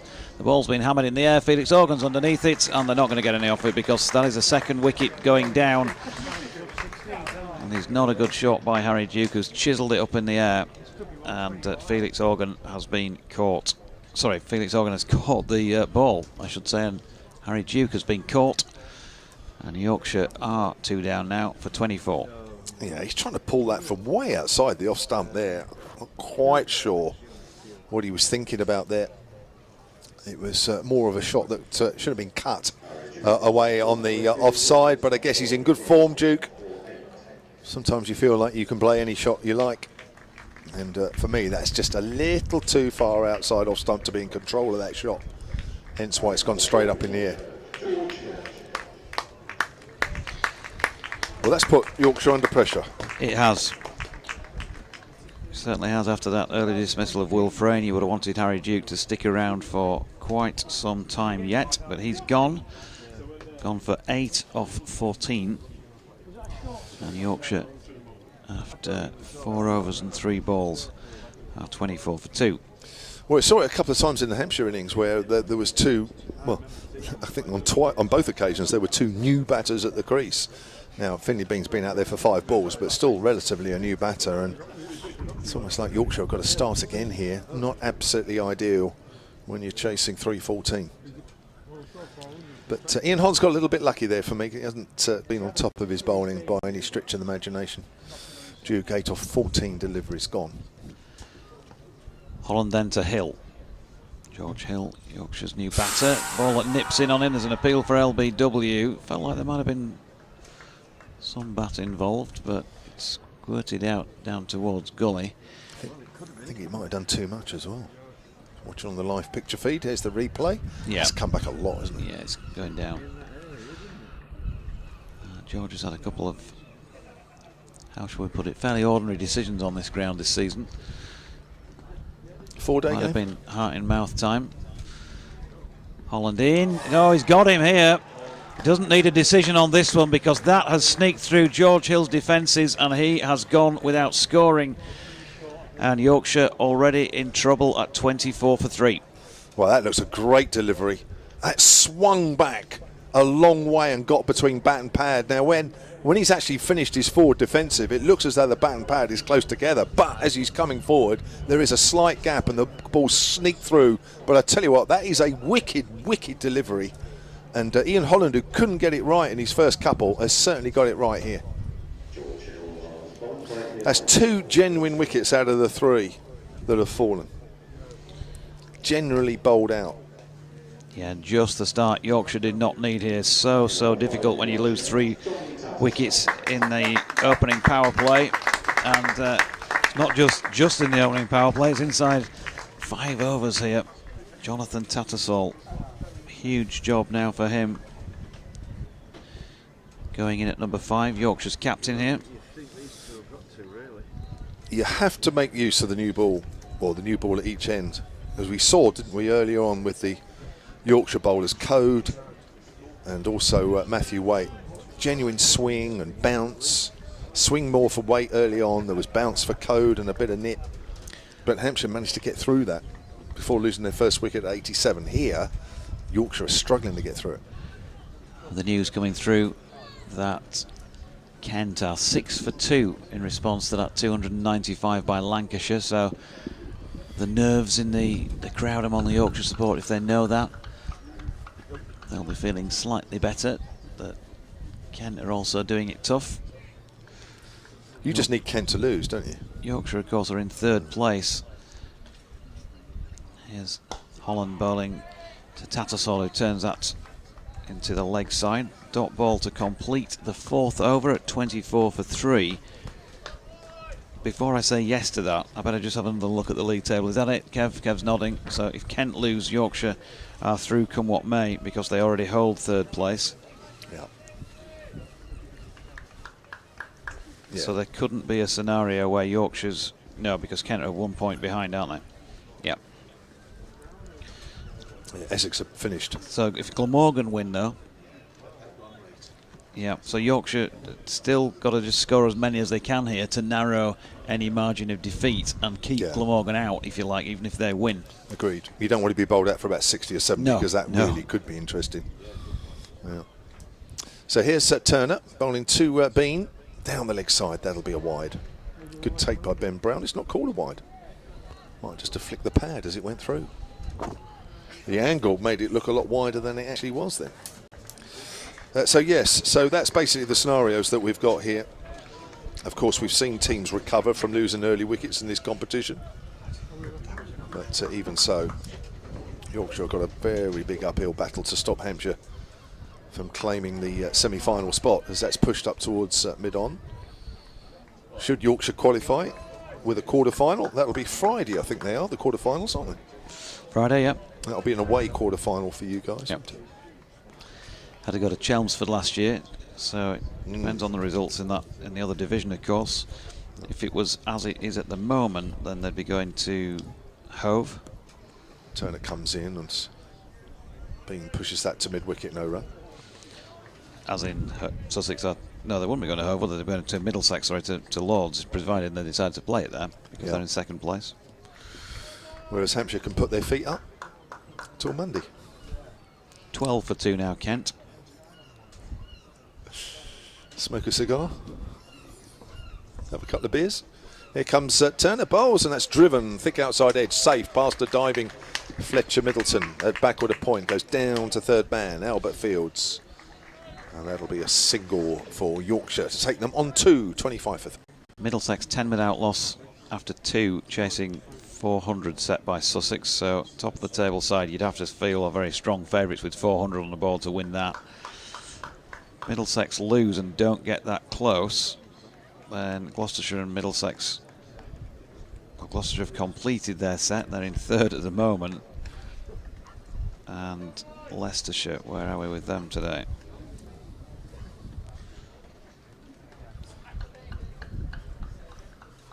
They are 25 for 2, trying to knock off 197 at home against Durham. Turner to Tattersall. Length ball. Tattersall plays that out square on the offside. So if Leicestershire win that match, they move on to 12 points, which means that they will qualify because they'll go above Gloucester. And then it's a matter of net run rates between Middlesex and Gloucestershire. Middlesex, I'm not quite sure on the mathematical swing of these things. Left alone outside off stump. End of the over. 6 overs gone, 25 for 3. I just know that trying to knock off a net run rate of 1, we were talking about this in the T20 earlier in the season, and John Potter, Yorkshire scorer, said impossible within the confines of a match in terms of what you can actually, hope to score realistically.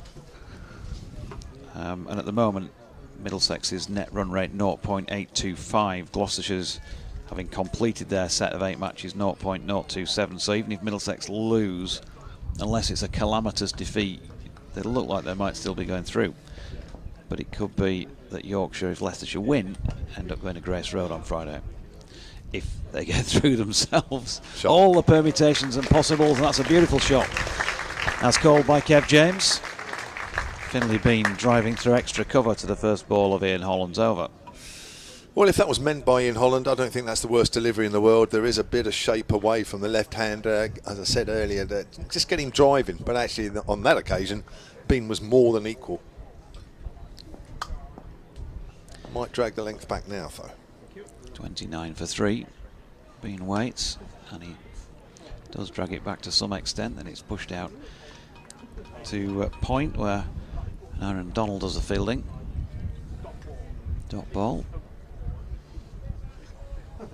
Got the offside ring packed. 2 slips. 3 on the leg side. 2 in front of the bat. Inside the circle. Plus a fine leg.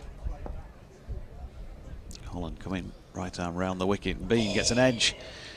And it's a good diving stop at second slip to prevent any runs. It bounced short of the 2-man cordon.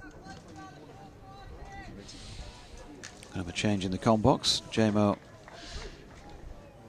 off for a breather, and Martin Spake going back in alongside. Sun back out at the moment, but definitely still feeling chillier than it was at half-time, or in between innings. Pushed out into the offside, this latest delivery, short of length by Holland, and Bean picks up a single. He moves on to double figures, and Yorkshire to 30 for 3. Welcome back, Spatey. You've seen, what, half an hour, 3 wickets gone. There was a lot of talk at the break that if Yorkshire lost 3 in the power play, they would struggle to knock these off. Feel that's the case? Well, you know, everyone bats, but you know, you're normally hoping one of your top 3 gets a big score, chasing a big score. You need, you know, 100 from one of your top 3, and then other people chipping in. As it is now, you've got Tats and they've got to get big scores.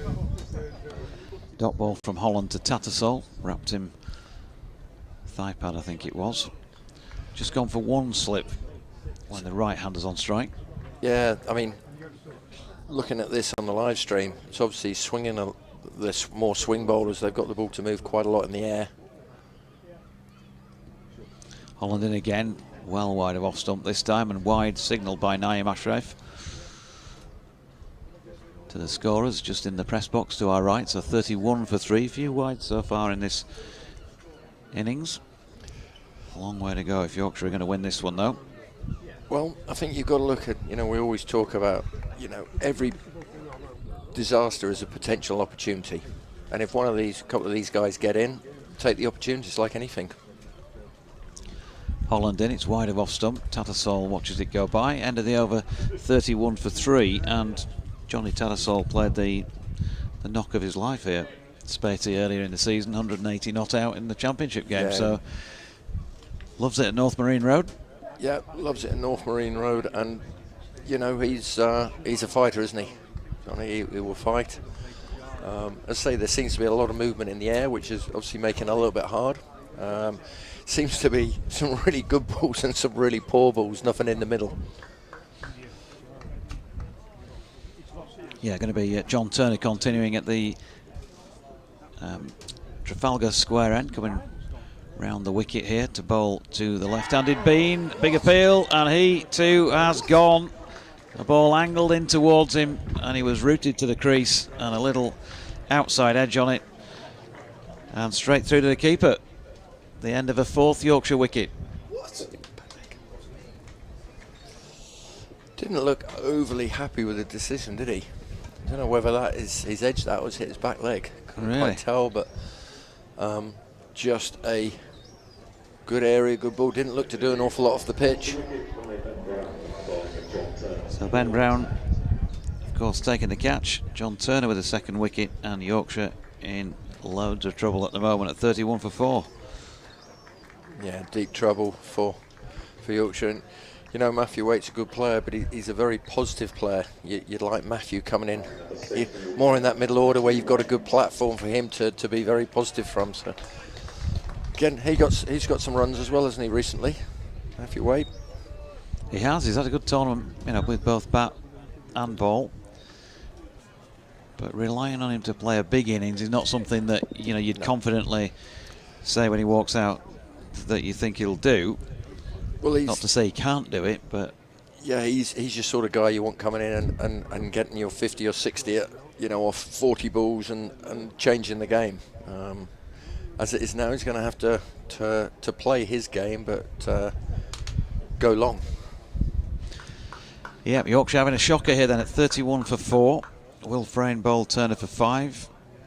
Harry Duke caught Organ bowl Holland for 8. George Hill bowl Holland without scoring. And Finlay Bean has been caught by Ben Brown off John Turner for 10 off 14 balls. We're only 1 ball into the 8th over here. And they certainly would not want to be shot out for a low score and bring that net run rate into play if indeed Lancashire do beat Kent. Nice start from Matthew Waite, facing his opposite number 6, John Turner, because he's cut that one for 4 down to the west stand. That's Matthew Waite's really strong area off that back foot. He loves to stand up. I think on Sunday's first ball he hit exactly the same shot between point and cover. He likes it in that area. Very strong and powerful square of the wicket. 35 for 4. Turner in again. Waite dropping it this time into the offside. Dot ball. Somebody's got to now just kind of nail down that consolidation feel of an innings and take this as deep as they can. And one of those sort of innings already, isn't it now? Yeah, I mean, that's where the game seems to have changed. You know, people don't see, you know, they just go full tilt. That's a beautiful shot by Matthew Waite, over pitching this time John Turner, and he's been driven back past himself in his follow through, up through mid-off for a very nicely timed 4. And I don't know whether that is a result of playing a lot of T20 cricket. Like you see teams in one-day cricket now, they either get a big score or a low score, very few where they fight 50 overs and end up 210 for 8. Turner in again, and Waite drops it into the offside this time, and there's no run. Yeah, so they just keep going at it. It's like the Baz ball theory, I guess, isn't it? Yeah, it is. It's very much probably one of the biggest changes from my time is that every player comes in and is positive. It's a different mindset, and you can have some absolute nightmares. At the same stage, you can also have those amazing days where it all goes right. Turner in again. Waite once more dropping square on the offside this time. That will complete the over, which was a wicket taken over for John Turner, but also went for a couple of boundaries. They can afford a couple of boundaries for every wicket, and then they'll run through Yorkshire here. So it's up to these two, Matthew Waite and his skipper. 2 right-handers out there. A lot of time left, but running out of wickets already. Yeah, I mean, if you think in the Yorkshire innings, played and missed a few times, and the moment they took the slips out, I think they edged it 3 times through the slips. Whereas when you've got a team 3 or 4 down, they can keep those catches in for longer, and going to take the chances when they come. No slip in place here. Most of the fielders in the batter's eye line in front of the bat, as Tattersall with those soft hands that he plays with pushes back to Holland in his follow through. So what do you think to the dismissals that you'd seen so far? I saw Will Frayne, I don't know if it moved. Looked like it's come back in through the gate. Back in quite sharply, Nipped back a long way. George Hills has swung back in a long way. More movement than we saw the Yorkshire bowlers get. Holland to Tattersall, who plays from the crease into the offside, no run. I think probably Harry Duke will be disappointed. He's a very good player of the short ball. He'd already played one very good hook shot. That was just a short ball that sat up, and he just seems to have got through it too early. And he would expect to put that over mid-wicket every day of the week. So I think he'll be disappointed getting out that way. And then Finley Bean just seems to have edged a channel ball, I suppose. The angle's probably done him from round the wicket. Hasn't quite covered up. The dot ball from Holland to Tattersall. Still to come for Yorkshire. Product of Mr. Spate in Matthew Revis. Next cab off the rank, Don Bess as well, working with him. Tom Loughton, Ben Code and Jack Shutt. An appeal here for LBW. A lone appeal from the bowler to a ball that Tattersall was trying to play into the leg side, which probably said everything about it. Ashraf, the umpire, not interested. Yeah, swung a long way. Keeper's going down the leg side as well, so sort of hit him on leg stump and quite high. That's the other thing here, you know, if it's not full, an LBW shot, a lot of the times we'll be going over the top because of the bounce in the pitch. Here's Holland again, and this time Tattersall flicks aerial. It's not that far from the grasp of the man in at mid-wicket, but having beaten his right-handed dive, makes its way across the boundary rope by the west stand for 4. Yeah, it's a middle and leg stump half volley, and he's hit the gap, fortunately. Yeah, just keeps Hampshire interested, doesn't it? Who was that, number 44, Scott Curry, making the dive at mid-wicket. Holland in again, it's wide of off stump this time, and Tattersall just offering the bat at that. Through to Ben Brown though, end of the over. So that's 7 now complete in this Yorkshire response to Hampshire's 313 for 9, and they're 43 for 4. Well, Scott Curry getting the ball to swinging quite a lot, so when he does actually hold that ball that goes straight, that like last one, as a batter, you're sort of expecting it to come in, and you sort of get drawn into playing it, even though it's wide off stump, because you're expecting it to come into you, which can make it quite hard. The only thing in Johnny's favour is he hasn't got any slips into him, so if he does get a decent edge on it, he'll get runs. Turner again from the Trafalgar Square end. Matthew Waite just punches that into the offside. There's no run. David Bates joking that we'd get him in wides. James Green thinks that Hampshire have got a few too many for Yorkshire to get. Thought it was a decent effort by them playing against a decent team, and Waite did well. Why we allowed him to leave is a surprise, he says. As Waite stands tall, in comes Turner. Dropped into the offside again, no run. Mighty Mariners said, afternoon all, hoping for a Yorkshire win. If they lose and Kent win, I'm assuming you mean Mighty Mariners, how many runs do Glamorgan have to win by to qualify? Have you got your calculator out? No, is the answer to that. I just haven't.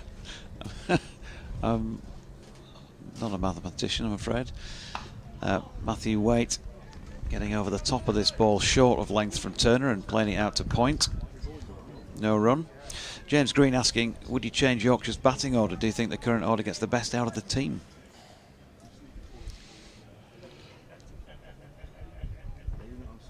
It's interesting, haven't they? Yorkshire have had two, poor shows with the bat.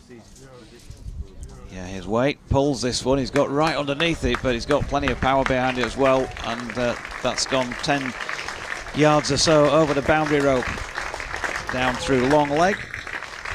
Appreciative applause from the home support. That includes Ken Code, Ben's dad, walking down the bottom there. Very swish white top, and looks like he's got a new pair of trainers on, I think. They're gleaming white. They are spotless, aren't they? Very smart. Birthday present.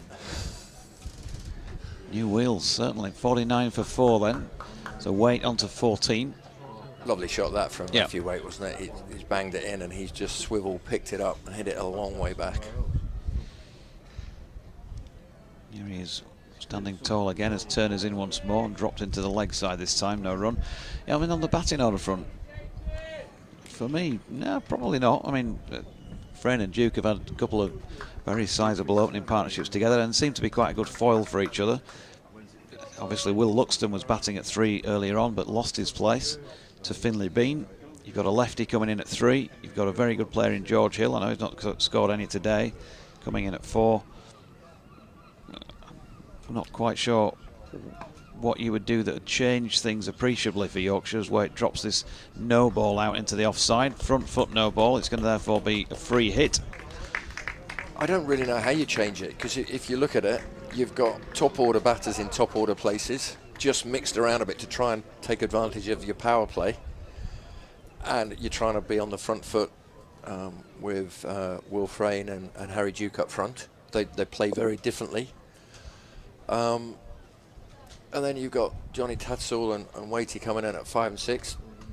Very different players, but you hope you set the game up for Johnny to knock it around and be very busy, and Matthew Waite to hit boundaries, which he does. Will he hit one off this free hit?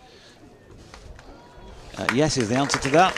He's gone full, wide Yorker, and Waite stepping out to leg just to give himself a little bit more room, has run that down very fine, just past the second slip, and picks up 4 more, so 12 off the over, 55 for 4 Yorkshire after 8. It's actually a very good piece of bowling. It's just outside off stumper Yorker. Matthew Waite has sat back deep in his crease, and he's just opened the blade, and because they didn't take a single, they couldn't change the field, so they've still got 2 slips in and they can't move it around, so he's left a hole, and he's managed to find it. It was a super shot from Matthew. Holland then is going to continue from the Pease Home Park end for over number 9. Tattersall on strike.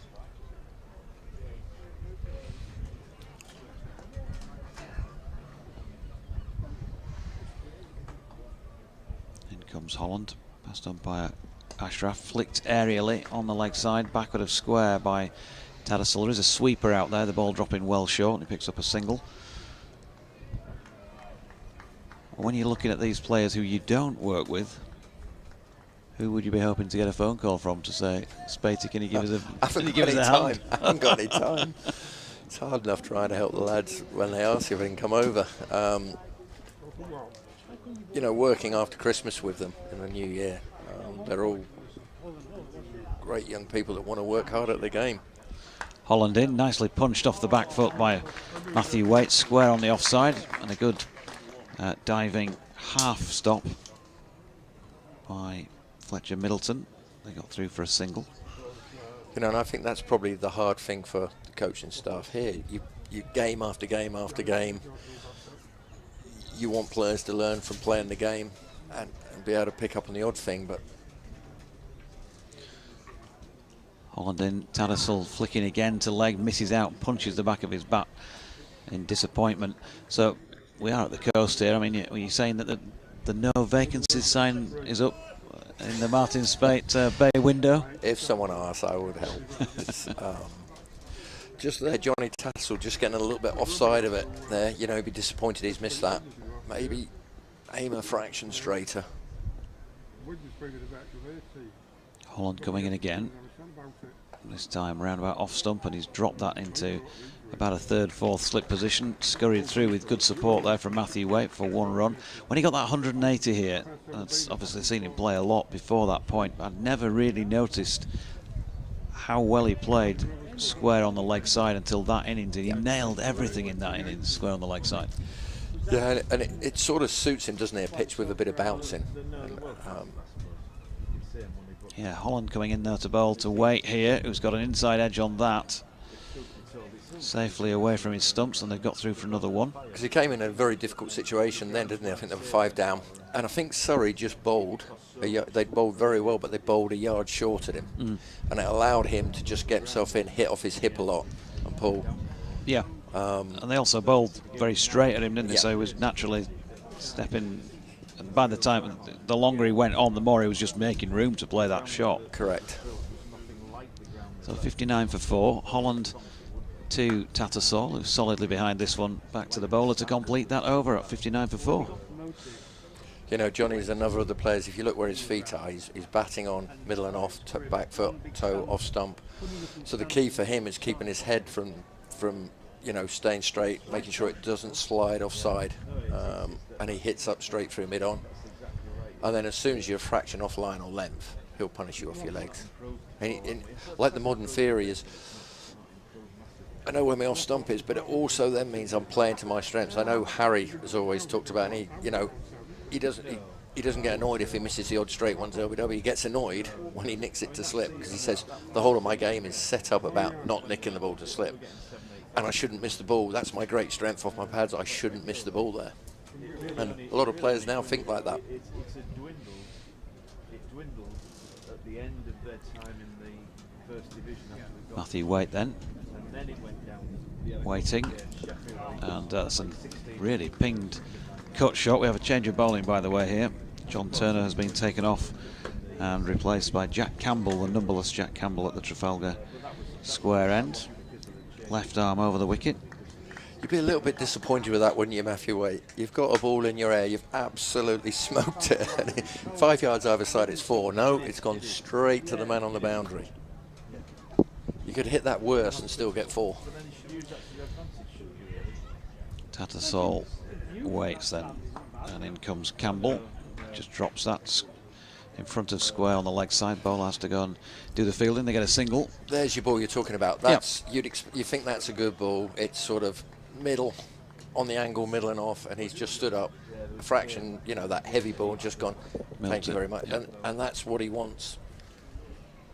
Simple runs for him. That's simple runs. 61 for 4. Waite on 21. Tattersall on 7. It's the former who is on strike. And he's just hitting in a similar area to what Tattersall has, just backward of square this time though. Picks up one more. So where's the starting point? Young player comes to Sedbergh, notionally at least, probably not realistically, but has never held a bat before or is very, very inexperienced. What's the starting point for you? Is it how that bat is picked up? Is it where the feet are placed in relation to the crease? Just hittable. As Tattersall has just done this short ball pull through mid-wicket, and it's going to skip away for 4 runs, taking him into double figures on 11 and Yorkshire to 66 for 4. First thing you've got to have with players is the ability to hit a ball. You know, you see a lot of very young players get taught technique first and they become very defensive and they don't swing the bat up. So you've got to get people swinging the bat, striking a ball, and from that you can teach them technique. Here's Tattersall opening the face and running it past point, and Middleton with a dive that can't reel the ball, and they get through for a single again. 12 to Tattersall, 67 for 4. You know, it's any sport. If you think of a golfer or of a tennis player, hockey player, you've got to hit the ball. And the way the game's going, you've got to hit the ball more and more. So you've got to have a bat swing and a rhythm and a balance of striking a ball. Once you've got that, you can teach people technique. Wait, again tucking it into the leg side here from this latest Campbell delivery, and picks up another one. So productive over again for the Vikings, who scored 9 from it. And if they hadn't lost those 4 wickets, you'd be saying this is a good start, but they're just 5. Having to try and rebuild. You know, the run rate's not going up. They're going at the right run rate. They're just having to rebuild. I just wonder where he's bowled the ball there. Matthew Waite, you would want to tuck up a little bit. You know, you don't want him to get his arms free and be hitting you through the covers because he's so powerful there. And you'd be quite happy with him knocking it into the leg side. I think with Johnny Tattersall, the ball that he's run down here, that's where you want to bowl. Yep. You know, a fraction offside rather than too straight. As soon as you're straight to Johnny, especially if your length's a bit short, he's so quick onto scoring off that area of his hips. And what about in terms of players, if you like, going at the ball or playing the ball with harder hands, softer hands, those sorts of things? We'll come back in a moment because there is a change of bowling at this Peasholm Park end. Scott Curry coming in to bowl right arm over the wicket to Waite, who again has run it down nicely backward of point and will pick up a single. But thinking of the players who we've talked about today, who you coach, and some of them we've still not managed to major on yet. Will Frayne, for example, by comparison to George Hill, let's say, in terms of, you know, how they put their hands through a ball. Yeah, I mean, if you look at Will, I started with him, working with him last September, looking at his triggers and his balance, because he just couldn't access balls on middle and leg. He was getting LBW all the time. He was off balance, so we spent the whole time trying to work on that. Curry to Tattersall, who plays nicely through the leg side. It's a lovely shot. Over pitching here is Scott Curry, and we were talking earlier about Johnny Tattersall's strength off his legs, and he timed that superbly for 4. Yeah, 2 straight again. You know, Johnny Tattersall's made an off-stump ball. He's hit it wide and mid-on. You know, he sets up an off-stump. That's a gimme for him. So yeah, Will, you know, tends to go at the ball a little bit more. You know, he's a very good white ball player as a rule. Curry to Tattersall, driving through the covers this time, but it's been stopped. Waite having to check and go back to the non-striking end. Dot. And again, both George, rookie, they do play the ball very late, but they've had years and years of looking at that and developing that. And again, you've also got to play horses for courses with your players. One size doesn't fit all. Yep. Here he is. Once again, Curry run down to 3rd man by Jonathan Tattersall, taking him on to 17 with that single, 74 for 4. And would you take a player who is coming to work with you and look to be rearranging a lot of things, or would you just be tweaking things? Depends what they want. Yeah. You know, what they ask for. Curry in again. Waite flicking off his own legs this time. Similar delivery to the one that Tattersall hit in the same area earlier in the over, down to the bottom right-hand corner at the Peasholm Park end through cow corner, but far from a cow shot. 78 for 4, 28 now to Waite. What I love about this, Matthew Waite, is very much stands very still, hits both sides of the wicket, very strong offside. And then you've got Johnny Tatzel, the other end, again, very strong in his legs, but how busy Johnny is at the crease. Putting the opposition, they're putting the opposition under pressure here, which is... Yeah, just turning it back on Hampshire slightly as Waite, with the full face, pushes into the offside to complete that over. He's 28 then, Tattersall 17, 78 for 4. Another 10 runs coming from that over. Just 11 gone in this Yorkshire innings. But you look at it, Johnny, he's got a ball on leg, on middle and off, and he's hit it through mid-wicket, straight to mid-wicket for 4. Next ball, a good ball, and he's run it to third man, and he's sprinted. He's trying to put the player under pressure. So busy at the crease, and any young player watching, that's what you want to do. Keep putting players in the field under pressure, because they start, not panicking, but start making mistakes. Yeah, it doesn't take long, does it, for that feeling out there to be flipped, that momentum to be gained or regained, as this short ball has been pulled by Tattersall again. That is a poor delivery, you've got to say, by Jack Campbell, especially when he's seen Tattersall play as he's seen him play so far in this innings, and he's pulled him for 4. Yeah, again, you know, looking at Johnny, if you could ask for a ball, that's the ball you want, isn't it? And it, you know, the pressure, they've just put a little bit of pressure back on Hampshire by their busyness, by their ability to put the bad ball away, but also the quick running, not just hitting a boundary, single, single, single.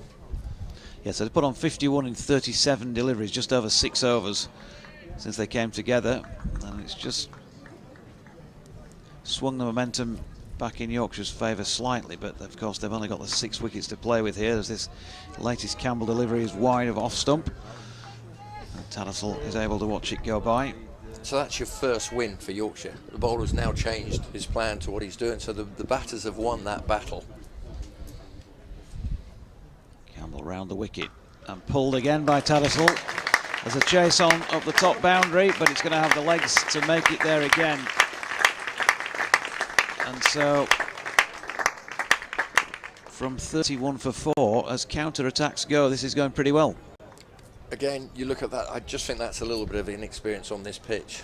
It's not quick, but we know it's got a sort of a tennis bally bounce. So you bowl back of a length short, it sits up.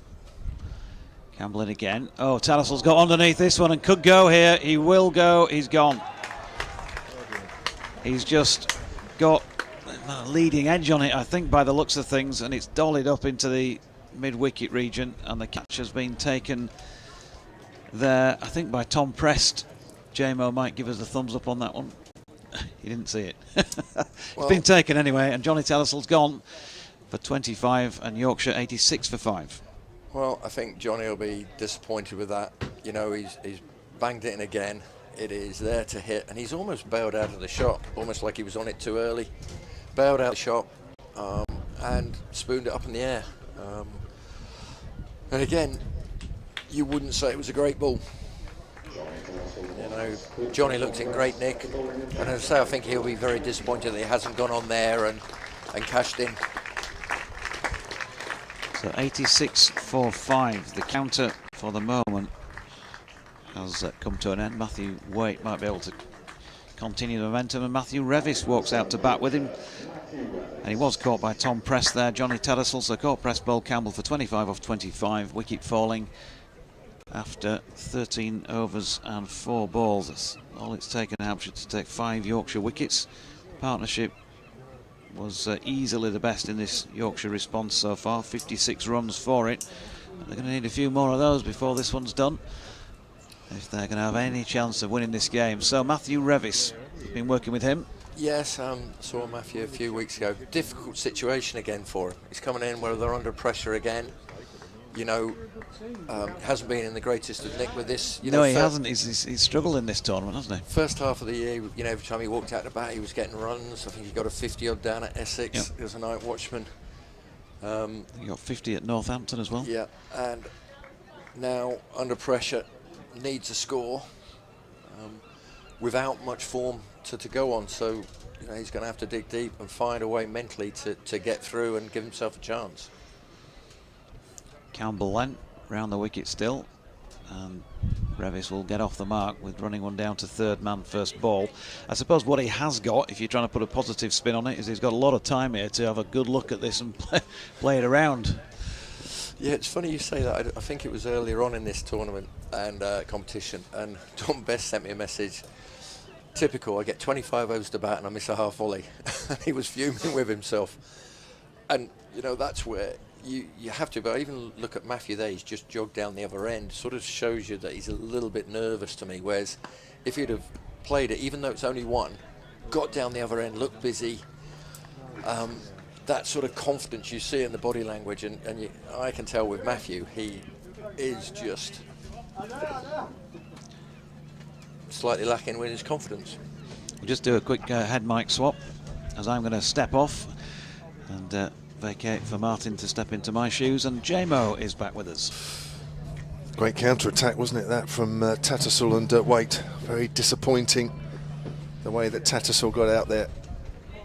55 those two put on for the fifth wicket in 6 overs.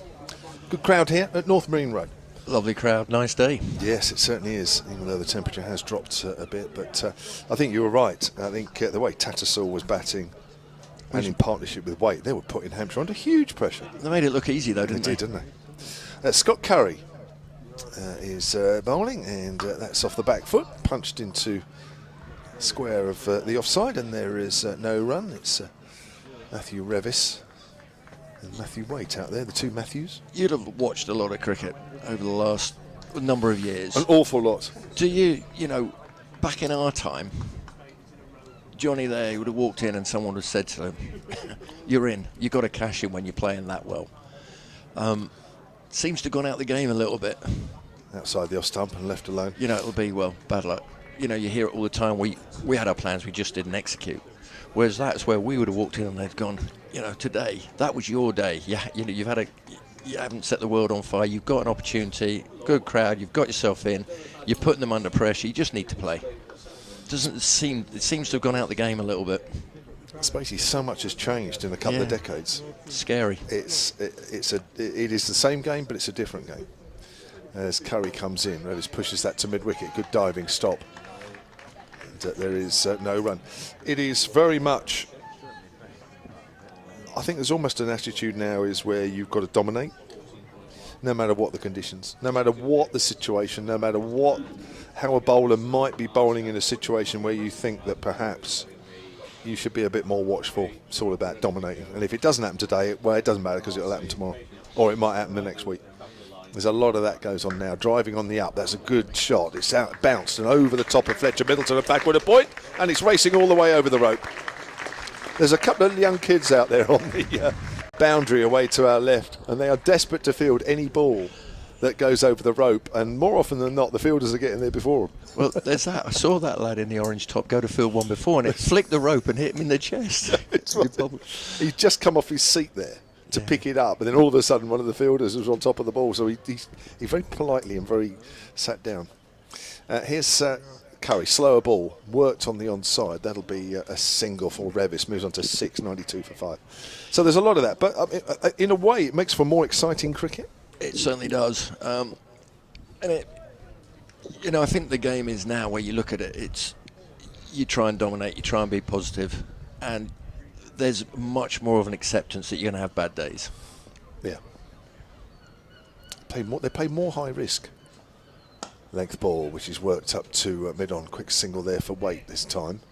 Felix Organ, the fielder. Waite moves on to 30, 94 for 5, I think that is. No, 93 for 5. Well, you know, the big one I always notice a lot, you know, back in our time, you hit a boundary and the next ball you'd be backing up, drop one. Now it's you hit a boundary, right, where can I hit the next boundary? Yeah, and where can definitely. Once you get on top, you just keep going. It's because they play more of a high risk game. You know, we played a percentage game more, didn't we? Well, you didn't. You just slogged it out of the park anyway. But most of us mere mortals, we played a percentage game, and if we thought the percentages weren't enough in our favour, we didn't do it. Whereas these guys think, well, actually, because there is a chance that will work, I'll go for it. Yeah, that's the difference. And as Campbell comes in, left arm round the wicket with his seamers. Waite pushes that quietly out into the covers. And with that, you see some more extraordinary results. You know, you look at this summer's Test games. 4 games, you know, in our time, chasing over 300. It just, 4th and 5th day didn't happen. And now, and again, but with that, you have all the plaudits with that, which is unbelievable cricket, isn't it? I mean, phenomenal cricket. And then they have a bad day, and So the whole world's caved in. if you're watching on the live picture feed, you'll see that the worm shows Yorkshire ahead at this stage as that's pushed out to deep cover this time by Waite, who moves on to 30 off just 24 deliveries, 94 for 5. Yorkshire from here need another 220. Yeah, the problem's that right-hand column, innit? 5 wickets. Well, that's it's not ideal, is it? 31 for 4 is certainly not ideal. But again, hopefully someone can step up and have a good day. Oh, this is where the ball gets a little older now, isn't it? Where batting should theoretically get a little easier as Revis pushes that length ball up to mid-on. We saw in the middle overs for Hampshire, Tom Prest, Ben Brown and Irwin Donald all getting half centuries of varying lengths in balls faced. It was interesting, wasn't it? And even watching it now, the ball's just lost that zip. The old ball was really zipping. Now, a little bit of hardness out of it. Yep. Looks easier. Here's Campbell. Slightly wider of the crease this time, and it's wide of off stump, and Revis steers that out to backward a point, and that bounces away from the fielder. It's gone for 4. And Irwin Donald there just putting a dive in late on the rope, couldn't quite get there. Shows you how hard the pitch is. He's hit that into the ground. That's the second one he's hit into the ground, just off the square, and it's bounced over backward point. Racing down the hill as well. Lovely timing. It certainly was. Here's another thing, the bats. Yes. How big are they now? Well, I don't know about you. I mean, I don't know what sort of bat you use, but I mean, they are very heavy these days. Revis pushes that up to mid-on. We'll move on to 11 now. 99 for 5 in the 16th. Well, I've seen Brookies and Georges and Revs, and they're about the same weight I use, 2829. Oh, right, okay. And mine had edges the same as yours would have been, that would have been less than a centimetre, and if you didn't hit the middle, it didn't go anywhere. They're still really light, but the size of them, you look down the back of it and you think, well, I've got to hit the ball with this. I know the umpires from time to time, as Campbell comes in and bowls, Waite drives into the gap in the covers, and that's the 100 up for Yorkshire. Come at some cost, but they are very much in the game. That's come up at the end of the 16th. Hampshire at this stage only had 77, so they are well ahead of the corresponding periods. I think there was a game not that so long ago where the umpires were checking the sizes of the bats with the batters coming Derbyshire, Yorkshire, they checked every bat. Yeah. And Masood's bat, he had to change it, it was too big. Yeah. You know, I think, what is it, the edge has to be less than 5 centimetres? I mean, it's still massive. I mean, you would have thought you'd trust your bat manufacturer to make something within the... Of course you would. I'm not sure I would have gone to my bat manufacturer and said, please make sure that's within the rules. You would expect that to happen anyways. Curry runs away from us, starts with a new over. That's driven by... That's Waite, isn't it, at the far end, driven out to extra cover, Prest Fields. So, funny enough, I think it was the game we played at Derbyshire in this competition that they were looking at that as well. Maybe it's unique to Derbyshire. Well, they checked everyone's bat as they came in. Yeah. So your game was at Chesterfield. That was at Chesterfield, wasn't it? Ours was at Derby. So maybe in that area there's a suspicion of a load of outsized bats. That's pulled away in the air, safe through mid-wicket. That should go all the way. And it is. Signalled by umpire named Ashraf. Lovely shot there from Matthew Waite. That was stand and deliver, wasn't it? Stand still and see ya.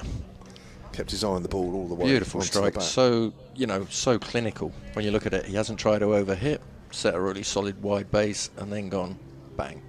37 off 27 now from Matthew Waite. 106 for 5 Yorkshire. Needing another 208 from here. As Curry comes in again and bowls. Length ball was bounced. Oh, has he got through to the keeper? It has, and it's edged. And the extra bounce there is done for Matthew Waite. He goes for 37, and it's 106 for 6. Every time Yorkshire seem to get themselves going, they lose a wicket. So that's bounce. That's a really steep bounce from Curry. And again, we saw a lot of player misses in the first innings, and that's the second Yorkshire batsman that's got a feather on it and through to the keeper. Just shows there's still something there in the pitch from time to time, doesn't it? It's the odd one just bounces a little bit more than you think. Like, you know, you look at the ball before, he banged in, similar length, got sort of chest high, easy shot. That one much steeper, and Matthew Waits just feathered it through to the keeper. He played well, Matthew, there. Looked very positive. 37 of 28 deliveries there for the Yorkshire all-rounder. And although it was positive, it didn't look reckless. It was just, you know, as I say, done by a ball that's just bounced a little bit more.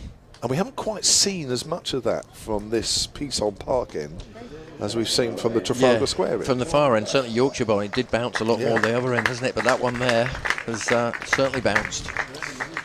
Don Bess, the new man for Yorkshire, tasked with trying to knock off a large part of these over 200 runs to win.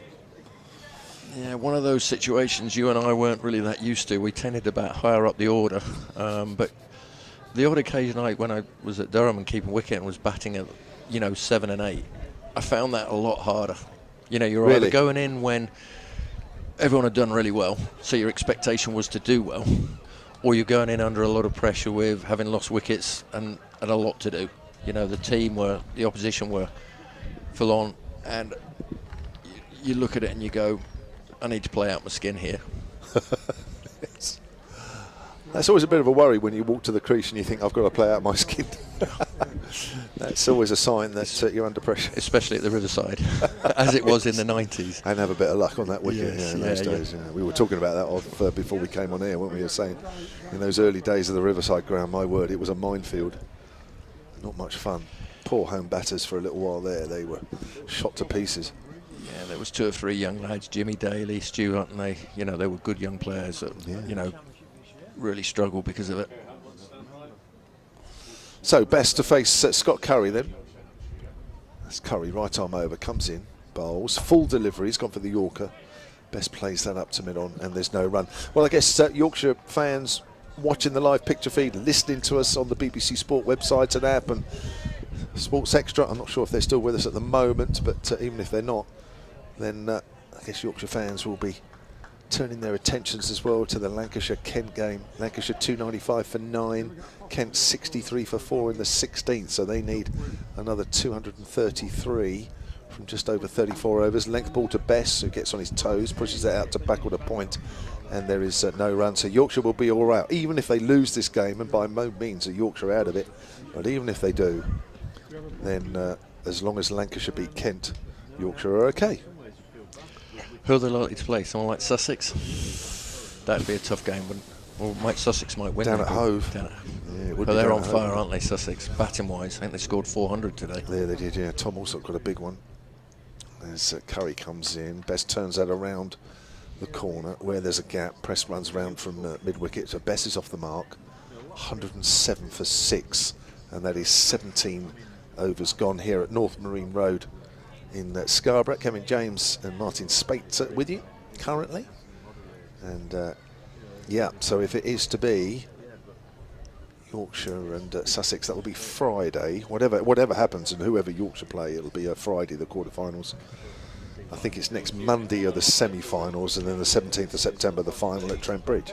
You know, and you're looking at this, and Hampshire would fancy themselves at home, wouldn't they? You know, they know the pitch, they know the size, they're hitting areas. And if you look at them, they've got a good mixture of the way they play, the batters. Yeah, I think, I mean, listen, there's a lot of youngsters playing, no matter which team it is. You know, a lot of youngsters certainly playing in this Hampshire team, I think. But you think winning is a habit? Hampshire are on a roll, and it's not, yeah, and it's not just this team; it's the teams before them that have been playing. You know, T20 Blast Championship. It's everybody seemed to have fed off each other. Felix Organ with some off spin. It's going to be bowling to Don Bess. Don Bess on the back foot plays that towards mid wicket, and there is no run. I think you're right, and it seems to have just sort of, you know, gone around the club, and maybe a bit of pressure there to keep the winning runs going. Yeah. Similarly, of course, when things aren't going very well, that also spreads within the club. Besker picks up a single behind square on the leg side, 108 for 6. It's that massive word called confidence, and it does spread when people, you know, if the club's going well, teams are winning, it sort of spreads around, and people play to their full potential. And if you don't succeed, you believe the next person will. Yeah. As Organ comes in, Revis is on the back foot, tries to find the gap, doesn't, hits it to mid-wicket where Gubbins fields. But yeah, I mean, for me, it's been a bit of a surprise to see Hampshire in this position.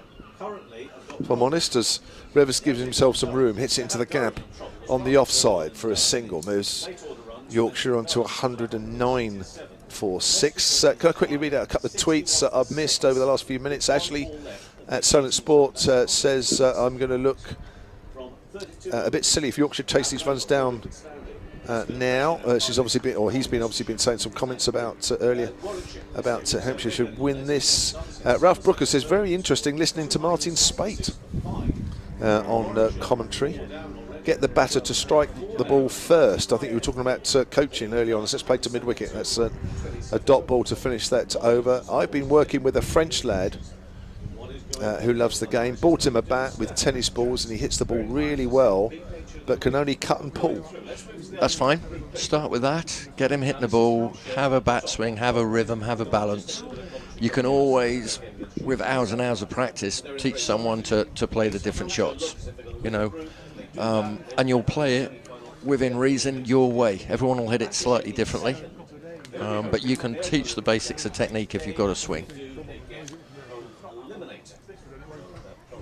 So Scott Curry to continue from our commentary in the Peasholm Park end. There was a lot of activity in the Peasholm Park when we were last here for the 4-day game. I haven't heard too much behind us for this game as he bowls. Bit of extra bounce there to Revis, who pushes that to Middleton at backward a point, and there is no run. Scott Curry, starting his 4th over, has 1 for 23 so far. The other wicket takers for Hampshire, Ian Holland 2 for 25 from 6, John Turner 2 for 30 from 5, and Campbell 1 for 25 from 3.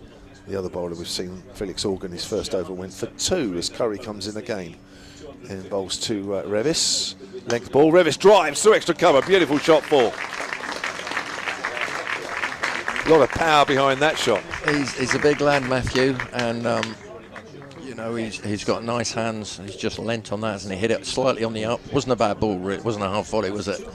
He's just used his height, sat on the top of the bounce, and hit the gap beautifully. Did you say he's one of the players you've been coaching? Yeah, Matthew came to Sedbergh. Oh, right, yeah. Sedbergh boy.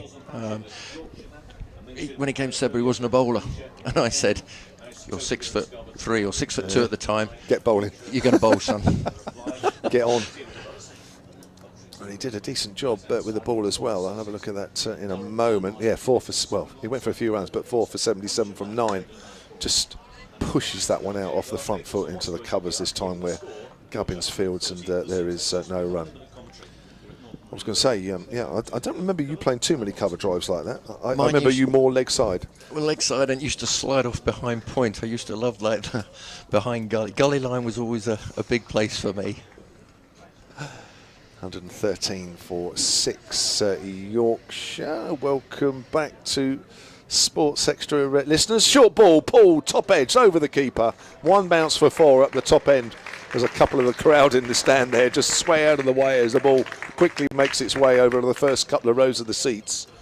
And that is 4 more runs off Scott Curry. That's Revis with the shot there. 117 for 6 now, Yorkshire. And they need, from here, 197. And we are in the 19th over. Hampshire coming into this game top of the group. And if they win this, guaranteed semi-final tie next week. As that nips back on Revis, wraps him on the pad, goes out towards a finest gully area. They'll run through for a leg by. 118 for 6. Kevin James, Martin Spate with you. The story of the Yorkshire innings was a bit of a sorry one initially. They were 31 for 4 with the ball nipping around a little bit. John Turner got a ball to nip back on Will Frame, try to drive on the up. Big gap between bat and pad. middle and off stumps, knocked back. He went for 5. That's turned away down to fine leg by Bess for a single, 119 for 6. Harry Duke caught by Felix Organ off Ian Holland for 8. And then George Hill bowled by Ian Holland, one that swung back late. Beautiful delivery. That went between bat and pad as well. He went for no score. And then Finley Bean bowled by John Turner. And you weren't sure about that, Martin, were you really? But it looked as though it nipped away from him and he got an edge, but you thought that... No, the bowler came around the wicket. Yeah. And it just looked the angle that's done him, you know, and he got turned round, but the ball didn't seem to do anything. Just the perfect line and length, I think. And with his reaction... As Organ comes on with his off spinner, turned away on the leg side. Wondered whether he thought it hit his back leg as opposed to bat, but... You know, because he sort of stood there as if to say, I didn't think I hit it, but on the replay it looked like he did. Yeah. It certainly was a decent delivery if it had caught the outside edge, angled in, bounced, straightened. Did well get an edge on it, really. As Organ bowls, off the back foot is Revis, turns that away with the turn, a little bit of turn, modicum of turn, away from just behind square on the leg side, 120 for 6. Then came a recovery. And it wasn't just a recovery, but a real fight back from Tattersall and Waite. They put on 55 in 6 overs as that's pushed up to deep mid-on by Bess for a single, 122 for 6. And then maybe he got carried away, Johnny Tattersall, 25 off 25 deliveries, tried to pull the left arm seamer Jack Campbell on the onside and got a top edge, but he did look as though he pulled out of the shot slightly, didn't he? It looked like he bailed out. Yeah, wasn't committed. Whereas all the other shots he'd been playing, he actually was. As Organ bowls, Revis turns that away on the leg side, down towards deep square leg for a single. And then Matthew Wade, who hit 37 off 28, was out 3 overs later. Caught by Ben Brown off Scott Curry. One that bounced from this Peasholm Park end, and we haven't seen too many do that. No, it's been the other end. It's been, you know, more steep bounce. It certainly has. So Organ bowls 2 best. So another attempted recovery here from Yorkshire, as that's pushed up to deep mid-on, and there is no run. Yorkshire starting the day in 3rd and hoping at the very least to stay in that position, which means they'll have a quarter-final tie away on Friday to one of the teams in Group A, and that could be one of about 3 or 4 at the moment. As he gives himself some room, gets a bottom edge there, Revis. That could have gone anywhere. Goes out to backward on the leg side to the man still with no number on his back, Jack Campbell. He's played the whole competition, Jack Campbell, with no number. And no name. And no name as well. But we know him as Jack Campbell. It's interesting looking back at that Finley Bean dismissal, and there's another area. We talk about how the game has changed. You know, back in our day, you'd never, right armer to a left-hander would never come round the wicket. You know, now, as a left-handed batter, that challenge is so much more than it used to be, I think. You know, you think of the likes of Mark Benson, he just used to play the Benny line, as we used to call it, and he just go past the edge, and he never got near to nicking the thing. But he just couldn't do that with the skill of some of the bowlers around the wicket now. Agreed. You know, you just couldn't do it. If you're watching the live picture feed, there is a great vantage point just to our left in front of the flats. A few people taking advantage of that on that balcony. A lofted view. Do you reckon there's a bar up there as well? Well, that would be ideal if there was. It would. Yeah. But it's a good ground. There's lots of seating area, lots of stands, all open though to the elements, which I guess normally here is not ideal, but on a day like today, fine. All the outgrounds, this be able to hold the most? 6.5, 7? Is that how much it holds? I don't know. No, I don't. It's one of the more impressive outgrounds, that's for sure. We got some more spin here with Nick Gubbins with his leg spin. That's turned a bit, but Bess able to play that off the pitch a little too short. Had time, picked his gap on the offside, and he moves on to 5, 124 for 6. Again, I think off the moves on to 6, don't I? Spinners here, as soon as you're a foot short, you can stands up. Yeah, you know, the one to Matthew Revis, the ball before, probably the first one that didn't stand up as he'd expected, but the majority just sit up for you to play off the back foot and hit gaps. Yeah. I mean, Don Best suffered a little bit, 2 for 64 from his 10, but he suffered really at the hands of Anarwin Donald, A real big onslaught. He's playing a missing outside the off stump there.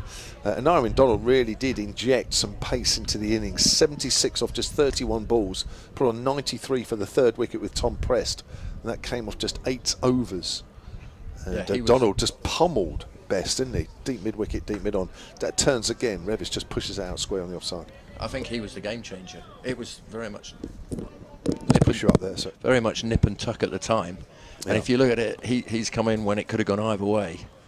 And Revis gets a good bat on that one as he cuts that away hard. I think Middleton may just have got a bit of a hand on that as it goes out to deep cover. 125 for 6 with that single. Yeah, he's just saved a run there. I think he's got a good hand on it, which meant that the fielder could attack the ball more rather than track round the boundary. Yeah. But yeah, he certainly changed the game in the middle of their innings, Hampshire's innings. 6 sixes and 5 fours as Best chose to cut that one and misses, and it goes into the gloves of keeper Ben Brown, who made a useful contribution opening today. He made 60 off 83.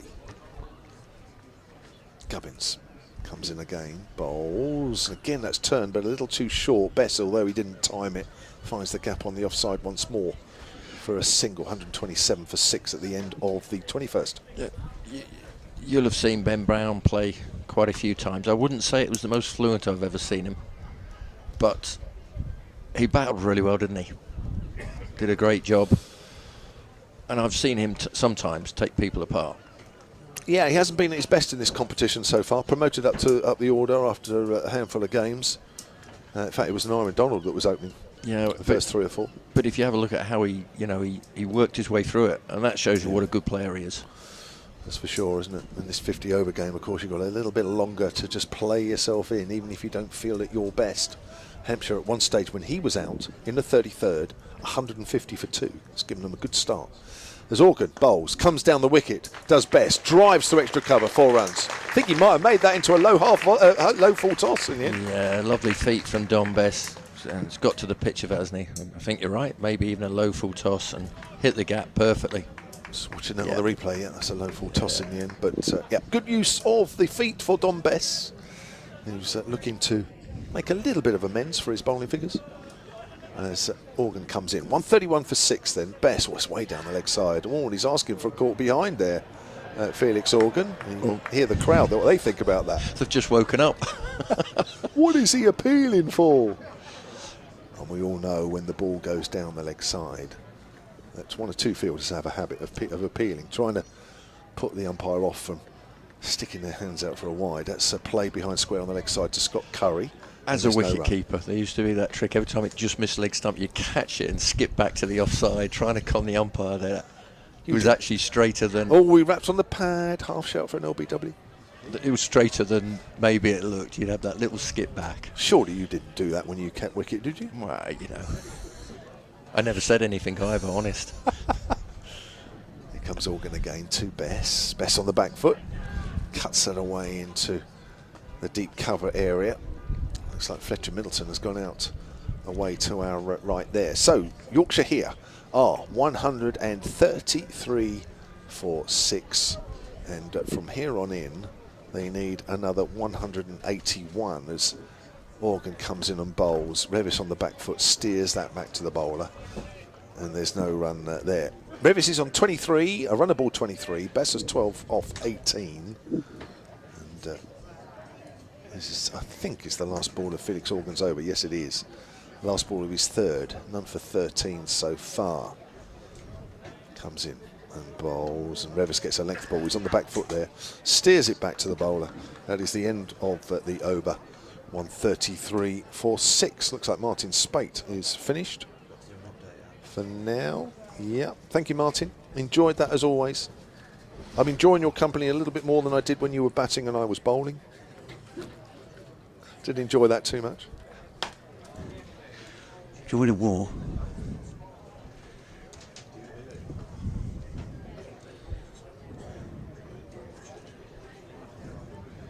So it is Nick Gubbins from the Peaceholm Park end, bowling here to Dominic Bess, who plays out square on the offside. There's no run. I've nicked in from Spatey early because I've got to do an update at 4:30 That's ish, fine. and you're never quite sure. I was missing you already. Specifically what time they're coming to. Make it sound authentic, for goodness sake. What's your name again? There was a dot, and here's Gubbins again, and cut this time by Bess out to the sweeper, and they get a single. Well, I've just been down to the bench. There's a little bit of nervousness about the Yorkshire bench at the moment, and Tim Boone said to me, what do you think in terms of the equation? I was, well, it's impossible to say, because you don't know how many Yorkshire are going to finish with, how many Glamorgan are going to get, but I said, for me, I'd be just batting as long as you can here, so you try and play out 50 overs and get as many as you can, even if you lose the match. And he said, yeah, I've just gone and had a word with the lads about that. So you've got to worry about Kent as well, haven't you? Yeah, if they win, then I think it's done and dusted anyway if Yorkshire lose, isn't it? So they've got to lose, and then Yorkshire not lose by too many. Another dot ball there. Two left. Yeah, if Yorkshire lose, Kent win, that's it, yeah. Game, set, match. Yep, two left in the 23rd. Revis trying to turn that one to leg, but gets a leading contact on it. Into the offside. In fact, it was one left in the 23rd, because that is it. 1, 3, 4 for the loss of 6 wickets. So a little bit of nervousness because Glamorgan hit 356 for 3 against Worcestershire. Yeah. But Worcestershire 116 for 4 in the 22nd.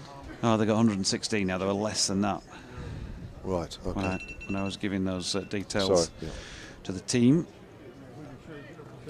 So it's looking a little better, but you still want them to score 200 and plenty or something like that. Meanwhile, Bess down on one knee and flicking that one down to fine leg for a single. 134 for 6. 180 runs more needed to win. That would be improbable, but not impossible. It's cricket. Matthew Revis is doing his best to try and set about that, and he's pulled a nice shot here for 4 runs. Felix Organ doing the bowling from the Trafalgar Square end of the ground.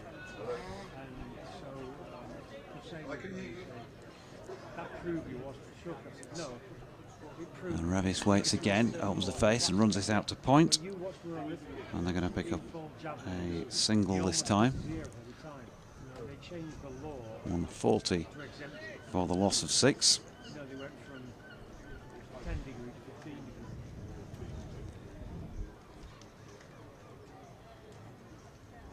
Bess waits, runs it down to third, and good support by Revis, who is tall, which is beneficial in situations like that because he's got a little bit longer reach as well with that extension with the bat, and gets in safely. So another single. 141 for 6. Last man to go for Yorkshire, Matthew Waite, 37 off 28. Revis beaten outside off stump here, and there is no run.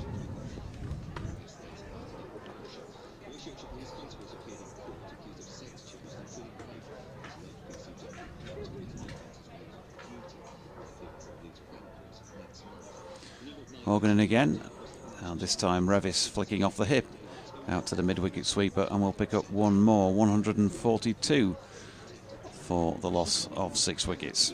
So Revis 29 and Bess 14. Matthew Revis, his highest score in the competition thus far by some margin as well.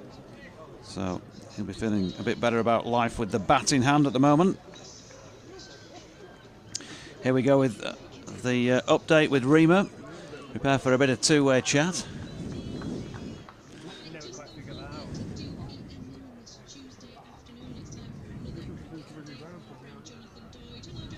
Hello, Rima. Yes, you find me with a perilous report to deliver here because Yorkshire are in a bit of trouble.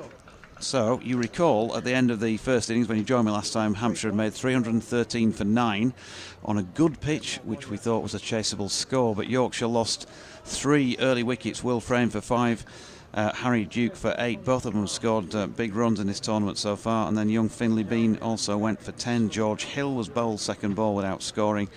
And despite a good counter at one stage by Jonathan Tattersall, the skipper, who made 25 off as many balls before he was out, and Matthew Waite, who was most recently out for 37 off 28. As I say, they're in a bit of trouble. 143 for 6 they are. Matthew Revis not out on 30, and Dominic Best with him not out on 15, and probably really only one more recognised batsman to come in, Tom Loughton, next, before Ben Code and Jack Shutt to complete the job. Now, what this means in context is that it's looking as though they're going to lose this game. It's cricket, so not impossible that they can win it, but it's looking like they're going to lose this match, which then means that they're hoping that Lancashire, I know Yorkshire folk don't want Lancashire to win much, do they? It's that rivalry thing going on, but they want Lancashire to beat Kent today, because Kent are one of the other teams involved in possible qualification. If Lancashire beat Kent and Yorkshire lose this match, but not by that much, I can't tell you the margin because we're sort of dealing with the impossible there. But if Yorkshire don't lose by too much and Kent lose, then they may still go through. There is one other team in the equation as well, that's Glamorgan, who are playing against Worcestershire, who are not a great side today as well. So Glamorgan have got 350 plus. Worcestershire are trying to chase those runs down. And so if Glamorgan have a massive win, Yorkshire lose this, and Kent also lose to Lancashire. Are you following me? There'll be an exam at the end of this. Then it's still conceivable that Yorkshire might go out and Glamorgan might go through. So there's still permutations up there in the air at the moment. We don't quite know which way it's going to go. But from Yorkshire's point of view, they just need to bat for as long as they can here, score as many as they can, and even if they lose, hope they can still qualify for Friday's quarter-final. One.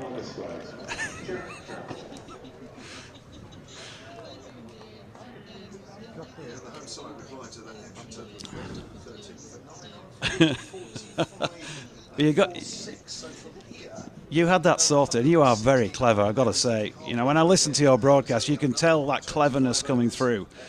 And when we have these little exchanges, sometimes that cleverness wins. Sometimes I do feel like I've come off the better of the exchanges, but you know, I'm feeling at this moment in time like I'm not going to come off the better of this exchange today.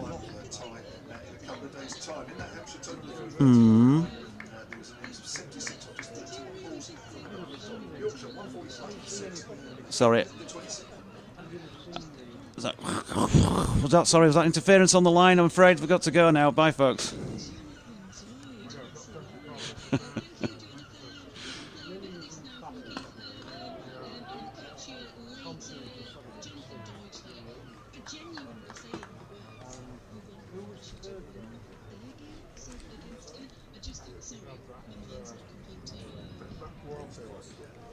There we are. Two-way done, Rima gone, and yeah, you probably won't have followed that either because I don't think I did, and certainly Rima didn't. Matthew Revis cutting this latest ball to point, and there is no run. Kevin Howells was down to join me at 4:30, but he's not here. I passed him in the corridor actually. So, Spatey, do you want to step back in and do a bit and let Kev have a breather? That might work. Jamo seems to be happy enough with the call. do you want to go start the car, Jamo, lad? Revis driving up to mid-off here, and there is no run. 145 for 6. It's looking a little bit more respectable, Martin Spate, with Matthew Revis having scored a few runs for the first time in this tournament. Bring you in a sec. We'll get this next ball out of the way, but with the thought in mind that I think he could be a very good all-round cricketer for a long time to come, as he pushes this one out square on the offside for 1 run. As you know, they're manufacturing him into a bowler at the moment. This may still take a few more seasons yet of trying him and practicing and working on those things. But I think for me, when I watch him play with the bat, I know he's not had a great tournament and that can happen, but he looks like he's got it with the bat to me. He's got a really solid game. Yeah, technically he was an opening batter. Yeah. You know, and he hits a good ball. He lines the ball up well. For a tall man, he's balanced, which is good. As Best pushes forward. Oh, he's set off for a run that wasn't on and been sent back by Revis and managed to get home. End of the over, 146 for 6. But yeah, I mean, I think that Matthew, like I say, he was a batter that we said, you know, you need to bowl. He could bowl. He had a decent action. We worked on it pretty hard at school for 2 years. But I think he's a good fielder. He's got great hands, got a rocket of an arm. He's athletic, and you know he's one of those guys who you could see a couple of years, 2-3 years down the line, being a proper, genuine all-round cricketer. Fields, bats, bowls, and with that he then needs to find his role where he bats. You know, being a key thing. As Gubbins is in. And Revis pushes that back to him. And naturally, when you start to become an all-rounder, then there is that bit of jockeying for position in the batting order. Are you a batting all-rounder? Are you a bowling all-rounder? He steps away and cuts this one nicely to point, and we'll pick up a single. Felix Organ fielding. Well, you know, he would have said he was a batting all-rounder. I would say at the moment he's a bowling all-rounder. You know, that's where he's had his opportunity this year, and you know, I think he'll work really hard on it. Gubbins in again, a bit like a sidearm Best type delivery to Best, who runs it to point where Campbell feels no run.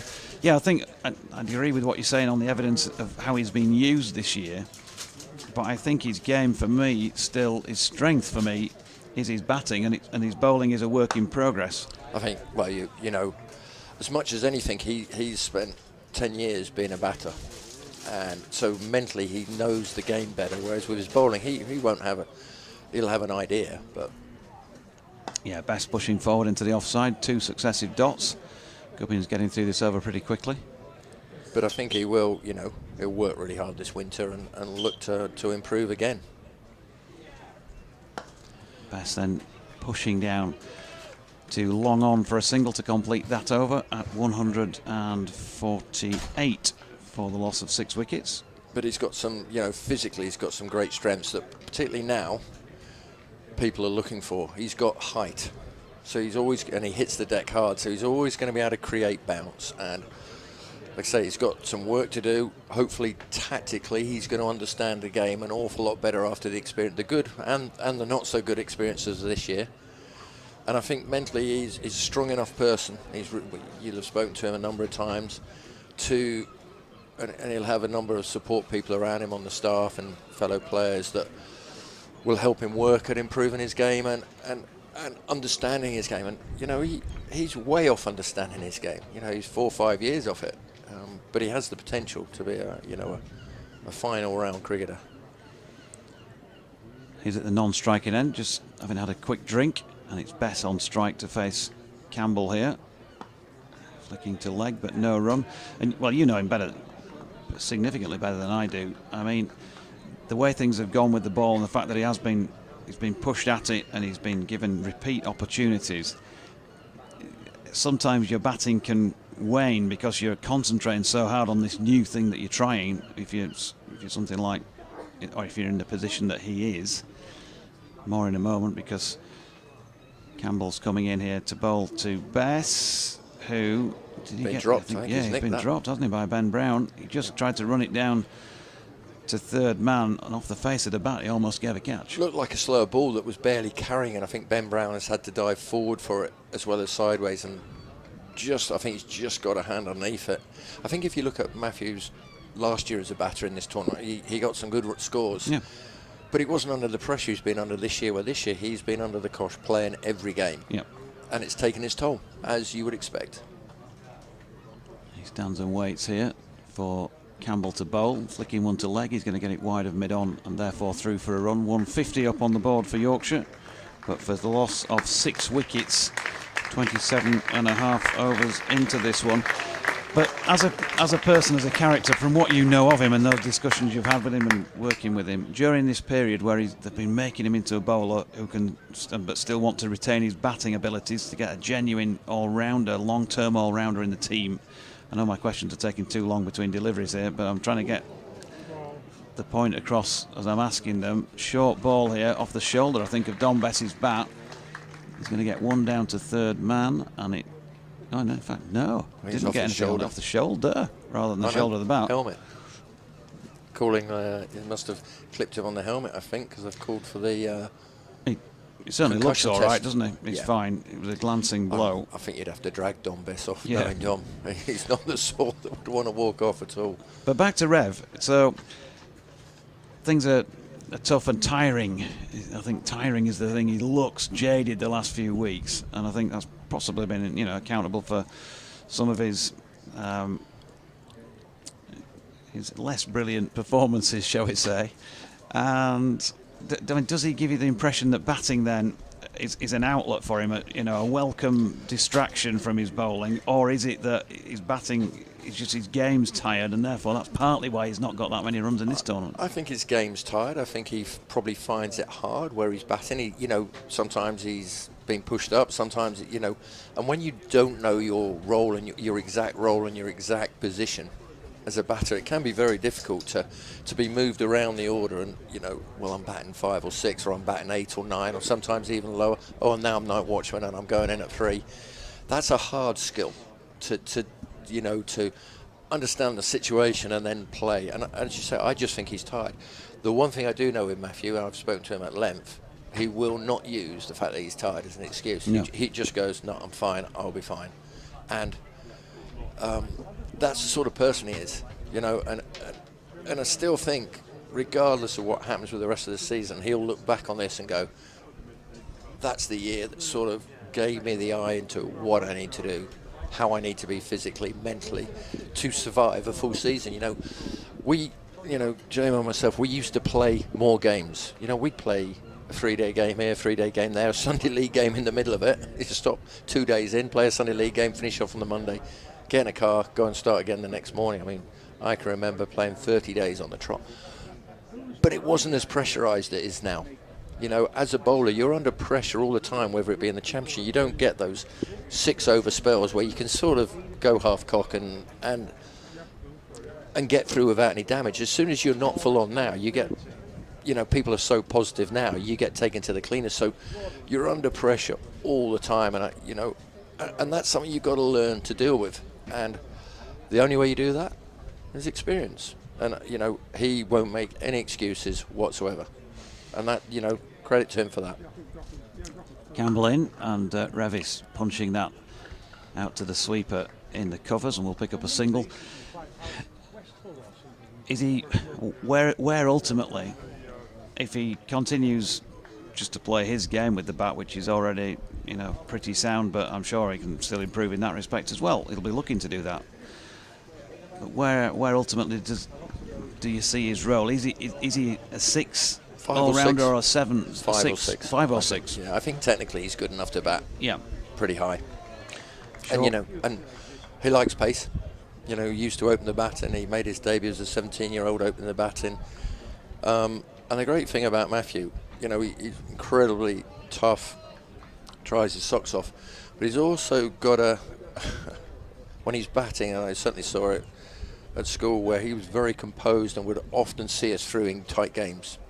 George was very similar in the way that they approached it and took the responsibility. And when you have that sort of attitude, and he'll be very aware he's got to improve his ball striking for the the one-day game. He's got the levers and the physicality to hit it further, but again, he's still very young. Yeah, Gubbins bowling to him here, and he's worked it to mid-on, no run. And as long as he keeps it making his potential and getting closer, his performances closer to his potential, he will be a very good player. Gubbins into Revis, who cuts, but straight to point, no run. Yeah. And that's the same conversation we had about Harry yesterday. Yeah. We talked about massive potential, and sometimes a performance and then he gets himself out. And we see that narrowing, don't we? His potential and his performance are much closer together consistently. And that's, that's what players are looking for. There's an interesting one. He's obviously just flicked the stumps in his action, so now that's a no ball. Is that a free hit? Did he signal free hit? Free hit, yeah. Is it? Right, where you going?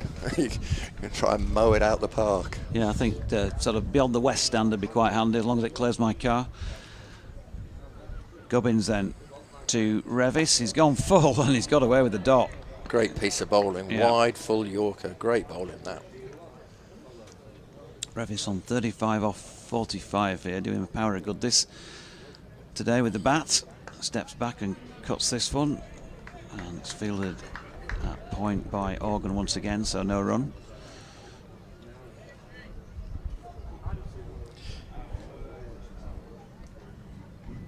Gubbins waits, and here he comes again. Right arm over the wicket, flicked up to long on for a single. So that's a big shout. So you know him well. You think he can bat at 5 and bowl. Yeah. Same as I think George Hill can.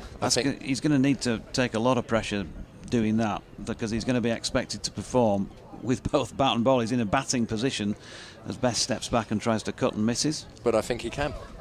You know, and if Yorkshire have got their full bowling attack,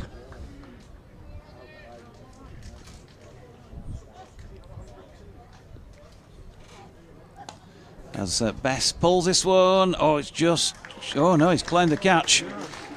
It felt like it was dropping just short of Tom Prest out there at mid-wicket, and he's standing.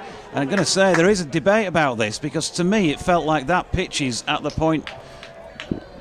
Going to have to see a replay. Well, square leg umpire has said replay. no, didn't carry. Square leg umpire said no straight away, and it didn't look. It didn't feel like it to me. No, right, no, no. That's not out. So Best survives. I think Rev can. I also think George can. But if you look at it, if Matty Fisher's available, and he's a fantastic bowler, and you've got Ben Coe at the other end who gives nothing away, Leach.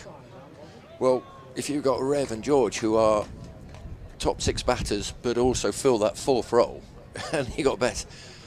That's a serious bowling attack with a lot of batting. Yeah. And you know, you were going on about the number of Hampshire players not playing, and you look at the team that Hampshire could put out. Look at the team that Yorkshire can put out. If everyone's available, you know, you're talking as good as it gets. You know, as good as any team you could ever to look at. And I mean, fair credit to both squads that they're a lot of players short and still producing some fine players. A short ball here. Attempted pull by Best, but he misses, but it's down the leg side. Campbell can't believe it. They've been signalled wide. Obviously having a tactic here, aren't they? They're going short every ball, aren't they now? Yeah. But yeah, you know, if you think about it, if he can develop into that sort of 5-6 role, someone like, I don't know if you remember him, Colin Wells or people like that, they're really solid batters that bowled. And Best cuts and just misses his own leg stump with an inside edge. This time the bowler will feel hard done by, and probably rightly so. That was close, wasn't it? Yeah. I don't think the ball warranted a wicket. You know, I think Dom Pest just here just needs to a little bit of composure. He just looks a little bit rattled. Just calm down.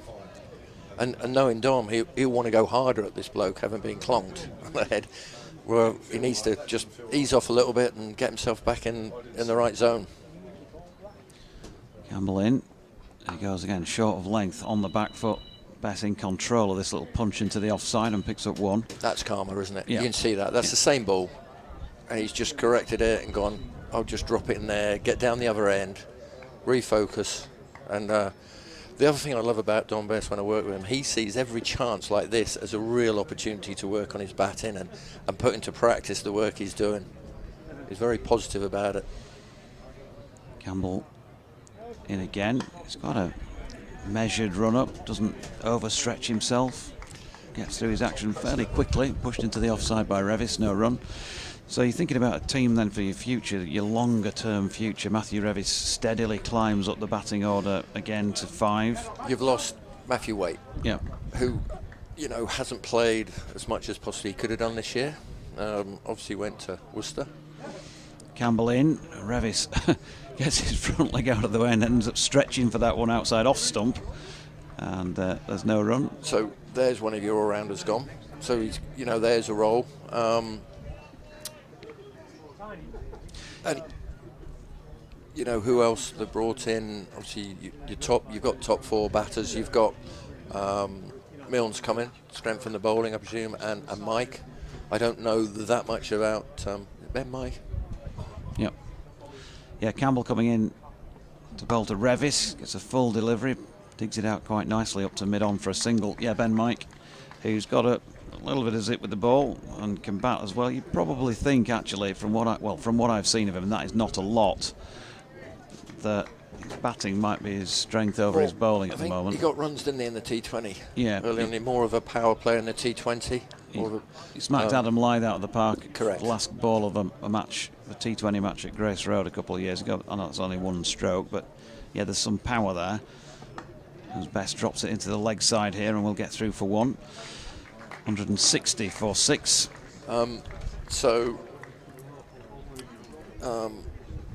You know, I don't know too much about him, but I think they've lost a very useful player, a real solid player in Matthew Waite, who I also think is a great lad. Done some work with him, and he's a wonderful, person to have around. And again, back in our day, those sort of players were key players in your squad that just, were good, solid county cricketers that could change games for you as well. One thing to say about both George Hill and Matthew Revis, I'm not saying there's anything, this is not to the detriment of a Matthew Waite or a Matthew Fisher. You can't help if you get injured.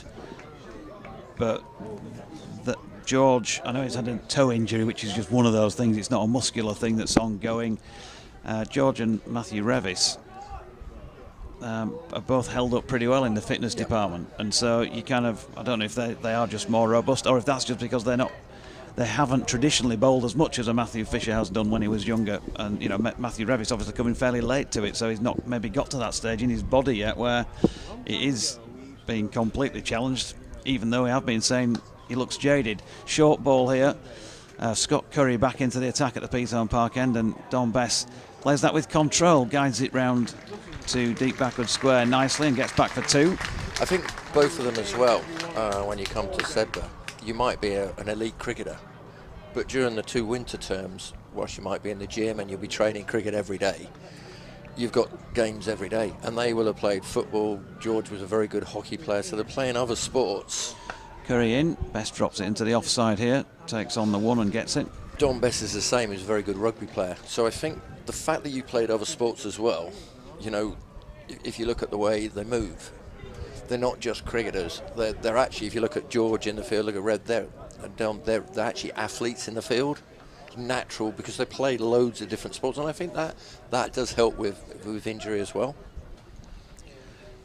Just checking in on Lancashire Kent, by the way. Lancashire 295 for 9, in case you weren't aware. Past the halfway stage of the Kent innings, and they're thereabouts as Revis gets an edge on one, and Ben Brown, has it dropped short of him, or has it just dropped it? I think he might have just bounced slower ball short. Yeah. Slower ball bounced well short. So Revis gets another single, 37 to him. But Kent 156 for 4 in their reply, needing a further 140 from 23. They win, doesn't matter what happens here, even if Yorkshire came up with a miraculous win, they're gone. Am I right? Or am I not right?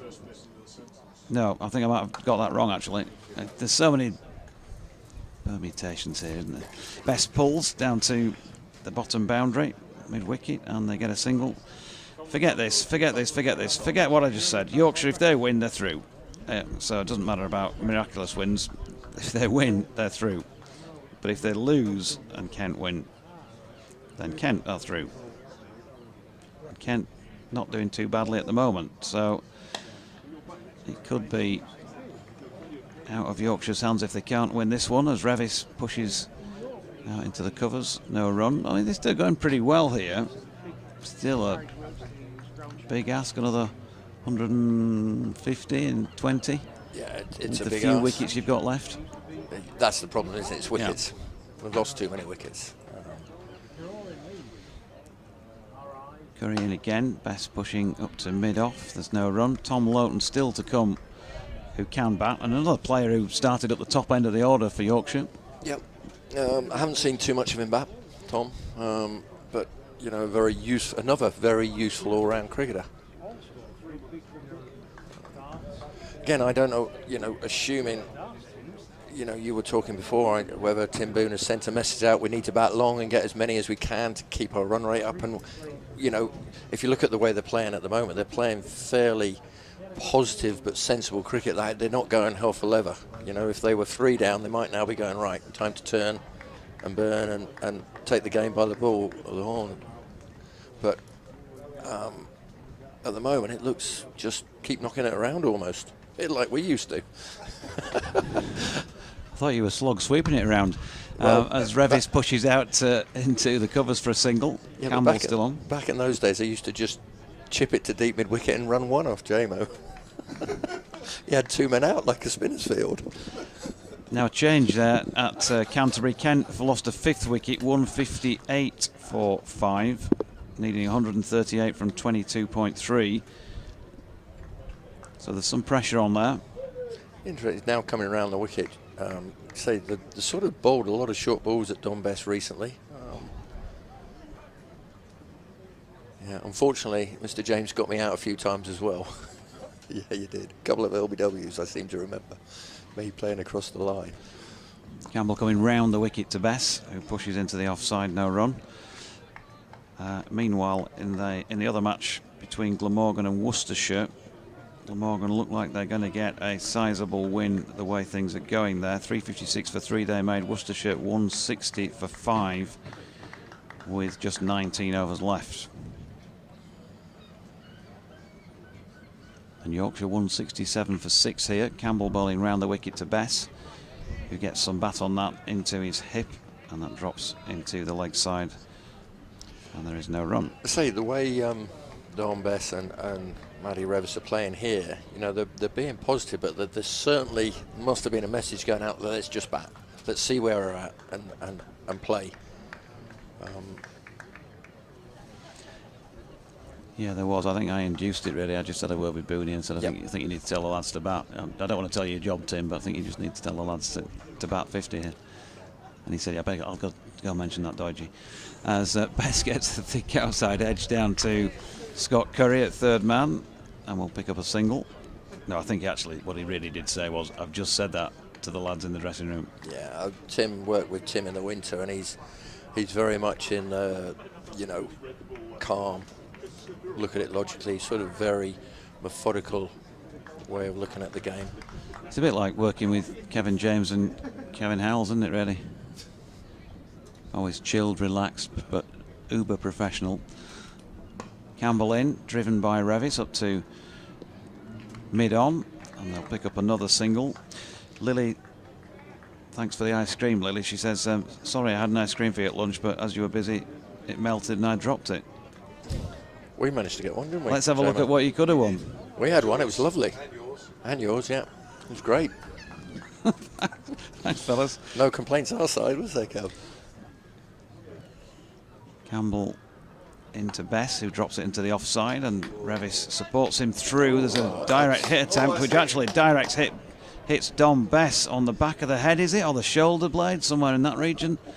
That's nearly cleaned him out. That's not even close. That's him on the back, either the back of the head or the back of the back. That's going nowhere near the stumps. No, that was not a great throw, was it? Needs a little bit of throwing practice there, I think, but not necessarily at Don Bess. I'm hoping that's on the back of his back rather than on the back of his neck. That's not great for the back of your neck. No, he's down and hurt, and let's hope he's okay here, Don Bess, because he's not one for this sort of behaviour if he isn't hurt. He's definitely not one for dramas. Well, the other thing is you're not expecting that from behind. You can't see it coming. You're just running for the crease. Yeah, he's down. It could take a little while, this bit of treatment for Don Bess. We hope he's going to be okay. 169 for 6, and we can probably have a double swap in the com box if you want to let JMO have your cans, Martin. Revis on 41, 26 to the stricken Don Bess. Tim Atkinson says, great chat between you and Martin Spate about the Tykes at Scarborough. What about their Latin and Greek? And then lots of Latin and Greek, I suppose. We're just splitting up the partnership, I'm afraid, Tim, but we will be back in about half an hour. David Atkins says, beginning to look like we need this to win this to qualify as Kent, looking good for victory. Well, as I mentioned, they just lost a 5th wicket. Just have a quick check back in before I hand my cans to Kev, and they are 164 for the loss of 5. So they've still got a fair bit of work to do with just those 5 wickets left if they're going to beat Lancashire at Canterbury. That's it from me for now. I'll hand you over to JMO. Thank you, Jonathan. Yeah, apologies, you're going to have to put up with me and Kevin House for the next half an hour. Normal commentary will then be resumed. The bad news is that Don Bess has not moved. Since going down when that ball hit him, he has not moved an inch. And this is worrying. It is, and Martin has just also pointed out that we suspect now that it would have hit him on the back of the head, because they've actually brought helmets out. So there's a change of helmet needed, but I think that it's a worrying picture out there, Kev. It certainly is. It could be a game changer, actually, if he goes off. Well, yeah, definitely. He's going to go off. He's got two. One will be at the physio. I'm not too sure if the other is a doctor or just another part of the medical physio group with Yorkshire. He's the Hampshire physio out there as well. George Hill has gone. Oh, I see. So you've got 2 physios out there, right? Okay, that makes sense, of course. George Hill with the helmet situation. Well, we aren't going to be doing a great deal very quickly here. At least, okay. So he's now sort of. Was if he wasn't flat out, he was sort of pretty much near that. But now he's sort of sitting up. I mean, I'm not a medical person, but you imagine this situation, everything would be done slowly anyway, to make sure that everything is okay. But I think you've got the physio there doing the old "how many fingers am I holding up" job here. And if the physio is doing that, I'm reckoning that might be it for the game, and hopefully a recovery that's not going to take too long from Don Bess's point of view. Listen, this Kent score, which is of significance, because if Yorkshire were to lose and Kent to win, and the applause there because Don Bess has actually got back up on his feet back here at Scarborough with some encouragement. I wonder if, as I say, everything should be done slowly. So for the fact that it's being done slowly, we perhaps shouldn't read everything into that, because that's the way it should be done, to make sure it is all okay. Back to this Kent score, 161 for 5. So Kent need another 135 from 21.3 overs. Darren Stevens in what has been billed as possibly his last white ball game for Kent. I mean, he still wants, he's put it on record, hasn't he? He would like another county to pick him up somewhere. He's leaving Kent at the end of the season. But Stevens has been caught and bowled by Croft of Lancashire for 49 off 41 balls. One would imagine he'd figure somehow in the championship match, or a championship match at the end of the season. But Don Bess is going to be leaving the field, and his bat and gloves taken off by a teammate, and he will be replaced. He's going to leave the field now, and he's having to stop actually, and with a little bit of a wobble. So yeah, look, I'm not going to do any speculation here, but it's pretty obvious he's not in a good way. Tom Luton is going to come out and replace him. So it has a big impact on the game. The context to it all, of course, is that what is far more important than that is Don Bess is going to be okay. Yeah, but it's broken the momentum up. Without a shadow of a doubt. Kev, the game itself, it's a massive point. But as we watch him off there, just to register the fact that I'm hoping he's going to make a speedy recovery there, because that looks rum, doesn't it? That's not good. And he gets a nice round of applause from the supporters. There are Hampshire supporters here as well. And he's having to be helped off, really, isn't he? One arm of the physio around him there. Horrible. It certainly is. So we wish him all the very, very best. In terms of the matches, in terms of the games and the qualification, the big one from the other group is the fact that Nottinghamshire beat Surrey, and they beat them by a big margin, 8 wickets. And that was chasing only 182, and they got there in the 32nd over, which has actually really improved their net run rate. So from that perspective, it means that in that group, Nottinghamshire, right now as we speak, have become the 5th team to find themselves at the top of that table on 10 points. Sussex at the top, Notts now in second, Middlesex in third, Gloucestershire, they've played out anyway, on 10, Leicestershire on 10. So Nottinghamshire need both Leicestershire and Warwickshire to lose, and if they were to do so, Nottinghamshire would go through. They would go through to the eliminator stage, if not the semi-final stage. There's a chance they could go through the semi-final stage. Anyway, here we've got a score of 170 for 6. Target's 314. Revis is on 41 of 55. And Don Bess is retired, not out, 27 off 48 balls, but we will not be seeing him again out there today, because that was a nasty blow to the back of the head from a wayward throw as he was making his ground. That one is just pushed into the offside. There will be no run. So that's the situation in terms of this match. But yeah, so those other games, Leicestershire,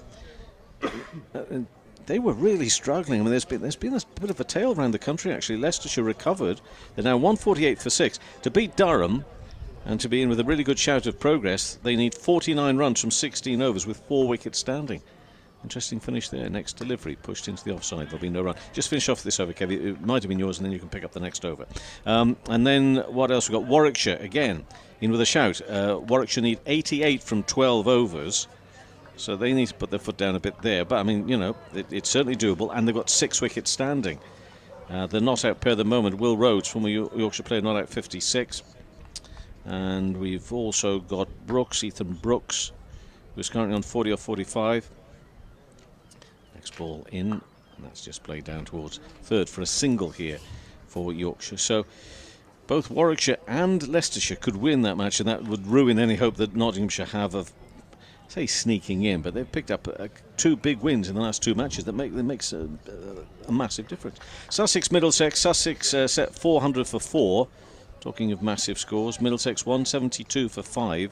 That's 229 off 22 overs with 5 wickets standing. Next ball bowled full, edged, and not carried again, just dropped short. And Ben Brown says to everybody, calm down.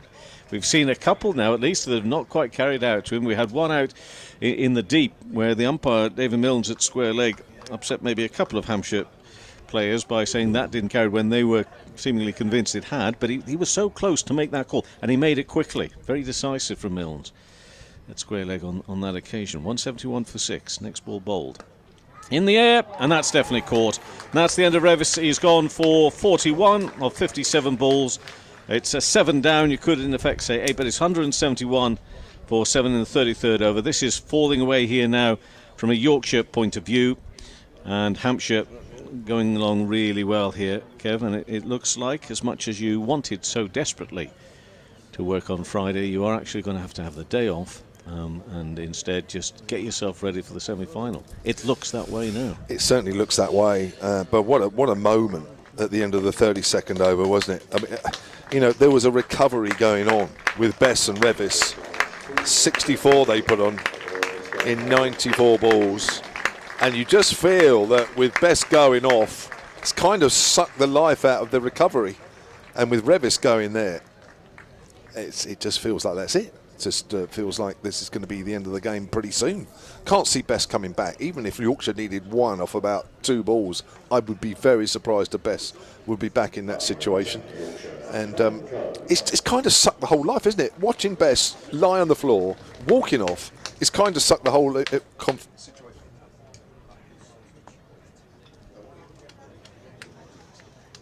You're not allowed to substitute batter, are you? No. Concussion? Well, where are they going to bring that in from now? Get your pads on, Spatey. Quickly register it. A concussion sub. Oh, you can have one, can't you? Yeah. I think so. I mean, they're supposed to be like for like. If there's anybody listening that knows the rules, and I'm hoping Jo, if you're listening right now, she's pretty good at knowing the rules. Let us know. 171 for 7 then, with Yorkshire still in this situation, still needing 143. That run rate is climbing from here on in. It's way over 8 and over now. It was just over 8 just a few balls ago. And Revis goes 41 of 57. Easy catch there for Fletcher Middleton. as Curry comes in again and bowls to Ben Code. So it's you. I'm giving you this end at the moment. Oh, you are. Thank you. It's very kind. I know.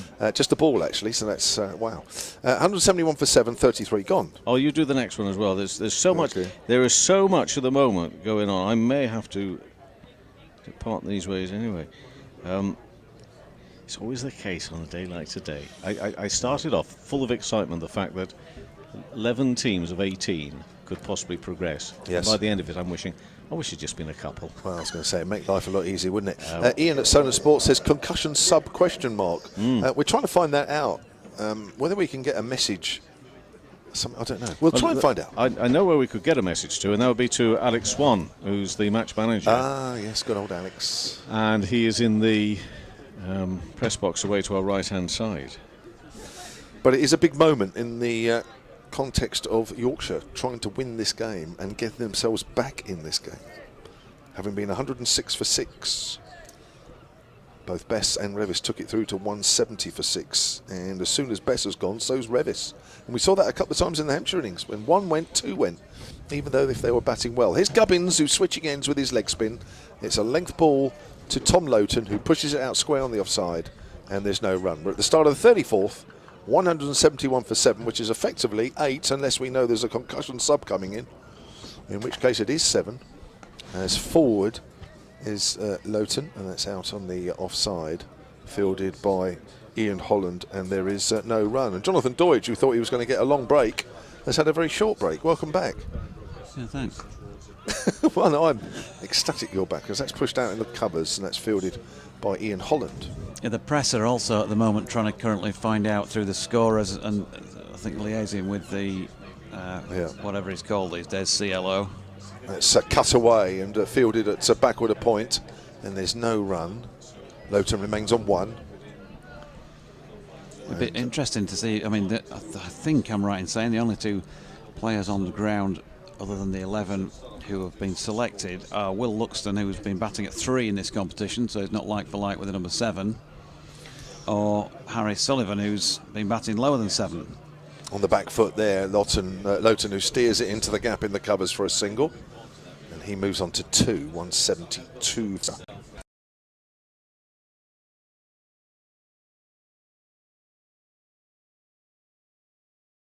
Of the over, and that will have completed 34 overs, with Yorkshire on 172 for 7. Lots of chats going on away to our left. Ray has just sent me some concussion replacement regulations. What timing from Ray? Thank you very much. Whether I can watch the game and read through these regulations at the same time, I don't know. But it is Jonathan's over, so hopefully I'll have time. And it's Scott Curry to bowl it, and he's bowling to Tom Lowton, who is driving back past the bowler, but can't also get it past the fielder at the same time. That was an Aaron Donald, no run.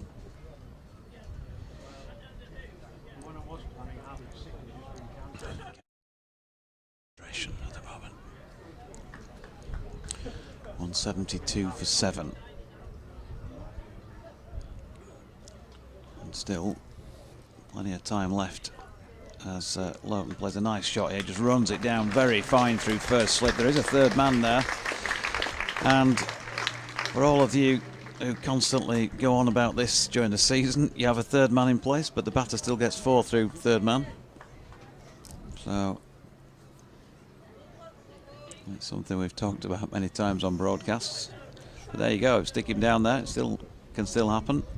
Nicely guided as well, intended that shot by Lowton, who's moved on to 6 as a result. Curry in again. Lowton stepping into this and pushes backward of square in the offside, no run. Listen, I'm still trying to read through them, but it looks as though as long as somebody's been nominated before the game as a concussion replacement, which I presume is pretty much a matter of course, Curry's been asked to run off the wicket on his follow-through. It looks like once some notifications have been made to the match referee that there can be, and as long as that particular person that's been nominated before the game can actually take over. That's my very quick assessment.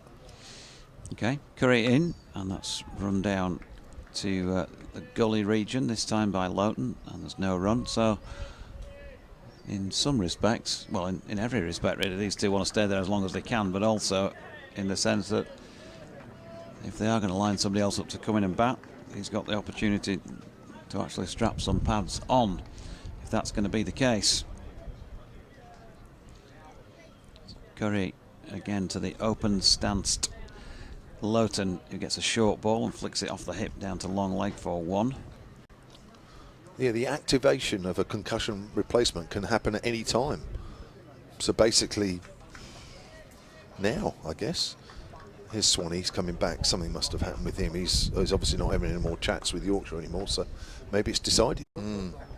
If they didn't nominate one before the game, then I think there's a problem. Okay.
First one, wasn't it, was when Smith for Labuschagne, and when everyone went, great, get rid of Smith, get Labuschagne in.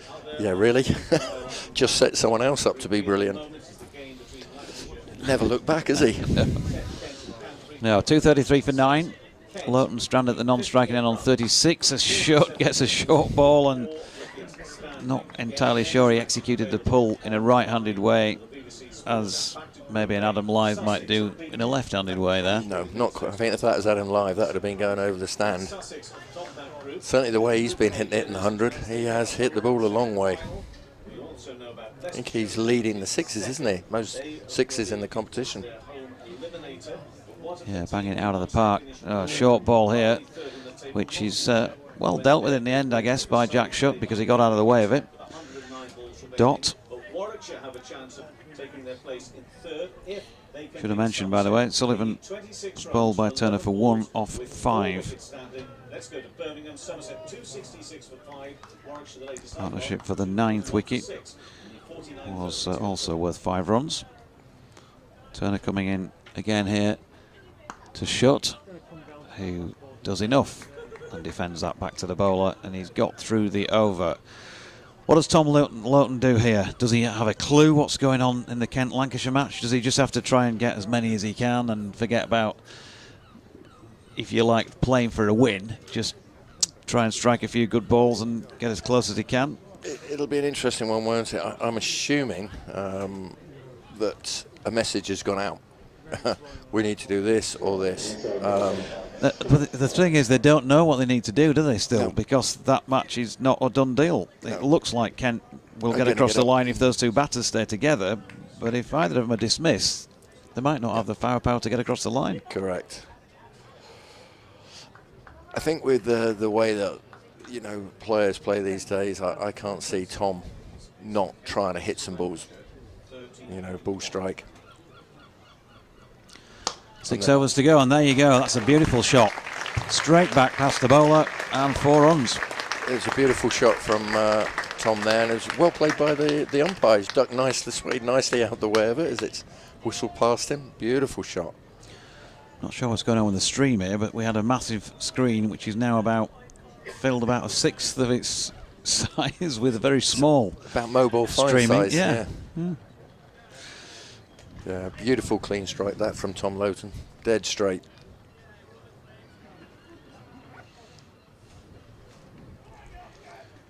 Just steps away, has a quick look around at the field again. He's on 40 now, 2:37 for 9. Curry it is bowling, by the way, change at this P-Zone Park end. And that's cut by Lowton. Out to point, no run. But he's going to be turning down singles now, isn't he? It is, and you can see, you know, Hampshire fielders, everyone's sat on the ring going, well, you can have one if you want it. And, you know, he can't afford to take those now.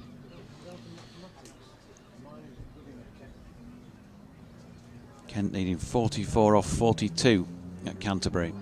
Still 4 wickets in the tent, as Curry is driven by Lowton, who is going to take the one here, interestingly enough, having turned it down. Well, he didn't really turn it down the ball before, it did go towards the fielder. So 41 not out, and Jack Shutt yet to score. Yeah, he's got to try and get a bat on it and get Tom back on strike here. Again, notice the field comes much closer. They're going to want to bowl as many balls as they can at him. Ball short of length and pulled by Jack Shutt. Didn't get a good contact on it. Donald fielding at mid-on, but they've gone through for 1. Good enough. He's done his job. He's got off strike. Back to you, Tom. You know, Tom, I think, again, he'll be looking to hit straight and hard. Use his levers.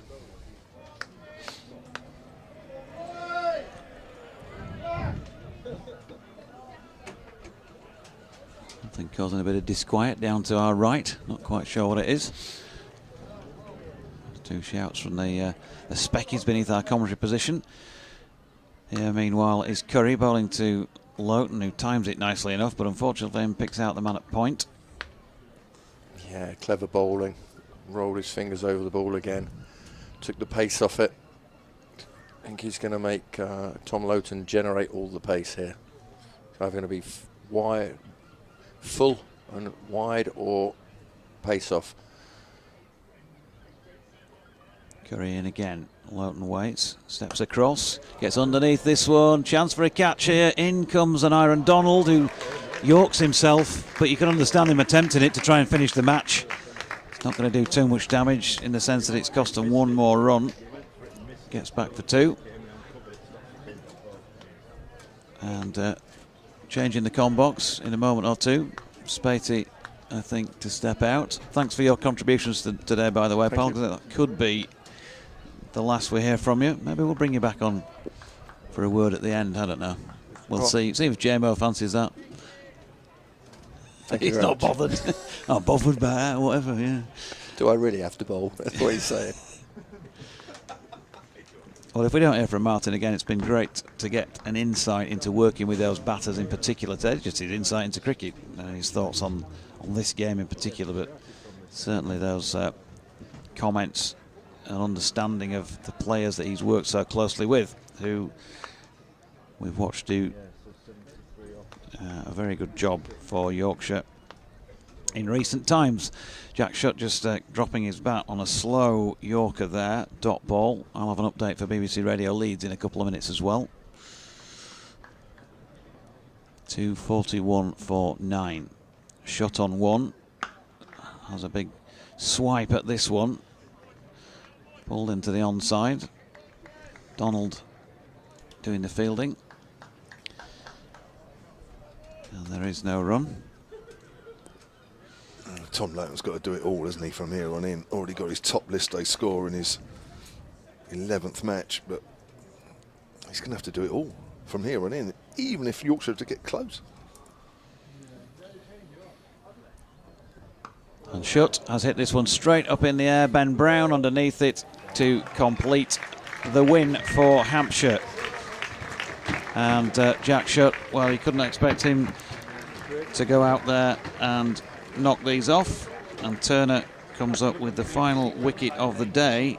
2, I think, complete. 5-4 there for Hampshire. So well bowled to John Turner. 5 for 41. Get confirmation of that to go with 2 for 51 for Ian Holland, 2 for 52 for Scott Curry, and 1 for 37 for Jack Campbell. Yorkshire then all out for 241. And Hampshire have won it by 72 runs. JMO will get a day off, and Hampshire will go straight to the semi-finals. Whether or not Yorkshire are good enough to qualify now, we'll have to wait and see on what happens in those other 2 matches. So update coming up for BBC Radio Leeds, and we'll then try and wrap things up for you from here. But well played to Tom Lowton, who was not out 43 there. So 241 all out, and with that injury to Don Bess, and I'll be trying to find out what the situation and the seriousness of that is a little bit later on. Yorkshire could be out, who knows. Kent now need just 1 a ball. Grant Stewart not out 47, destroyer last week at Canterbury, and he's doing the business for Kent